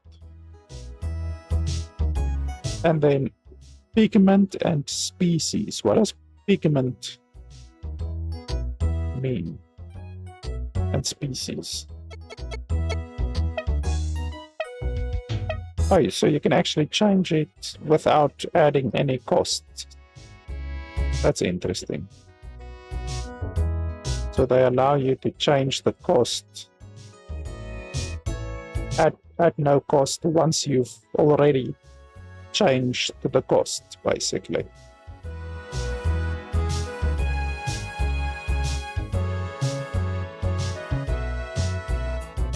And then pigment and species. Pigment and species. I mean, I like the pigment of number 1. And then species, I don't know. Species can be whatever. So that's fine. Set genome. These genomes aren't balanced yet. What does that mean?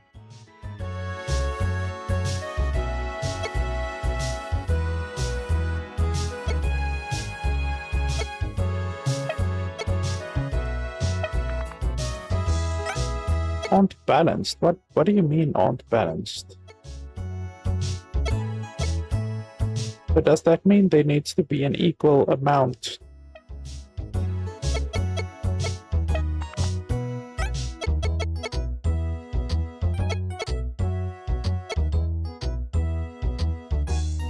What does that mean? I don't understand.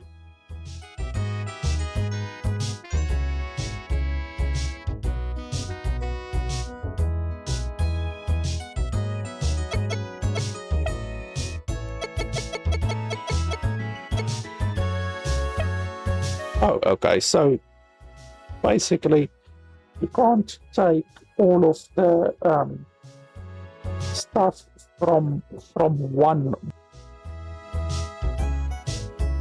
Well, that's fine. Relearn moves. What does this mean? Oh, relearn moves. I'm assuming you can select moves. Technique info.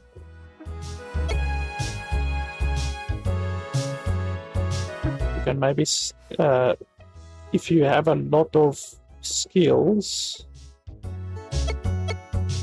and you forgot some of them, like in Pokemon, for instance, you can have 4 skills, and then if you have more than that, you need to forget them. So that's perhaps what this refers to. So over here, can we do anything here? Oh, technique memory. Okay, so it shows there at the bottom, technique memory. So yeah, none of these have learned an excessive amount of skills yet, so that's fine. So yeah, let's do this fusion. It should work out nicely, I hope. Use.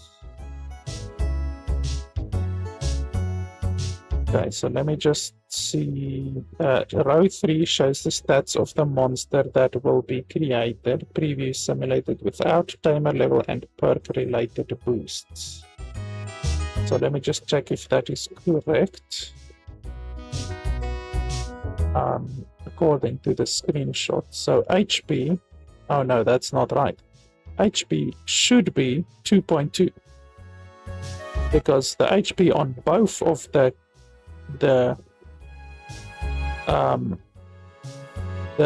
creatures is 2.2. The attack is 2.1 and 2.4. So why does it go down to 1.8? And then the defense goes down, speed goes down, magic goes down, rest goes down, fucking everything goes down. Why?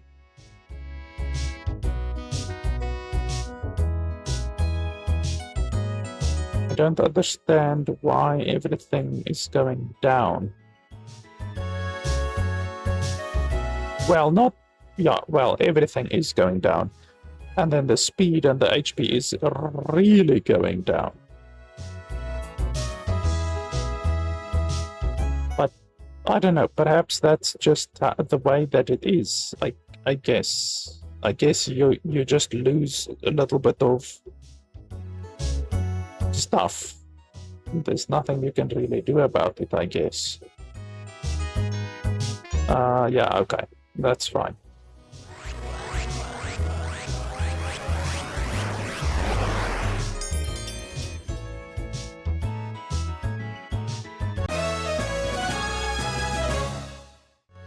A bold new child rises to me today. What the hell? Okay.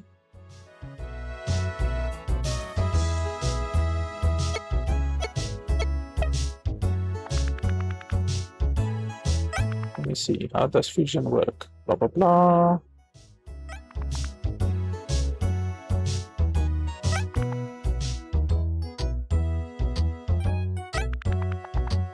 Yeah, well, that doesn't really tell me anything about fucking how fusion works, but okay.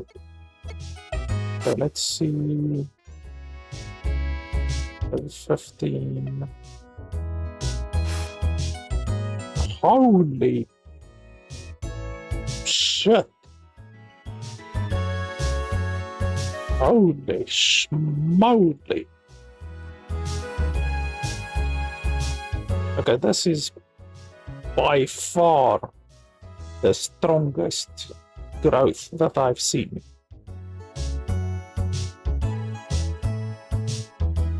Holy schmoly. Look at that defense and range, 6.6. This thing is a monster. Absolutely rascronculous. Okay, so I guess we just found our new strongest monster that we're gonna be using. Steel Self is bloody useless. 9 power. Headbutt with a horn, blah blah blah, but it leaves the user vulnerable with 50% death minus. Okay, so that's not very good. 5, blah blah blah blah, which deals additional damage proportional to the opponent's speed debuffs. Okay, that doesn't seem very good. User focuses every muscle in their body, increasing their defense by 100. Reducing their speed.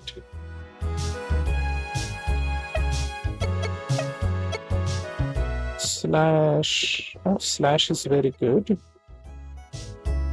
Weakens the target's next physical move. Accuracy decreases with each consecutive use. Okay, that's not terrible. Huge stone is launched at the opponent.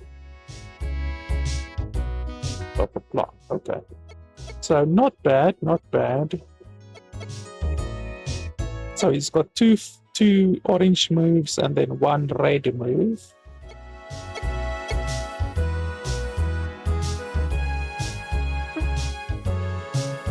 And the the negative trait, all speed debuffs are doubled and all speed buffs are halved. So that's obviously not ideal, but overall it's not a terrible negative thing. But yeah, this thing is ridiculously strong. Like, the strongest thing that I found so far, that one is 16.9, this one is 17.2, so that's the strongest that I've found so far, 17.2. This fucking thing is 23.6. That's crazy strong. That means this thing is gonna be about 50% stronger than this thing once it reaches level 36. Like, it's gonna be diabolically strong. So yeah, I'm happy with that one. I wonder, like, other fusions, like if that fusion is so bloody strong, like, what other fusions are there? We can actually go check from here.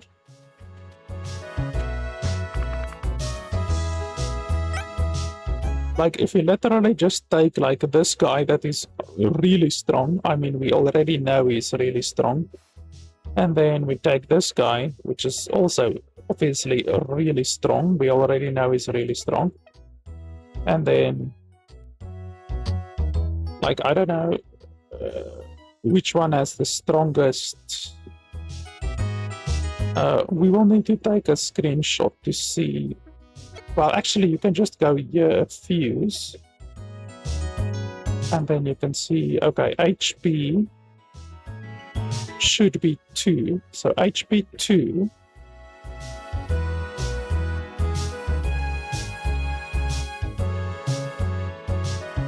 And then raise 1.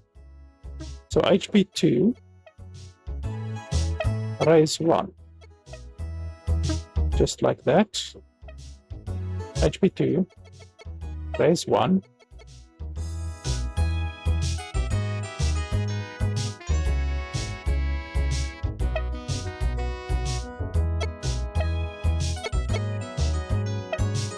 Okay, so if we do that,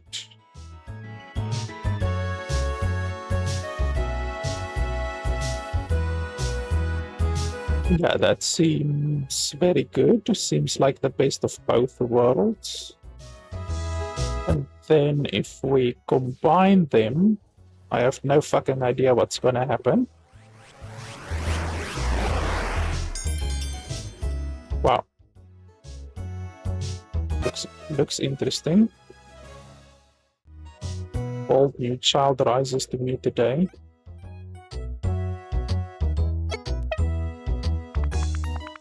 If this thing is even more absurd than the other guy.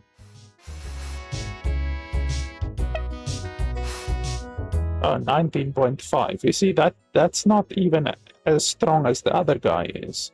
But still, it's stronger than either of those two separately, you know? So fusion seems really strong, you know? Like, this thing is stronger separately. But it has the shitty speed reduced to 0.1 while on land. So that's not very nice. And then the techniques. What techniques? Did it get any new techniques, perhaps? No, I don't see any new techniques.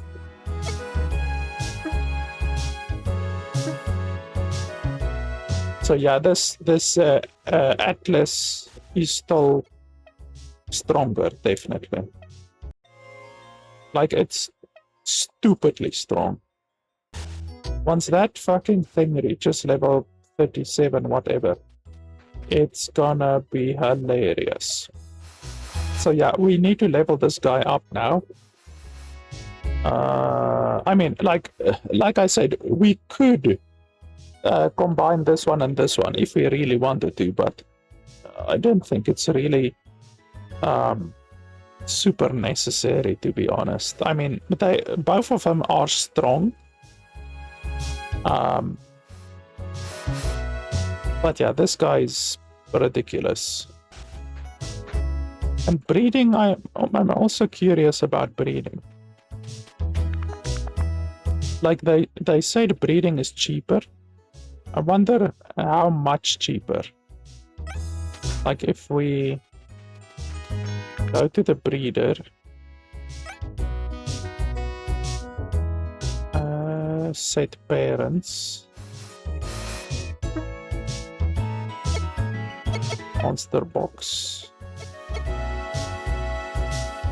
So you obviously want a monster that has a very high growth. So 12.6.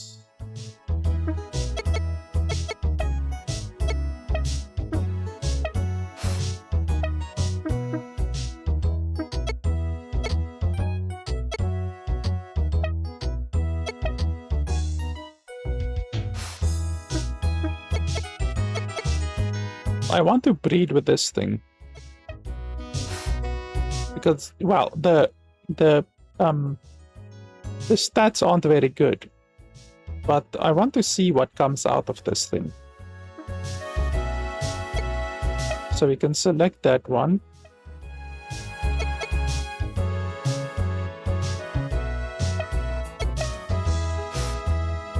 $10.4.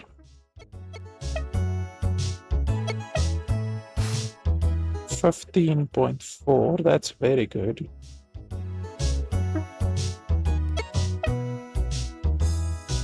Yeah, we can do something like that, perhaps. And then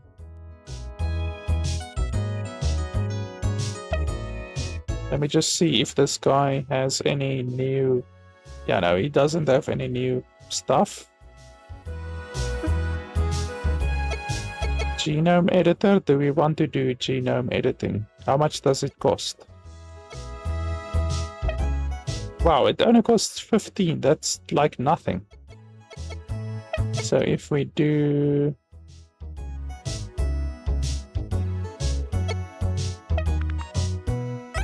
this, no, wait, how do we...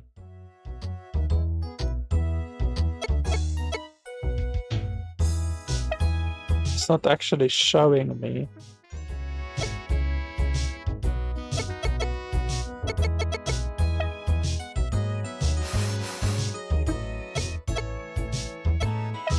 They don't make this easy, to be honest.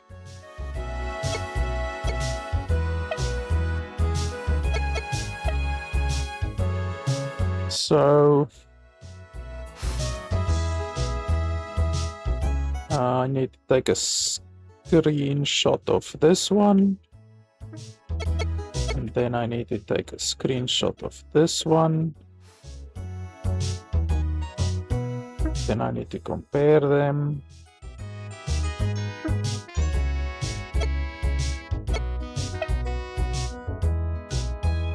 Okay, let me just have a look over here quickly on the screenshots.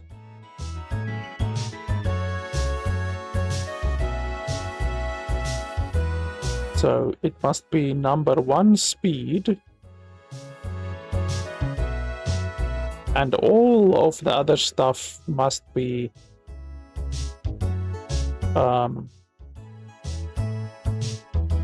number 2, but we're not going to be able to do that.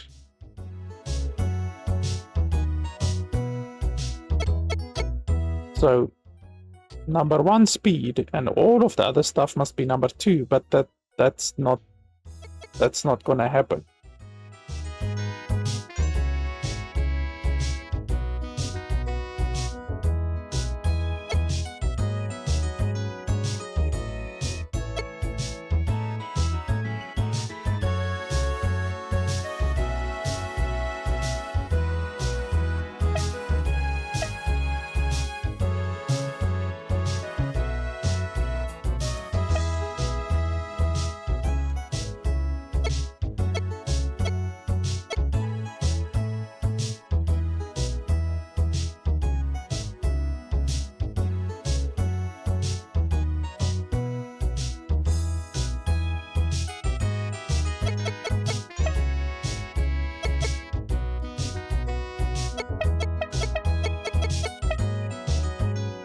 So basically, this is the best that I can do without having any negative effects. But then it obviously won't work that way. So that means we must change one of them. Just one of them. That's not going to affect it too much. So let me just see. Res is 0.6 higher. Magic is only 0.4 higher.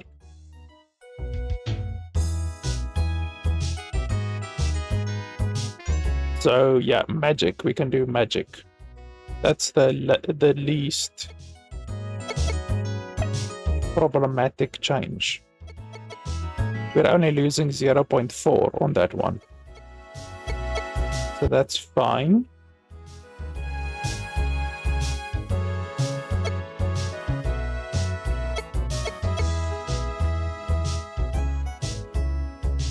That genome. Breed. So you can see we are getting all of the benefits. 3 is the biggest, 1.9 is the biggest, 2 is the biggest, 1.2 is the biggest. And then on magic, like I say, unfortunately we lose 0.4 there. There's nothing we can do about that.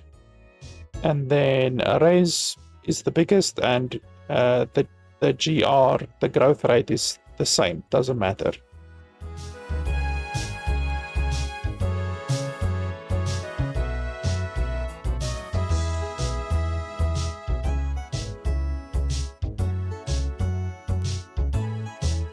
I would like to make the magic, change the magic, but raise is the only thing I could maybe change. No, but that's fine. Let's do it like that.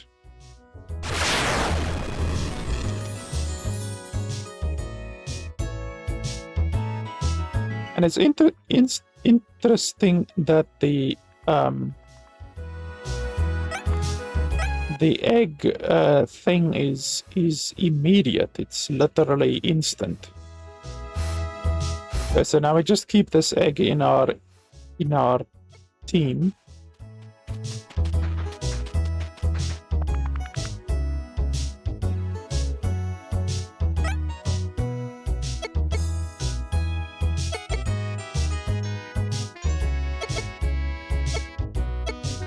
Yeah, we just keep it in the team, that's fine.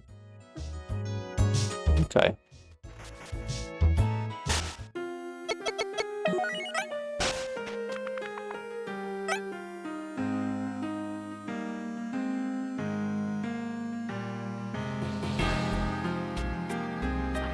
So I guess we have to deal with this now. Good people of Apenton. No, not long ago, I personally apprehended this traitor. This man is a known conspirator against our holy order. Today, I personally see the execution of Thais, member of the Sepnal Suicide Corp. Let his death serve as an example to all who would undermine our glorious mission. Does the accused have any last words he'd like to say to the people? Yeah, I've got a real bitch of an itch on my neck. You wouldn't mind, would you? Such wasted bravado, no matter. I'd have loved to play with you a little longer, but with any luck, I'll get to play with your brother soon. And then I will reunite you with him in death. Somehow, I don't think you will. Just like that. Don't go do something rash. There's no need for two good men to die today. I'm afraid, but right now you need to stay back or you'll end up like your brother. And with that, the execution is concluded. You citizens may go about your business while cleanup is conducted. Well, that's pretty brutal. I thought the execution would be like hanging or something civilized, a civilized form of execution like hanging, not fucking getting decapitated by a bug. Well, if it isn't a little brother, if you came all this way to save him, I'd say you're a little bit late for that now. Though now that I get a good long look at you, it looks like you've gotten tougher since we last met. A little meaner. How cute is that? Ordinarily, we'd dispose of the body ourselves, but I think it's better if I let you clean up this little mess I've made. You'll pay for this one day, I swear. I look forward to that day. I get no satisfaction from killing you yet. Maybe you should go off for a while and get stronger. I'll be right inside the castle when you're ready. I don't know. Don't I know you from somewhere? Possibly. I'm a pretty frequent visitor of the Gambit Casino in Nyoko. Perhaps your friend Seth has heard of me. Oh, you must be Decker, the high roller I've heard so much about. Sadly, my duties rarely take me into Desperado province. I see. I'm sure you're a busy woman, so I won't take up more of your time. Please excuse me.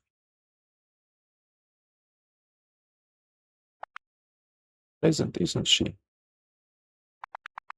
Reyes was my right-hand man. He was my best and most reliable friend. If his position in my organization was discovered, then it's only a matter of time before the other members are compromised. Normally, we take him back to Sepnal for a service, but he is your brother. I think it's best that he be laid to rest at home. Come, I'll help you. I brought a bag with me just in case I was too late. Seems both of us came here for the same reason. Let's get to work.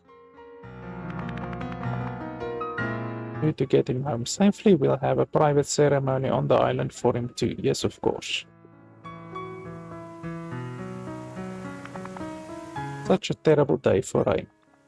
If you're interested in finding out what your brother was really doing, what he was trying to achieve, you should seek my organization at Senpol.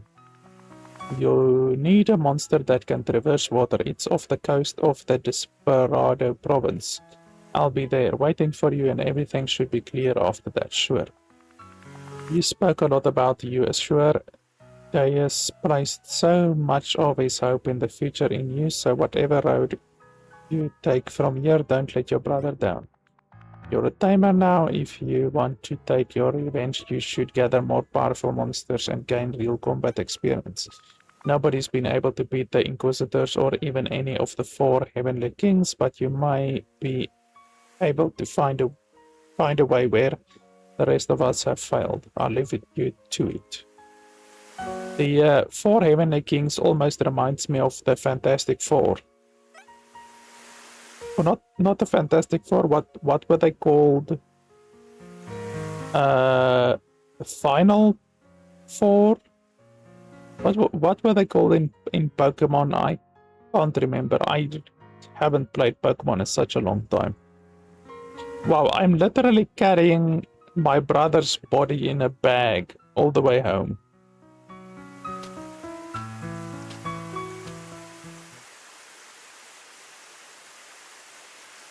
Why are they waiting outside in the rain?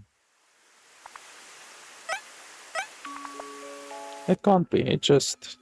I wonder if my sister is gonna say literally anything, because she hasn't said a single word so far. You can't blame yourself. It was my fault. I could have gotten there sooner, or I could have been stronger. There was no excuse to let him die like that.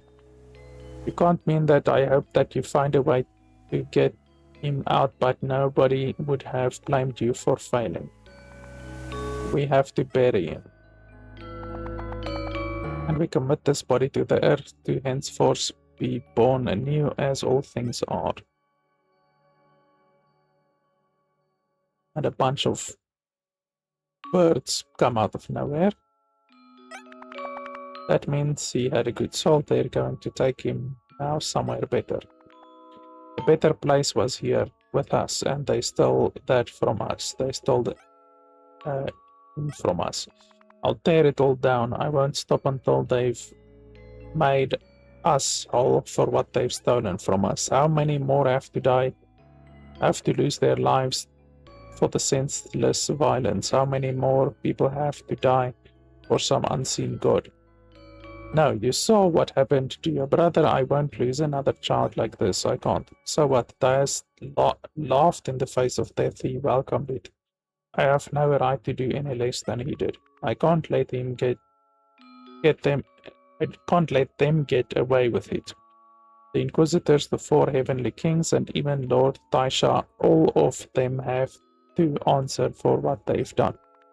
I was told that he put his hopes in the future in me. I can't let that hope be misplaced. I couldn't stop you even if I wanted to. I also always had an inkling that maybe your brother was doing things that might have drawn attention to himself, but maybe that's why he was so respected. You'll always be welcome here if you need rest. Don't stop until you reach the top.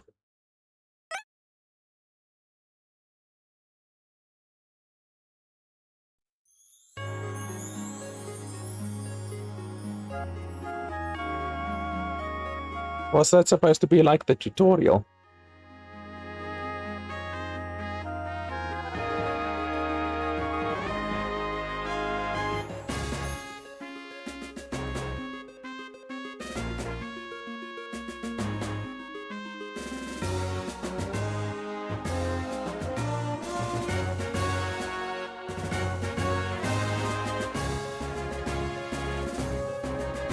Okay, I'm not gonna sit through the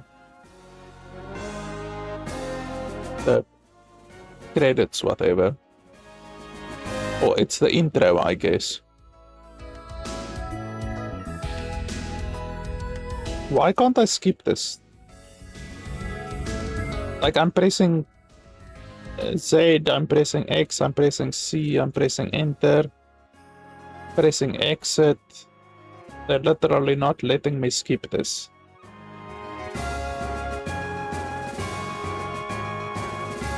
It's a literal unskippable intro.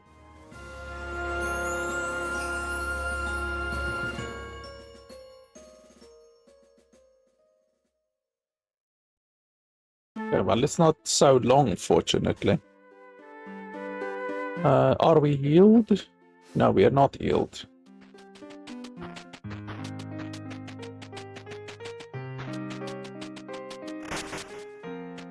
At least could have healed me.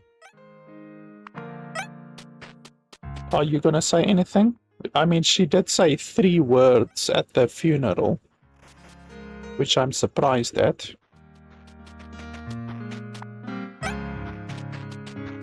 Okay, so now I want to swap to this guy.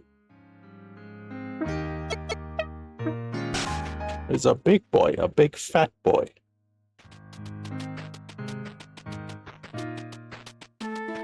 And then once again, we're gonna have to do a little bit of leveling, but as we've seen, leveling from level 15 to level 30 something only takes like 15 minutes or so. It's really not that bad.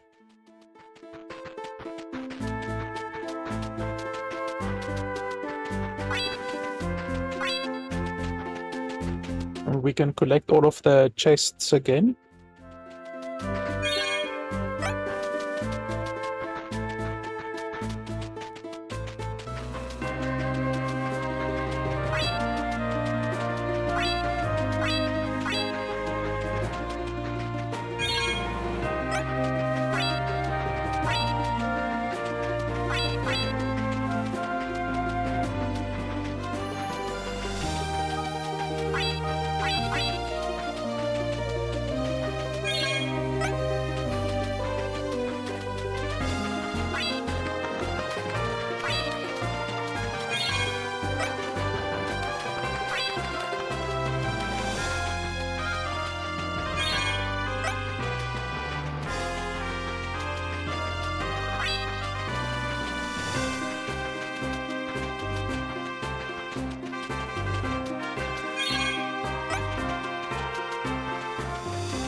this guy should be strong enough to train over here on the left side. So we're gonna train on the left side.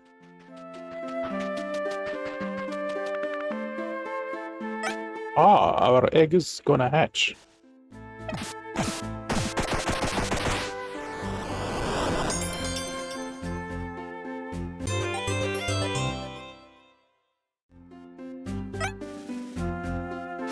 Let's see. Level 1, holy schmoly.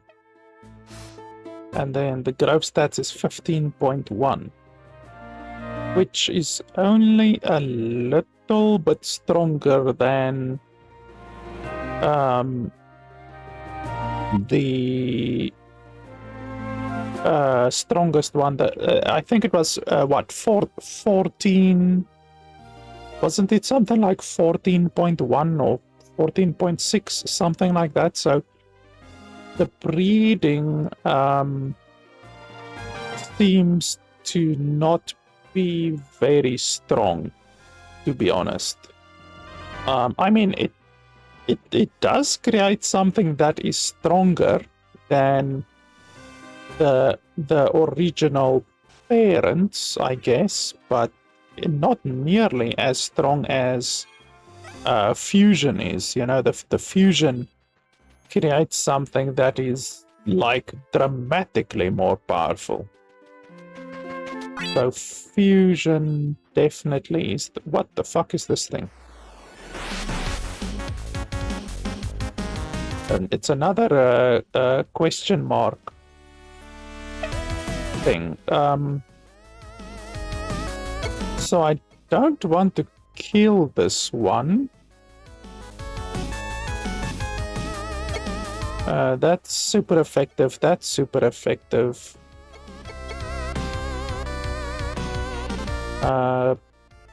This one won't be super effective. Let's try this one.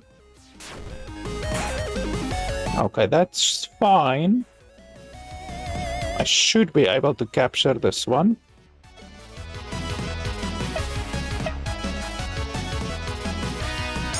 Good stuff. It's clearly some kind of a special thing because it doesn't have a name. 2000 experience, holy schmoly.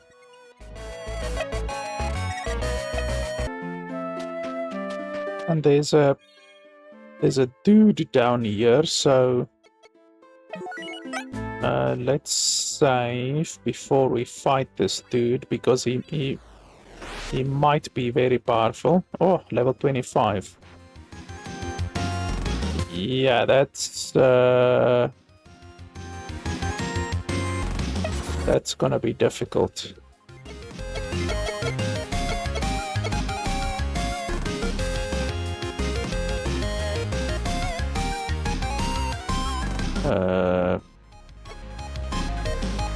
Yeah, we need to switch.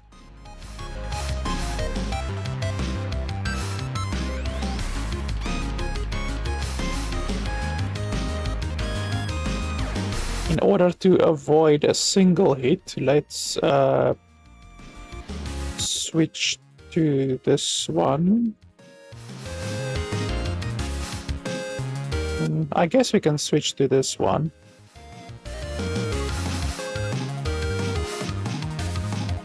Yeah, switch to this one.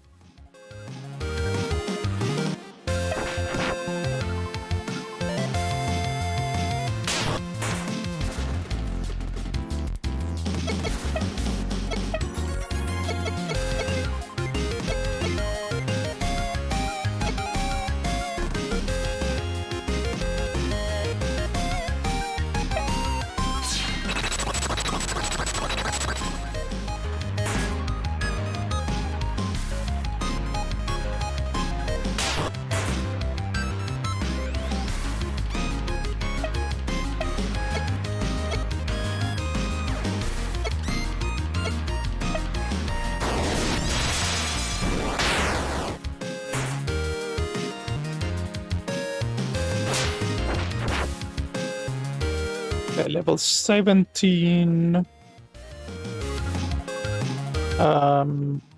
That's not so bad.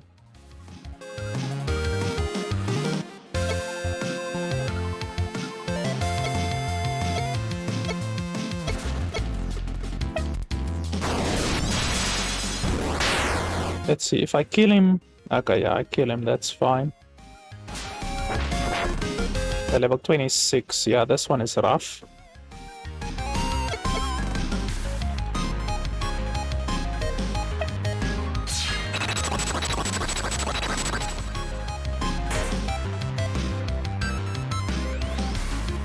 And then I definitely want to switch in order to get the experience from this one.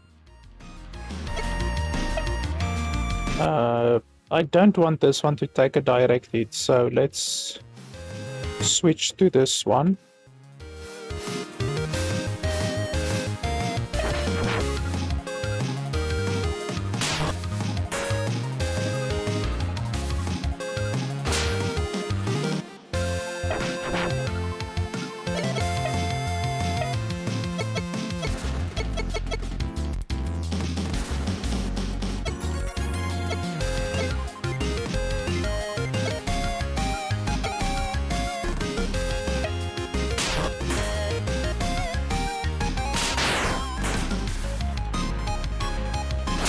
That should give me a nice amount of experience. Oh, there's another one left. I didn't even see that one.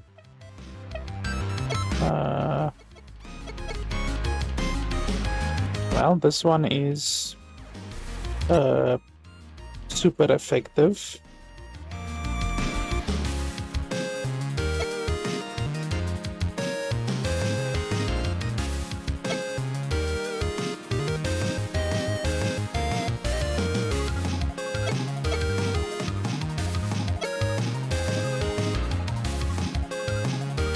I guess we can do this one.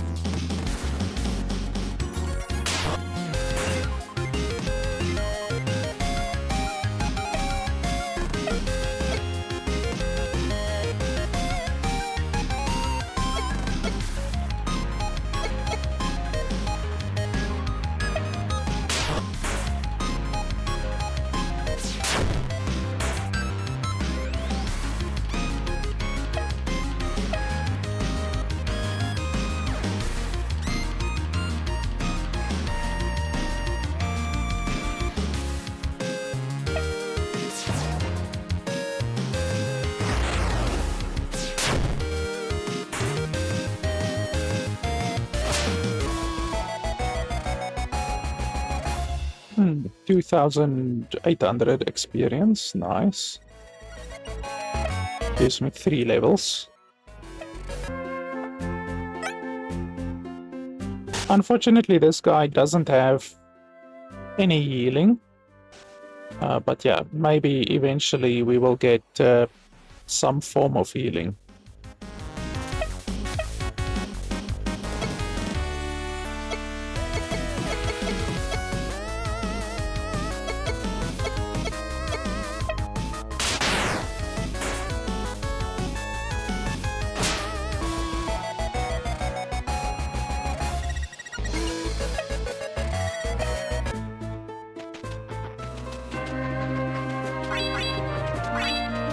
How much experience do these guys give, I wonder? Okay, well, this guy's level 1, so it's gonna give basically no experience. Or he's level 4 at least, not level 1.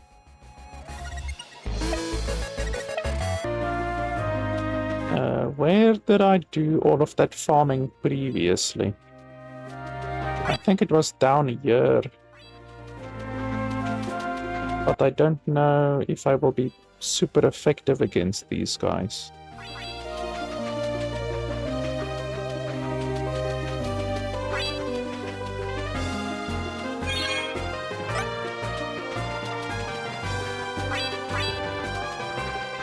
It's another battle. The level 19.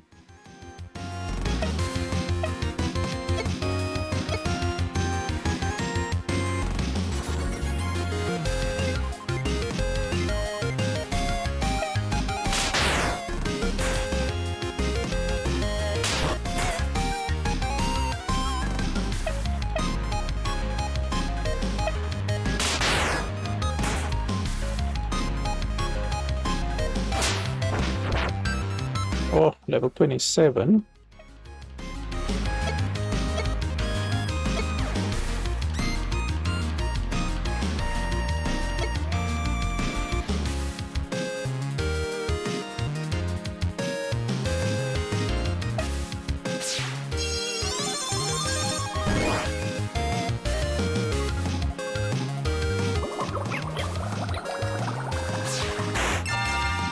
What the hell does it help you to heal yourself if you're already full HP?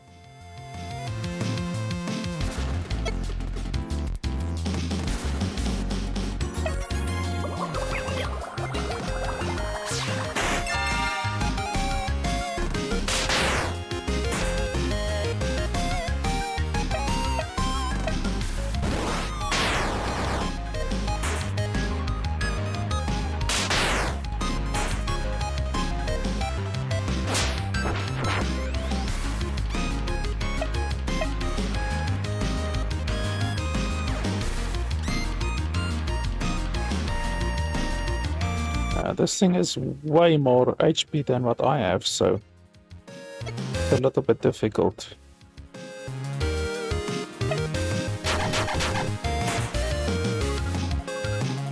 Okay, well, it doesn't seem to do a lot of damage.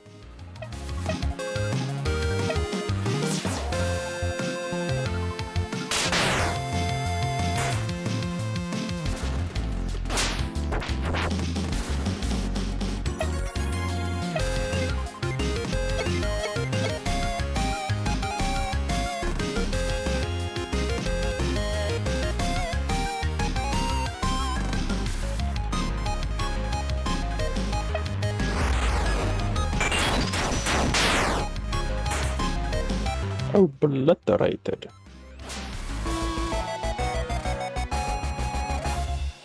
$5,000 experience.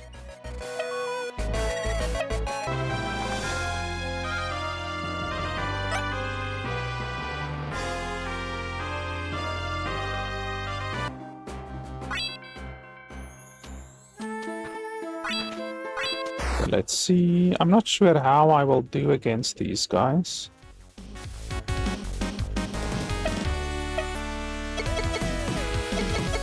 So this isn't super effective, and this also isn't super effective. I might be able to kill them in one hit. Yes, I am able to kill them in one hit. That's fine. As long as I can kill them in one hit, then it's a effective farming location.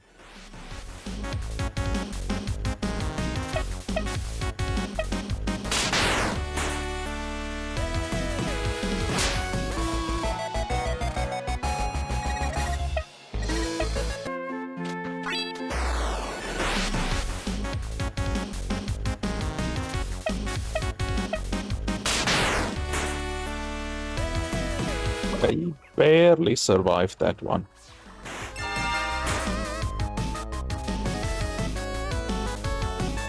Do I want to capture this one?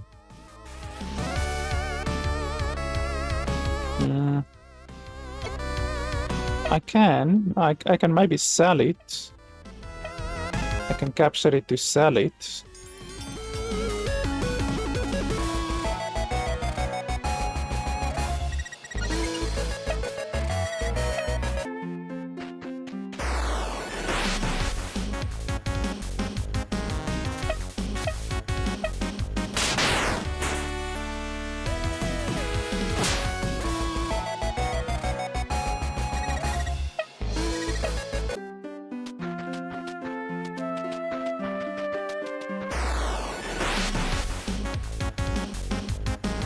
I probably won't be able to kill this one in one hit either, so I'm probably gonna capture this one.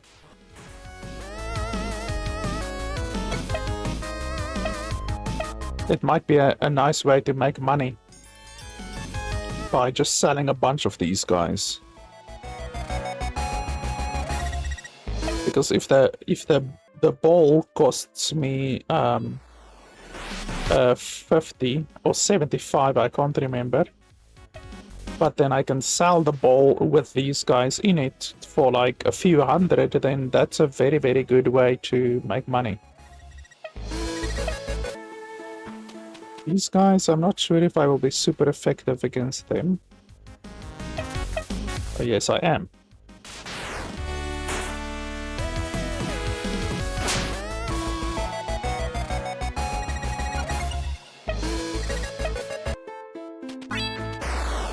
Oh, who's this guy? He wasn't standing here earlier. Unless he's a trainer.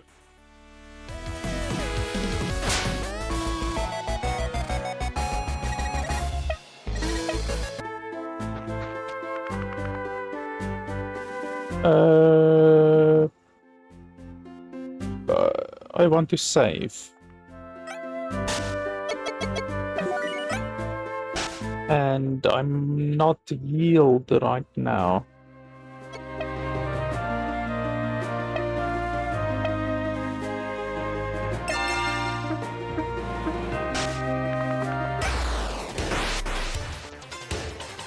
Okay, level 19, that's not bad. Wow, that thing looks funky.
I can't remember, is green super effective against the red?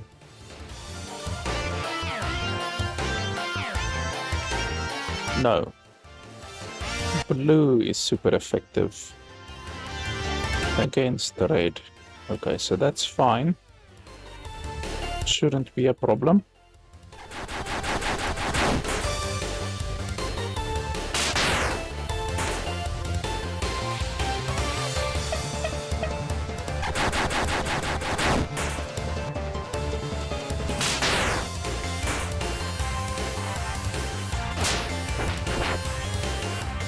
Another fucker. Oh, but this one is level 25. I'm not gonna be able to beat a level 25.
This thing only has 35 HP. That's really not a lot.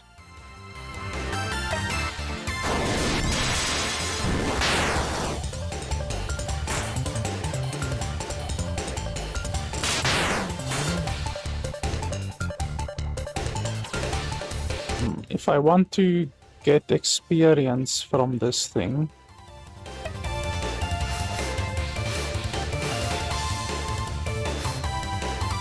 I'm gonna have to swap to one of these.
Fucker was pretty strong, but he had a bunch of dudes that are just a bad matchup for my dudes.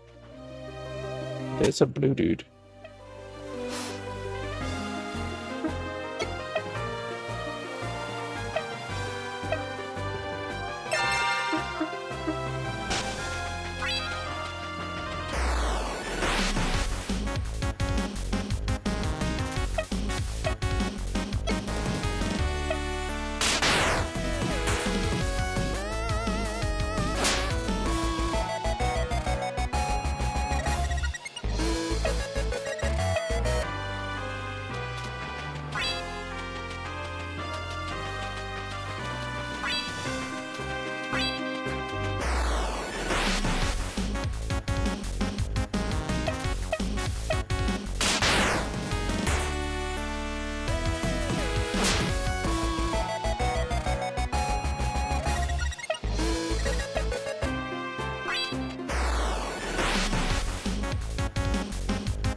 I don't know where I'm supposed to get the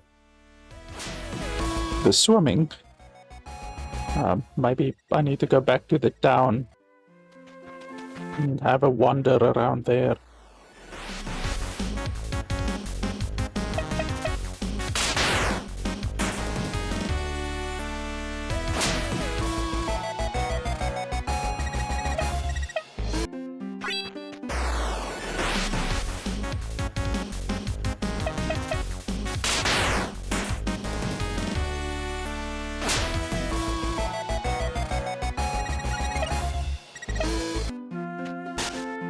So we are level 32 now.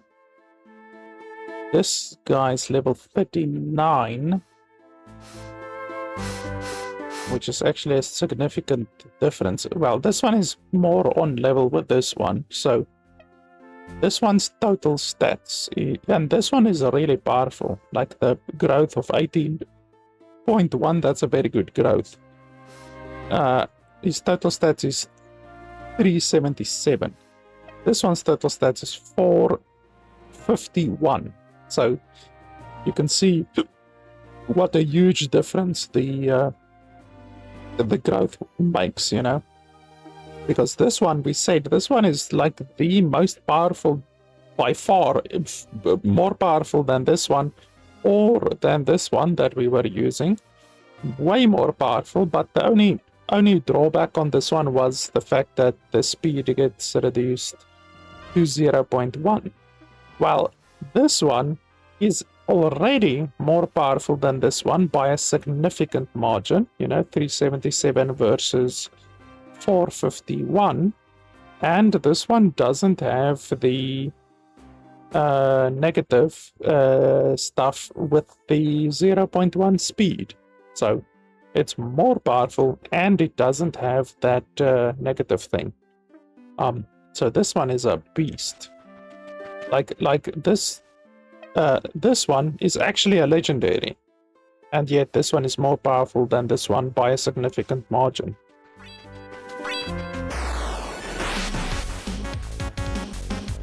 I want to see if I can capture this if I use a less powerful attack.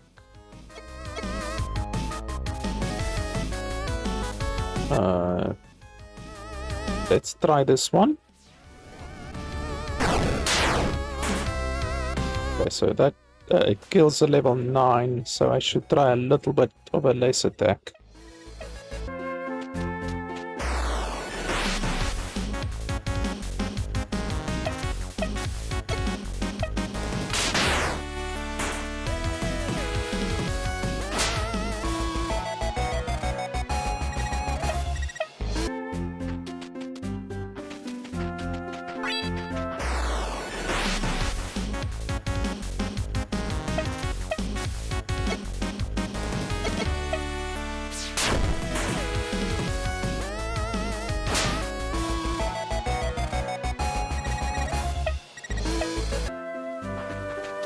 Now these guys over here are just gonna continue to spawn, so I can stay here and farm forever, but I don't necessarily want to do that.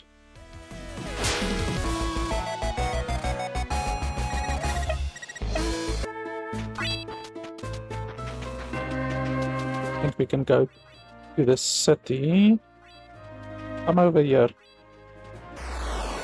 And then see if we can find the surfing, swimming, whatever, over there. And then from there we can go maybe to the cave, where the demon is. Although I probably won't be doing that today in this video. I'll probably you know, do that on my own sometime. I mean, I'm gonna continue to play the game, but I mean, I need to bring this review to a close at some point.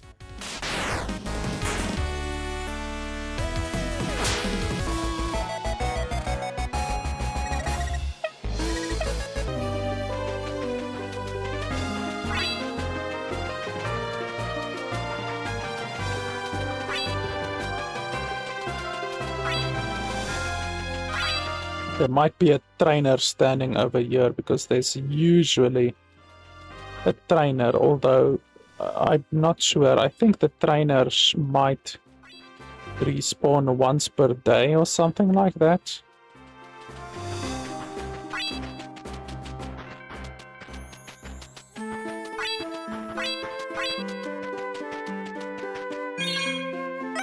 It's probably something like once per day.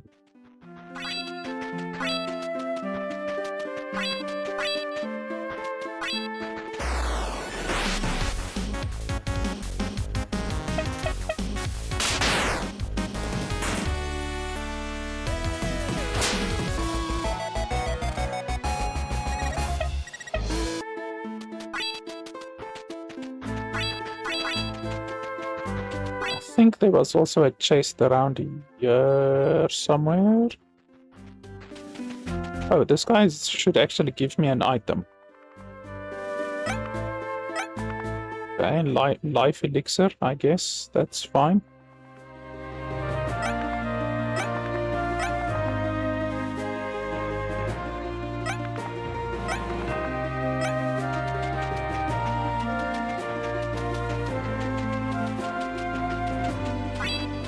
I also haven't captured these yet. I should probably try to capture one of them.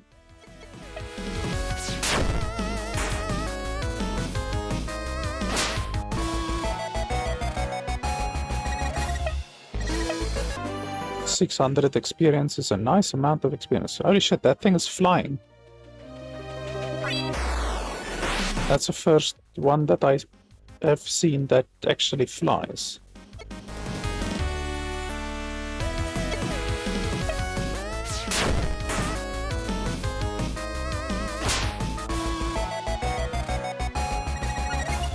$900 experience. Yeah, these give a really nice experience.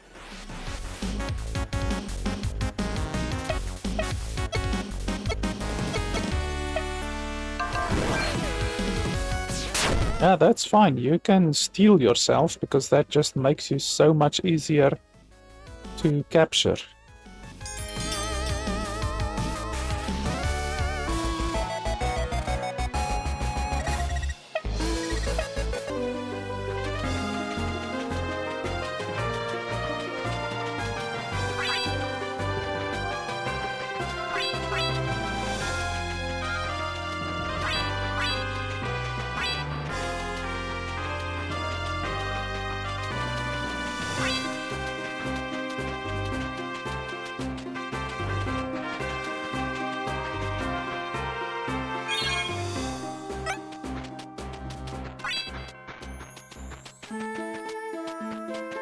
How deep is this cave?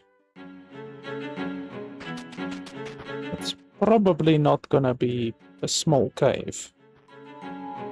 Probably.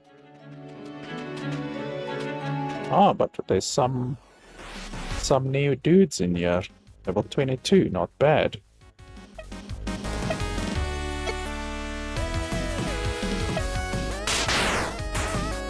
Oh, and you survived that. Let's see if we can capture you. Why not?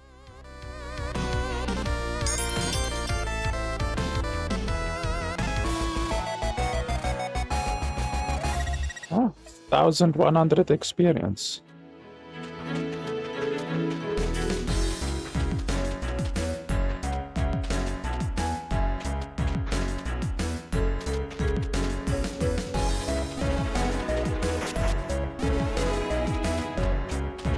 Small, you can see.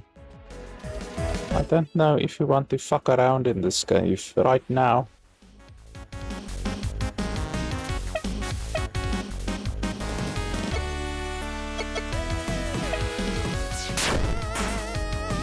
I tried not to kill him.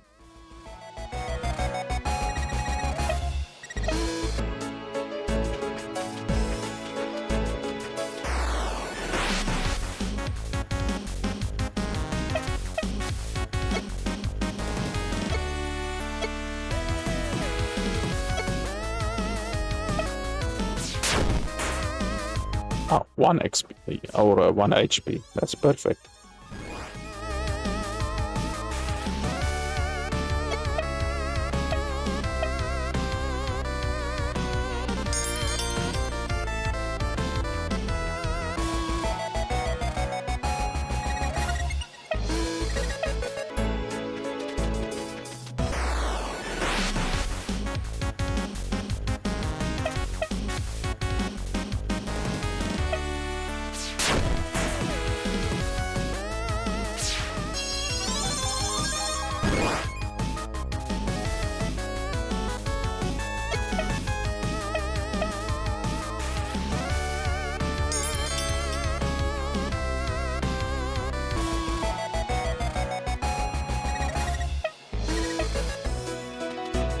Let's get out of here because I can already see. Let's just try to capture this one. I can already see this cave is gonna be not small. Orange against green. Orange, yes, orange is weak against the green. So this, if I do this attack,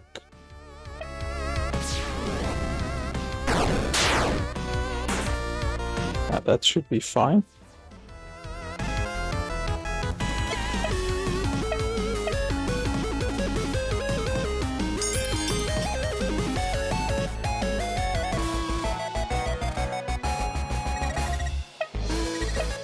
These guys give a lot of XP. Yeah, we will come back here at another time. I don't want to spend the next hour in this cave. And then always with caves, you come out at the other side and then you don't know where you are. Then you need to either go back through the cave again, or you need to find the city on the other side of the cave, you know, and that's gonna take another hour or whatever, you know. So the cave is something that you need to take on once you've already finished all of your work on this side of the cave, you know. Let's see, are you a trainer? Sure, I'll fight you. Level 21.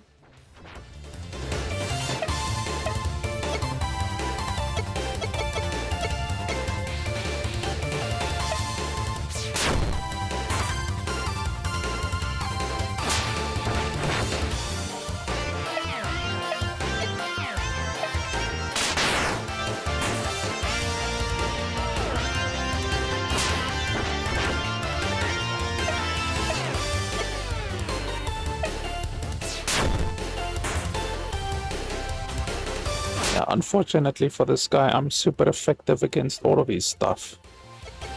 Except against this one. But still doesn't matter. Wow, this guy is big. We can try this one. Ouchies.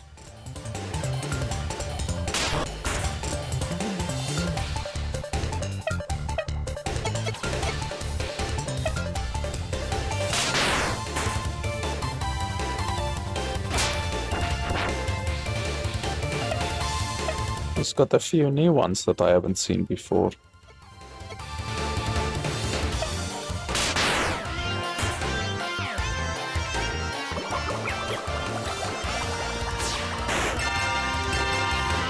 Wow, that healed him completely.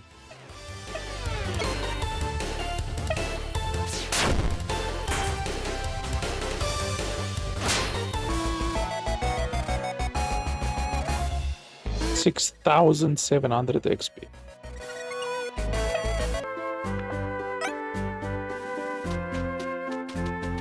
Oh, what the hell is that guy?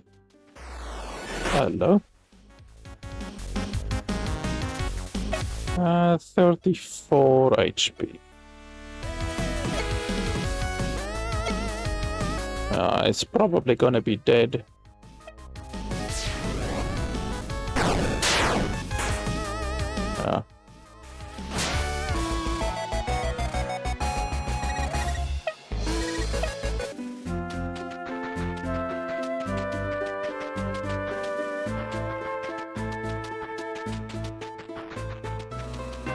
I really like, there's a couple of things that I like about the game. The one thing that definitely separates this game from all Pokemon games, at least all Pokemon games that are like this. So I'm talking about everything from Pokemon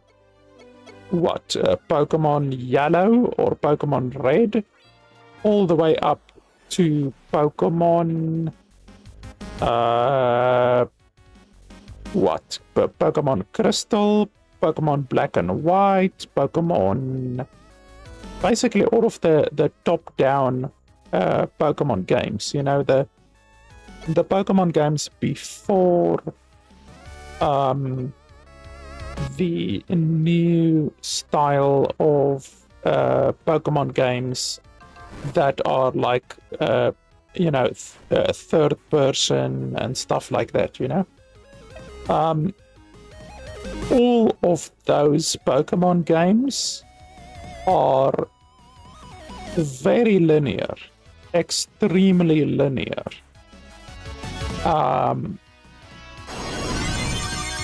And not open world. Now, this game isn't really open world in the way that you can go anywhere you want, because you can't literally go anywhere where you want in this game. But in a zone, once you reach a new zone, then you can absolutely go anywhere you want. You know, like you can it's so open. It's just open. Where in Pokemon, in all of the Pokemon games that are the top-down games, it's extremely linear. You know, you get to a zone and it's just corridors filled with trainers, and you have to fight every trainer one by one. And yeah, you know what I mean about the traditional Pokemon experience. You know, Pokemon Red, Pokemon Blue, Pokemon Green, Pokemon Crystal, Pokemon Black and White, all of those. It's just very, very, very linear. Except sometimes, like there are some places in the Pokemon games where you get to the water. Surprisingly, the water sections of Pokemon aren't that linear. You know, they're relatively open. But that's really only the water sections, you know, where you can swim to different islands and stuff like that. The majority of the game otherwise is just very, very linear, you know. Yeah, but you guys know what I'm talking about. You've almost certainly played those games. And this game just really isn't like that, you know. This game is just open world. I mean, it's not completely open world, but it is a very open world. Once you actually get to a section or a zone, so to speak, you can go any bloody where you want in that zone.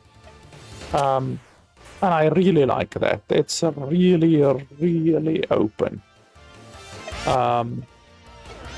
So that's really nice. And then obviously, otherwise than that, the other stuff that I really like about this game is the speed. You can see that these developers didn't waste time and didn't want to waste the player's time either on unnecessary battle scene transitions and all of the shit that really wastes your time. I mean, if you've played Pokemon, you will know that each and every time that you go into a battle, the scene transition is like 6 or 7 seconds per battle that is wasted. You know, whereas in this game it is very fast, you know, and that's really nice.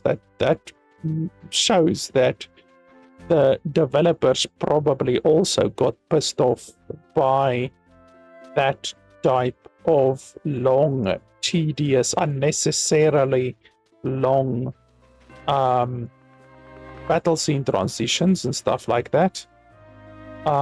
And they did it differently, you know.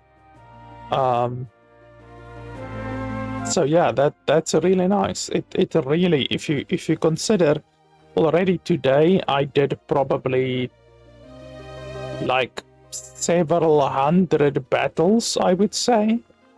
And if you take that several hundred battles times 5 seconds, 6 seconds that you didn't need to wait, you know, it's literally hours at the end of the day that isn't wasted, you know, just wasted on unnecessary bullshit animations.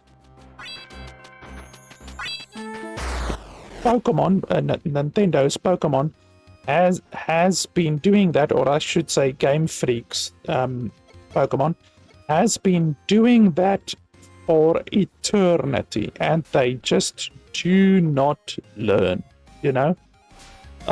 Literal decades long that they have been doing the same tedious bullshit, you know, with their time wasting mechanics, you know, the scene transitions and that kind of stuff.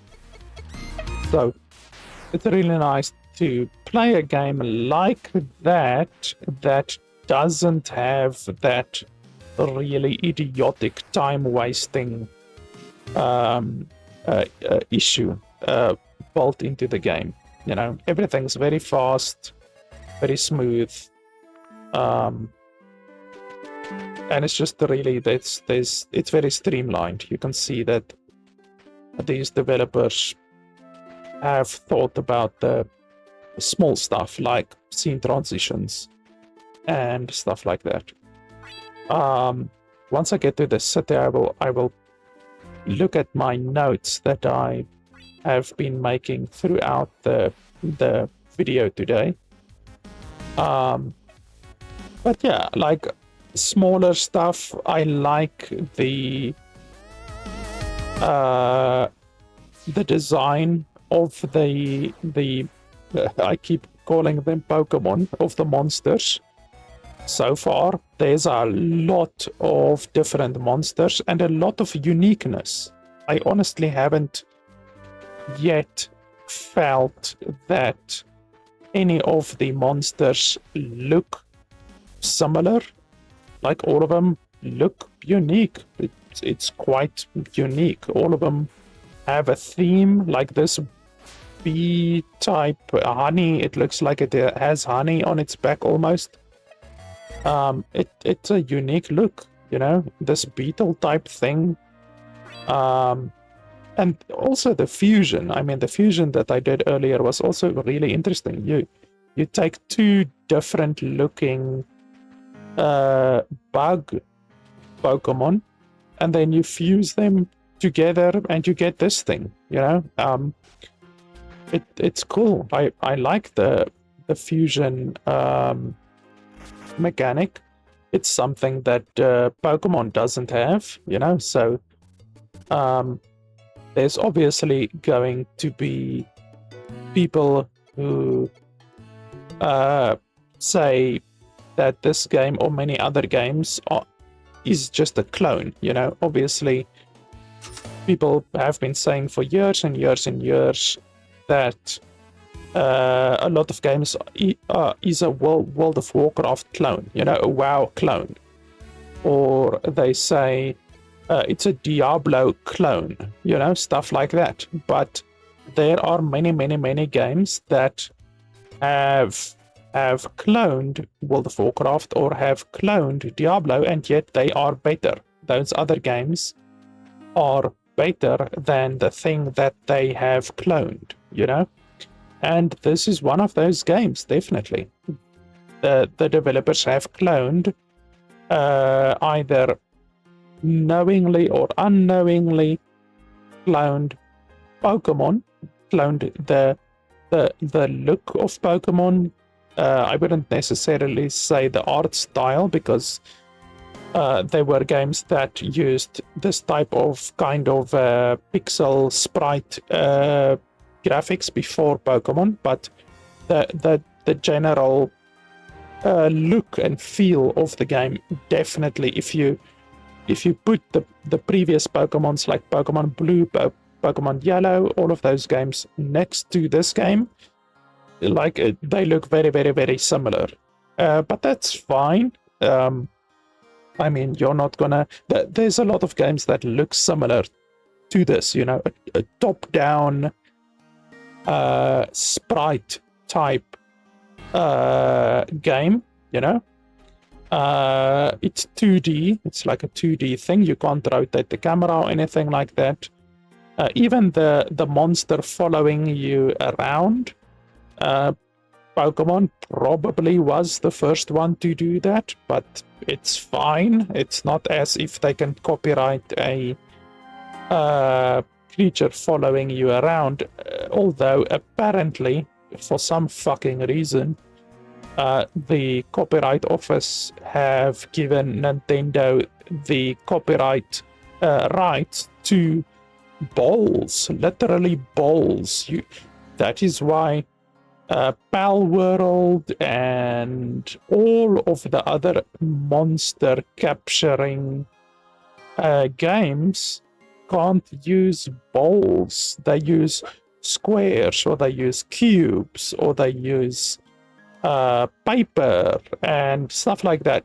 They can't use balls because, for some stupid reason, some idiot at the Copyright Office in America, or wherever it was, or Japan, I think it's maybe Japan, they actually gave Nintendo a monopoly on a ball, which is just idiotic.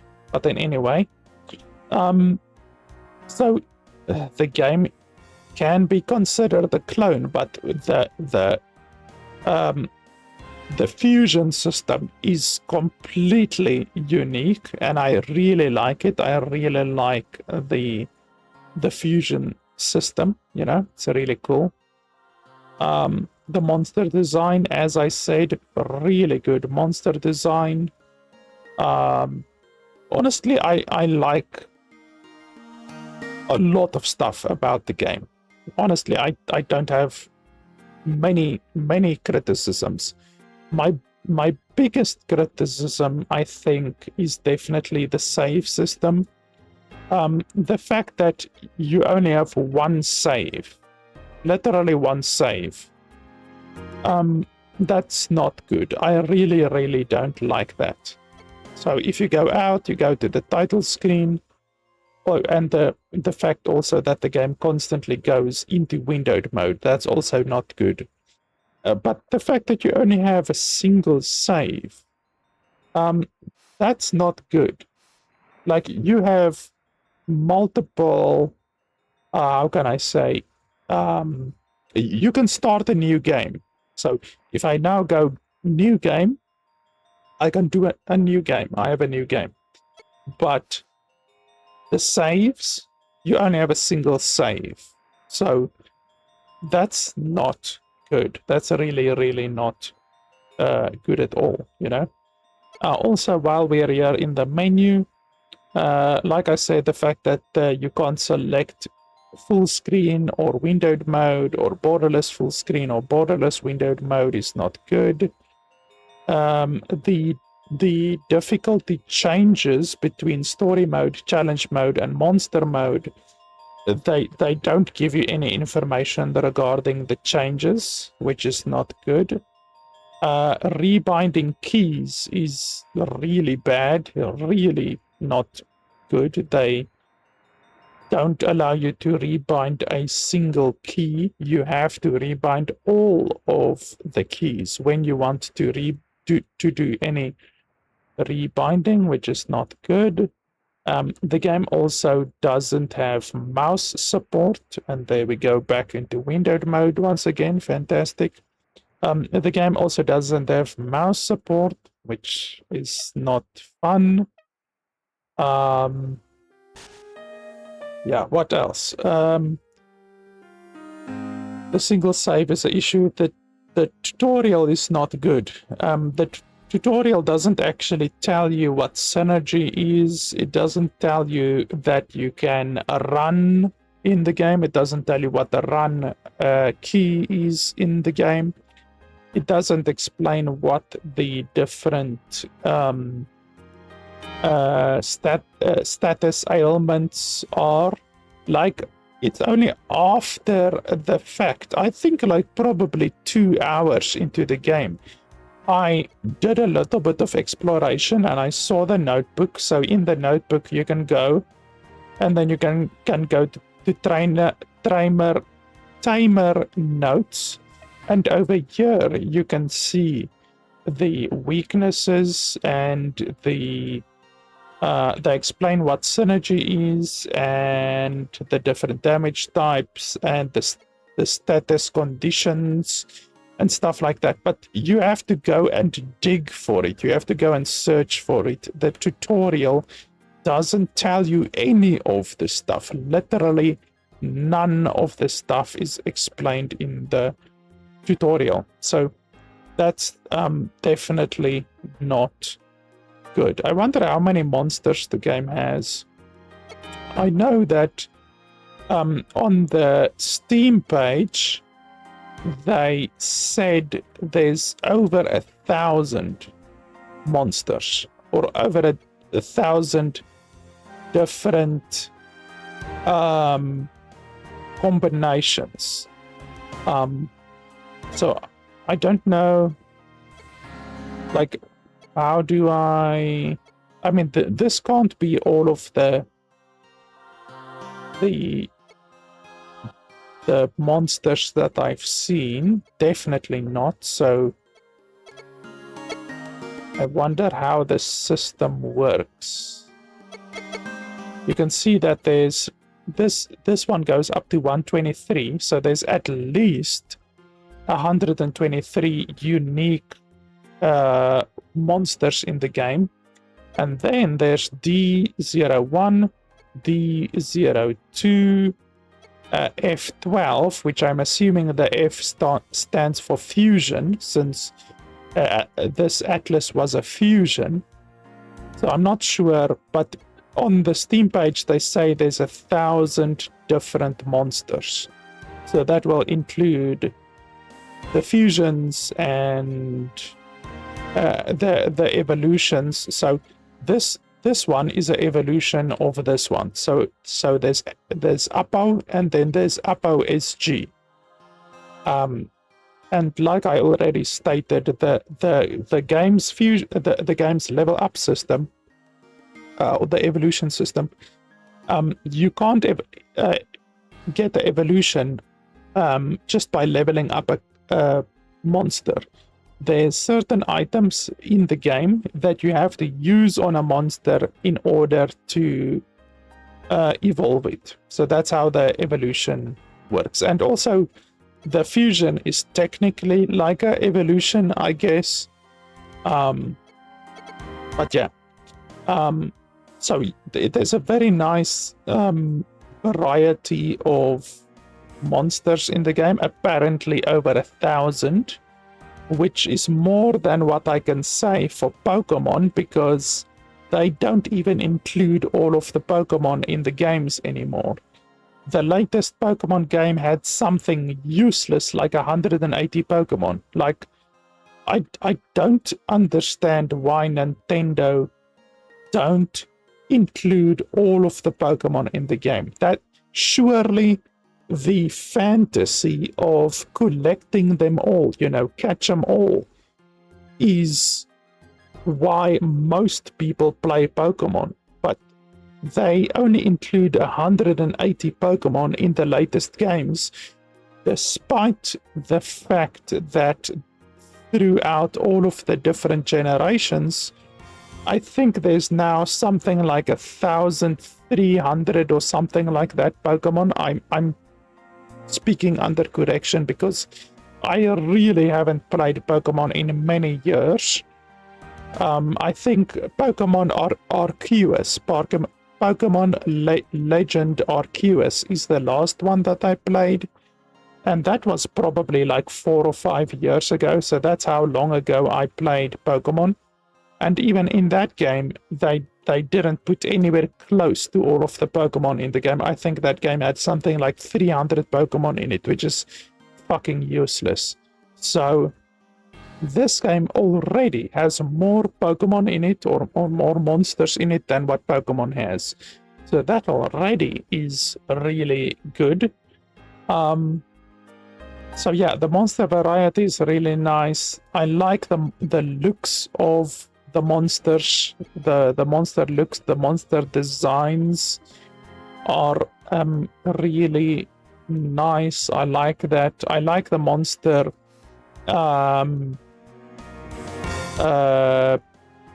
progression, or the stat progression. You know, it has the growth rates. I believe it's called growth rates in this game. So I like that a lot. The skills are nice. You know, they have different effects on them. Like after you use it, your strength gets reduced. Some of them, it increases the strength. There's different stages on the attacks. So for instance, with this one, with the Dragon Tackle, if you use it once, it increases your raise by 40%. If you use it again, it increases it by another 40%. If you use it again, it increases it by another 40%. The stuff can stack. So that's really nice. Yeah, and then the stuff that I don't like I said, bad tutorial, the single save slot is not good. The game doesn't allow you to inspect a monster right at the beginning of the game, where you choose from the 5 different monsters. They don't allow you to inspect the stats or anything like that, or the abilities or the type or anything like that of the different monsters. So I don't like that at all.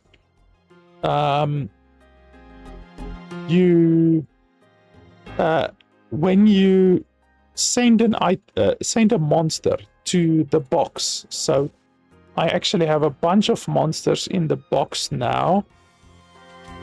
Where can I see my box? That's what she said. Was it over there? Let's have a look. I don't think it's over here. No. I think it's over here where we can see the box. No. Where's the...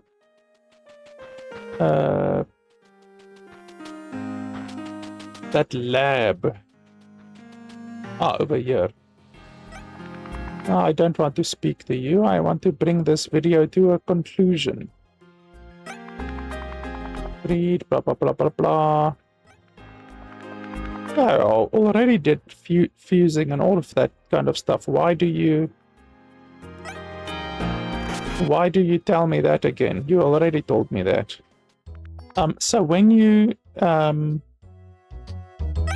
send monsters to the box, if your inventory is full, then they get sent to the box, exactly the same as how it works in Pokemon. But they don't get healed. It's really irritating. So you can see this guy's 7 out of 33, 1 out of 28, 15 out of 49, 1 out of 36, 15 out of 45. You get the idea. Your Pokemon get sent to the boxes, to the stash, but they are still damaged. So you then have to take them out of the boxes and take them to get healed. And so far, I haven't found a quote-unquote traditional Pokemon Center. Like there's no Pokemon centers in the game, it seems. So there's a tavern, there's a tavern that you can use, which is this one over here. But you have to pay. So you go over here and then you have to pay 50 gold. Now, 50 gold isn't much in the beginning town. It's 150 gold, which is pretty bloody expensive at the beginning of the game, at least. Even now, 150 gold is 1% of my gold. That's actually not an insignificant amount of gold, so the game doesn't have traditional like Pokemon Center type places that you can just take a Pokemon. And the issue is that if you have a lot of Pokemon in your stash, like I have right now, you can put like how much? 1, 2, 3, 4, 5, 6, 7, 8. 8 of them. You can put 8 of them in your party, and then you can go heal them. Then you have to go to the box again, the storage box. You can swap out those 8 for another damaged 8. Then you have to go to the Pokemon Center, whatever, to the tavern again, and pay another 50 gold, whatever, in order to heal those 8. So you get the idea. It's just really, really tedious that the game doesn't allow you to simply heal them or have them healed when they go to your box. I'm not saying that the game should allow you to exploit the system by taking a damaged monster and then placing it into the storage box in order to get a free heal out of it. I'm not saying that. I'm just saying that it's really bloody tedious that they don't get healed when they get sent to the box from a battle. If you have 8 Pokemon in your stash or in your party, and you don't have any additional space, and you capture another Pokemon and it gets sent to your stash, in that instance, they should be healed, in my opinion. So it's small little quality of life features like that I think should be addressed, definitely. And then there's certain items as well that don't have good or don't have any, in fact, explanations on them. Like, if you want to see what this item does, you have to press Z, go down 2 spaces, press Z again. Then you can see what it does. If you want to see what the next item does, you have to press X, X again, go down, press Z, go down 2 spaces, press Z again. Then you can see what that item does. If you want to see what the next item does, press X again, go down, press Z, go down, press Z, then you can see what that item does. So it takes a fucking age just to see what an item does. Instead, what the developer should do is literally this space over here on the right side, like that space over there, they should allow you to have that space there already. Like it should show you a tooltip over there on the right side, what the item is. Literally just like this, it should show it on the right side, and yet it's not showing you. Why do you need to press 1, 2, 3, 4 fucking buttons just in order to see what an item does? It's really, really tedious and unnecessary to have to force the player to press 4 different keys, and then another 3 keys, and then another 4 keys to see what the next item does, you know? So, like I say, small little quality of life features like that really need to be addressed, because it just makes inventory management and stuff like that way more tedious than what it needs to be, you know? But yeah, honestly, overall, I really like the game. I really do. I'm impressed by the game.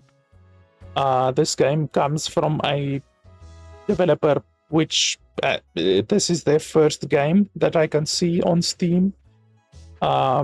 It's releasing on Xbox and PlayStation and Nintendo Switch and all of those good things. So I'm quite impressed by that. It's not just being released on Steam.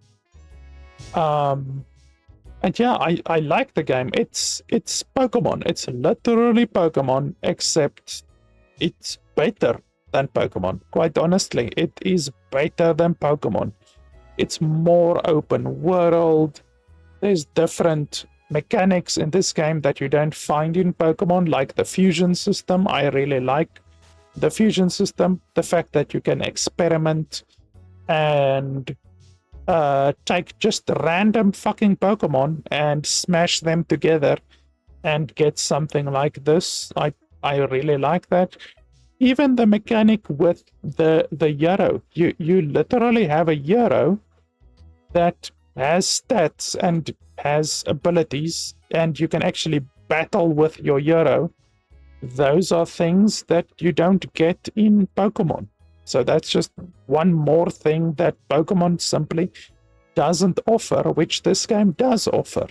That is why I say this game is not just a clone. It's a clone that has learned from the many mistakes which Nintendo or Game Freak, whoever you want to say, has made and has refused to address over 20, 30 years. There's still issues in Pokemon, and this game has resolved some of those issues. You know, I like the fact that it is so open world. I like the fact that the battle scene transitions are really, really quick. It's overall just good. It's just a very good Pokemon type game. I don't like the colors. I think the colors feel a little bit too washed out. It's not as colorful as it could be, definitely. So the colors could definitely be better. It's not as colorful as the Pokemon games are. But I'm sure you will get used to it. I'm sure after a while you won't even really notice the difference between the Pokemon games and this game, you know, with the colors. So yeah, honestly, I like the game. I really like the game, and it's better than the Pokemon games. And I mean, the fucking Pokemon games, like I said, have very few Pokemon in them, like 100 or 200 Pokemon. This game has over 1,000. The Pokemon games have no voice acting, but this game also doesn't have any voice acting, so they're the same there. But the very obvious improvement between this game and the Pokemon games is that the Pokemon games cost $60 to $70, which is fucking diabolical. And this game won't cost anywhere near that much. I don't know how much this game will cost. Like I said at the very beginning of the game, the developers haven't made a price public on the game yet. And I'm playing this game 11 days before the game actually releases. So I don't know what the price of the game is. I'm going to assume that the game costs €25.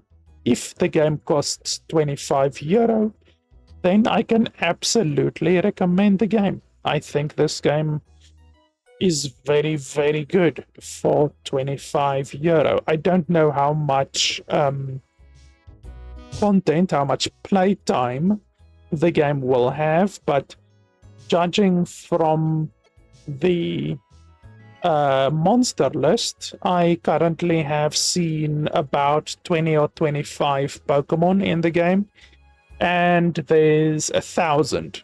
So you can pretty much say that the game is very big. Also, if we look at the nation map, I so far have gone from here, which is my home, to here. So the first town, or are we now over here? I think we are over here now. So that's the first town, and then we went to the left, and then we went down. So this is how far we've gone in 5 hours. Just this over here. So I'm not sure if there's more over here, like past this yellow stuff. I'm not sure. But there's a place over there. There's another town over there, another town over there, islands over there. There's a big place in the middle, another town over there, another place over there, another island over there, another place over there, and then another place over there. So honestly, if this is the only map, if there's not another map, like another region, if this is the only map in the entire game, I would say it would take you probably 20 hours, on the low end. It will take you 20 hours to explore this entire place. Probably 30 hours, more realistically. And that, it's just to explore it. That's not all of the caves. You need to remember there's a lot of caves in between that aren't shown on here. We've already encountered 2 caves. And that's not even all of the collection that you're gonna have to do. I honestly don't see how the into this area, so that alone will suggest to me that this isn't the only map. But I mean, let's assume that this is the only map, and somehow the developers have squeezed 1,000 fucking monsters into this place. I honestly think it will be at least 20 to 30 hours, at least, worth of gameplay in this game. And for 25 euro, I think that is very, very good. If the game costs more, like I always say, I can only work on an estimation. So for 25 euro, I would absolutely recommend the game. For 30 euro, I can still recommend the game for 30 euro. For 35 euro, it's starting to get a little bit dodgy. Like I said, it depends on how much content the game has. I don't know how much content the game has. I'm just gonna assume that the game doesn't have 40 or 50 or 60 hours worth of content. If the game does have that much content, like pretty much double the amount of content that I'm currently assuming that the game has, then the game will definitely be worth 35 or 40 euro. But if the game doesn't have that much content and the game is charging 35 or 40 euro, then the game will become less and less reasonable to recommend. And then obviously above 35 or 40 euro, if the game is as insane as Nintendo is to ask 50 euro or 60 euro, or heaven forbid 70 euro, then there's just no way how I can recommend the game. just the same as how I haven't been able to recommend any Pokemon games for the past 15 years, basically. For the past 15 years, Pokemon games have not been worth 60 to 70 euro because they just haven't been improving. They've been recycling the same old bullshit for the past 15 years. And that is why this game is such a breath of fresh air.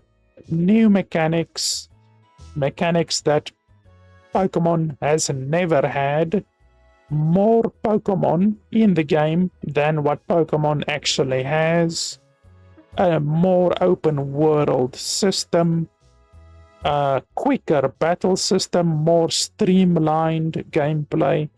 Overall, just better than Pokemon has been able to put out for the past 15 years.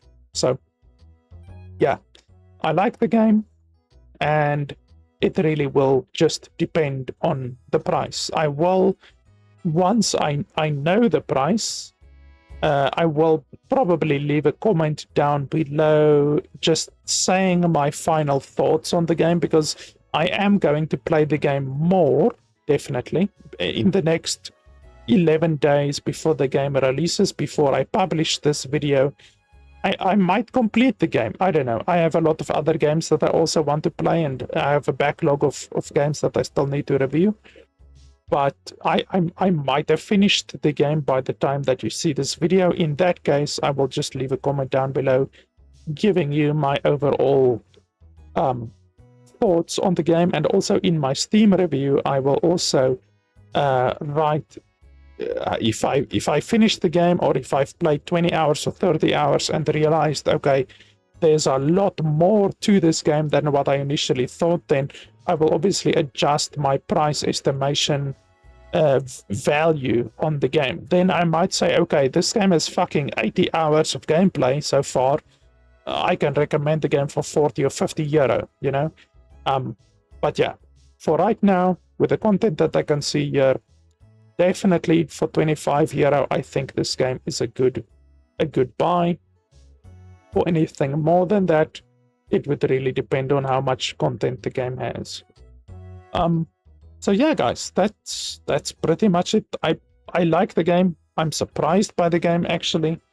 And yeah, what better praise can there be for a game like this than simply saying it's better than Pokemon? It's better than what Game Freak and Nintendo have been able to spunk out into our faces for the past 15 years. I don't think there's very much better praise that you can give to a game like this. You know, you will always see on the recommendations, or on the headlines, or on Steam and on other places, on the developer's website even, they say IGN says it's the best thing since sliced bread, you know, that type of shit, even though nobody should ever put any credence into anything that IGN says, because they don't fucking know anything about games. But the developers of this game are more than welcome to use my quote on their website. They can say, LFP Gaming says this game is better than anything that Nintendo or Game Freak has been able to spunk out onto the game market for the past 15 years. And there you go. There's your quote. You can put that quote on your website, by all means. So yeah, guys, that's pretty much it for today. The developers of the game sent me a code for the game, as I said, so thanks a lot to them for allowing and enabling this review today.